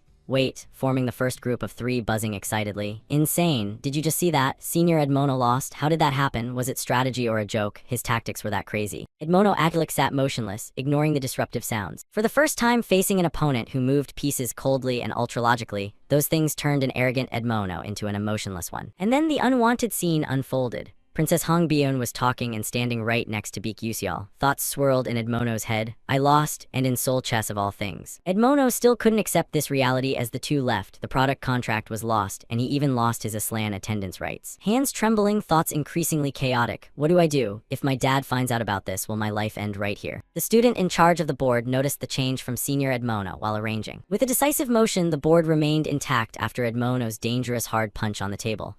Pent-up anger erupted instantly. Damn it all. Because of this action, some outside students didn't dare intervene deeply. They could only leave before things got worse. Very quickly, the silent space held only Edmono, covering his face and trembling. What should I do? Just when he seemed to fall into despair, a familiar voice rang out to untie the uncomfortable knot. Senior. Looking up, Edmono wasn't mistaken. It was Princess Hongbion. When the other noticed him, Princess Hong adjusted and spoke in her calmest voice. I'll try to persuade that commoner on your behalf. We'll secure the product business rights. I'll ask him to retract the statement he made about the Duke Atlik family. Edmono was surprised as if he couldn't believe his ears. A surge of excitement made him more open in his next words. Really? Is that true? Thank you, Bion. Thank you so much. How can I ever repay this help? The princess's gentle voice cut in a bit. Repay, you say repay. I was born to be queen. Going through one final emotional loop, Edmono returned to the feeling right after losing to Baek Yuseol. It had been a long time since Princess Hong showed danger in her expression. So naturally, I care about those who will become my vassals. Princess Hong turned and left coldly. Next, I'll go meet Baek Yuseol. Edmono's voice suddenly became unusually small. I haven't become your vassal yet, Princess Hong. Just after she left a short distance, Edmono's heart-wrenching scream shattered what was left of the final silence. Yes, at first their relationship was like king and vassal. Edmono had used his power to manipulate it, trying to change it. But now, with the power balance broken, they returned to their original positions and roles. Princess Hong's confident smile swept away all the tension she'd carried for so long. The story's direction shifted back to the protagonist Baek Yuseol. Stella Academy actually has a phone booth. Right now, Baek Yuseol was contacting the owner of a phone on the other end. Hello, yes, please hold off all transactions with Adalvit merchants for the next month. He smiled and suggested an alternative. For now, we plan to distribute only through royal personnel. Is that okay? The quick reply came through. Of course I'll do that, anything you want. Thank you, assistant lecturer, with the planned task done. He disconnected. Stepping outside, he stretched a lot to breathe fresh air and relax. Phew, finally finished. Good thing everything ended safely. But as for the Aslan ticket, it's not really that useful, huh? So what should I do now? Anyway, the protagonist will automatically get placed among the 12 rising stars. While he was deep in those thoughts, someone interrupted with a voice. Commoner. Who else could call him so bluntly besides Princess Hong, who was still here? That said, Princess Hong hoped he was still nearby. As she approached Baek Yuseol, he reached into his shirt as if to pull something out. Ah, you came at just the right time. A sheet of paper was held out in front of her. Here's a new contract. Princess Hong's eyes widened in confusion. He didn't hide anything and stated his plan right away. The Altarisha school will only distribute through the Adalvit royal family for 1 month. How you use it is up to whatever you want to do with it. Princess Hong carefully examined the details of the new contract. Then she quickly clutched the paper tightly when he suddenly said something a bit dismissive. Well then, I'll be off. She didn't want him to leave so quickly. Gathering all her courage, Princess Hong spoke up. This time I owe you. Her cheeks flushed redder and her voice grew softer. Thank you. Noticing the clear change in her behavior, Baek Yuseol looked back a bit flustered and replied shortly. Sure. A thought slipped in. Lucky I got a thank you from her. Knowing she hadn't adjusted her emotions well, Princess Hong felt shy but spoke more cautiously. Hey, you said back then there'd be a price for helping me. If you tell me what it is, I'll pay it right away. On this matter, it seemed Baek Yuseol hadn't really thought it through yet. He touched one cheek and looked away. Ah, the price, huh? Actually, the price Baek Yuseol wants is pretty simple. He stared straight at Princess Hong. It was too obvious. Hong Byeon won't be tainted by evil. Instead, she'll choose the good things and together with me build the best possible happy ending. This time, it was Princess Hong's turn not to dare look directly at him. Seeing her like that, he didn't voice it but kept it in his heart, yet he couldn't suddenly say, I hope you become a good person. So, drawing on 29 years of life experience, he gave the most appropriate and exemplary response for the situation. Then Princess Hong looked forward to the results. Both of us turn cute and chat, buy me a meal. What? Rubbing his stomach, he smiled innocently. Just treat me to one meal. I want to eat until I'm stuffed with a meal bought by the princess. Princess Hong was surprised and never expected the price he mentioned to be so strange. She stood frozen for a long moment before a faint smile replaced it, her cheeks flushing red again. All right then, follow me. Baek Yuseol's footsteps changed and he arrived at a new place. One thing was certain, he had come here with the princess via the car parked beside them. He stared at the car with sweat dripping nonstop. In the 10 years I played this game, cash items appeared everywhere. The cars in this world are seriously luxurious. Not letting Baek Yuseol keep staring at the car and get in, Princess Hong turned back to remind him with a confident smile and sparkling stars on her side. He tore his eyes away from the car and followed the princess inside. She brought me all the way here, what's she planning? With the princess's current money, I should pick at least the 5 best dishes in Etha, right? But reality was about to slap him pretty hard. Standing to the side, Princess Hong showed him a special restaurant. Black bean noodles were here. Surprised yet, shocked yet, what could top the endless question marks and dazed face on him? And he'd even dreamed of a beautiful dream. Where's my big salmon belly? Where's my caviar canapé with fish roe? And the creamy truffle mushroom risotto too? When the two sat at the same table, the atmosphere clearly split into 2 opposing sides. The shining stars shifted to Princess Hong Byeon along with her collapse. The waiter was still there waiting for them to order. Even with many stars, the princess's expression was unusually serious. These dishes look a bit unfamiliar. Ah, found it. When he asked me to treat him to a meal, I thought about what would make Baek Yuseol happiest. Hong Byeon recalled her conversation with Tyrend. He said there's a story from his past tied to this place. Really? Expensive food doesn't mean anything to Baek Yuseol. From the past I happened to glimpse, I learned the dish he treasures most. That confidence led her to point confidently at one item on the menu. One of this, please. Coming closer, it was black bean noodles. But on the other side, Baek Yuseol casually raised his hand to order, but not what the princess expected. Ah, give me 3 bowls of champong and 1 portion of tangsuk, huh? Princess Hong was flustered. He widened his eyes questioningly. What, can't I order 3 bowls? Princess Hong similarly. No, that's not the issue. This time, Princess Hong forced herself to rethink. Why didn't he order the black bean noodles? Is that his memory with his mother? And it seemed Hong Byun realized her mistake. No way, that's right. Why would a commoner write about his mother and black bean noodles in a school assignment? He hasn't overcome his past. He still regrets those things. Because he couldn't repay his mother's kindness when he was young. The waiter brought the ordered dishes. The food arrived. Thank you. Princess Hong lowered her head and gradually felt ashamed for bringing him here. For him, black bean noodles aren't nostalgia. They're a symbol of regret, and I didn't even realize that. Though she realized it a bit late, the princess chose to speak to him right away. Sorry for treating you to a meal at a place like this. Baek Yuseol didn't notice what the princess was thinking and just opened his mouth slightly. It's fine. Raising his hand high with wide eyes, life sometimes unexpectedly makes your wallet not work well. But since she's a princess, adding more food to the bill is fine, right? He spoke up. Sir, we need more fried dumplings. Meanwhile, the Seoul chess match between Edmono Atalik and Baek Yuseol had been widely spread by the students present. A huge rumor quickly swept through the academy uncontrollably. What? Senior Edmono lost to Baek Yuseol? Naturally, the question of why came up. The reason was revealed by many students who overheard the cafe conversation. The truth shocked even more than the apology rumor. I heard this from Aiken, a close aide from the Atlik family. In reality, it seems Senior Edmono did that because Baek Yuseol is the co-developer of the alchemy magic technique. Just the rumor that Edmono Atlik apologized to first year. And Baek Yuseol being the co-author of the Delta Enhancement Technique shocked Stella Academy. His name spread not only to Acanium, but even to the Dark Mages. Moving to the first tower, the vice principal's office tower, Iki Haydn crossed his arms with an emotionless, cold face. That guy is really annoying, just a commoner. Plus, didn't he interfere with Mason Tyron's plan? The mysterious figure hiding their identity opposite asked, should we handle this quietly? Aki Haydn hardened his face and dismissed the idea. HMPH, nonsense. If one Stella student goes missing without reason, everything gets turned upside down. Giving a slan attendance rights to someone like him displeases me, but taking it from him would be easier than from the Atlik family. We need to pay attention to the name Baek Yuseol from now on, monitor him for the time being. A new exchange replaced it, more important, the status of Mason. The mysterious figure answered shortly. She's suppressing her dark mana with the cult leader's control magic, but it could erupt any time. Aki Haydn had to reassess. It's still not the right time. The familiar contract signing ceremony is coming up. If she really goes berserk and disrupts the Spirit King, the backlash will be even messier. Raiden, monitor Mason's condition. That way we can use it to divert Eltman Eltwin's attention when needed.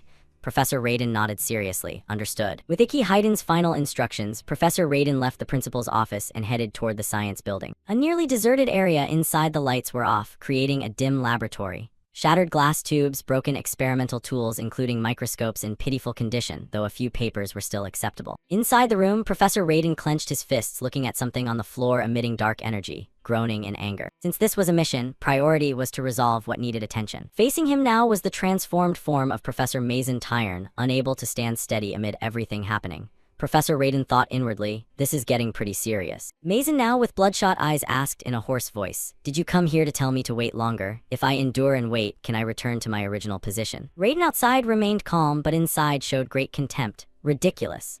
After a lifetime of stealing what belongs to others, you still dream of reclaiming your original position as if it truly was yours. However, Raiden decided to show mercy. Your usefulness has ended. Once the plagiarism investigation starts, you'll be stripped of all positions and expelled from the academy. Mason Tyron panicked, regaining reason with a voice full of accusation. Then why did Iki Haydn leave me here? Raiden coldly answered decisively, you've been completely corrupted. As another purpose, you can surely fulfill that role. That's why you were left here. Mason Tyron trembled and gradually lost control of herself. You're trying to make me go mad and lose control, aren't you, you damned bastard? When Mason bared her fangs ready to rage, Raiden interrupted her again, then leave this place. Mason was shocked as if she couldn't believe her ears. What? Something dark blue rolled across the long carpet toward the west, to paradise. Raiden turned his back. Our comrades are hiding there. If you survive until you find them, break this crystal. It will release magic to stop your corruption. As Raiden reached the stairs, Mason's voice stopped his footsteps. Why are you letting me live? Raiden didn't need to turn back. I just don't want to see my own people die so pathetically. When Raiden completely left, Professor Mason was able to stand and walk step by step toward the crystal. Without hesitation, Mason picked up the orb in her hand. Continuing in an undetermined direction, she stopped beside a table with annual plans, observing longer what was on it, more precisely the things she herself had noted. But when focusing deeper on one item, uncontrolled dark magic surged out, suppressing all her resentment. Mason gradually unleashed dark claws digging deep, gradually giving birth to tyrannical thoughts. How dare you? Do you really think I'll leave after you turn me into this without doing anything? I'll tear everything to shreds. What Mason just tore was the familiar contract signing ceremony. Time passed very quickly. Today was the day Stella Academy students had their first field trip to the cradle of the celestial tree to participate in the familiar contract signing ceremony. massive airships began departing on a new journey. In one room, Azel's figure along with some other classmates began enjoying a meal. Opposite Azel, two classmates exchanged looks. Speaking of which, about Baek Yuseol. He got scolded and criticized by seniors for a long time, but now no one dares touch him anymore. Ah, I heard that too. I even heard he's really the co-developer of that alchemy magic technique, right? After that rumor spread, even some seniors personally came to apologize to him. The classmates looked at Azel and asked quietly, Azel, do you know about that? Azel held a bun and answered naturally, no. The classmates continued. Anyway, related to Baek Yuseol for real? She took a small bite of the bun. Azel was lost in thought thinking a bit about him. Is it just my mood? I don't know why I feel like the distance between me and Baek Yuseol is growing. It gives me a lonely feeling. But the other classmates didn't think the same. A smile appeared. Honestly, I thought Baek Yuseol and Azel were dating or something. Just bitten but not chewed yet, Azel spat everything out. Seeing Azel's strange reaction, the friends immediately concerned. You okay? Water here. Thanks. He seems really close with Princess Hongbion lately, right? Hey, anyway, could a princess really be charmed by a commoner? Someone drinking water continued the story. But lately the princess's eyes when looking at Baek Yuseol aren't normal. This time Azel coughed nonstop. Azel, drink slowly. Nearby at this moment, Flame noticed it was Azel. Azel was currently being cared for by the other classmates. Flame stopped but thought something more, then decided to continue wherever she was going, but the concern couldn't escape. Azel seems quite harmonious with friends. If it were normal, right now she'd be here alone arguing with Hongbion already. Is something changing in a place I do know? All these things, are they because of Baek Yuseol's influence? Hey, you showed up, I've been looking for you forever. Hey, can I ask you for a favor? Flame startled at his sudden appearance. Ah, you scared me. Who knew you'd appear like this? Amid her startled mood, Flame asked, what is it? Something he brought out and confusion took over. Pick me a flower here. Handbarum flower. One wind flower. Flame paused a beat to ask back. Handbarum flower, the kind that always faces one direction. You think I'm an automatic flower vending machine or what? Though she said and thought that, her hand still reached toward the soil box he held out. A moment later, Flame's magic activated, emerald light highlighting one spot. Very quickly, in that box appeared a beautiful 5-petaled white flower shimmering. Baek Yuseol smiled with squinted eyes, having gotten what he wanted. Thanks.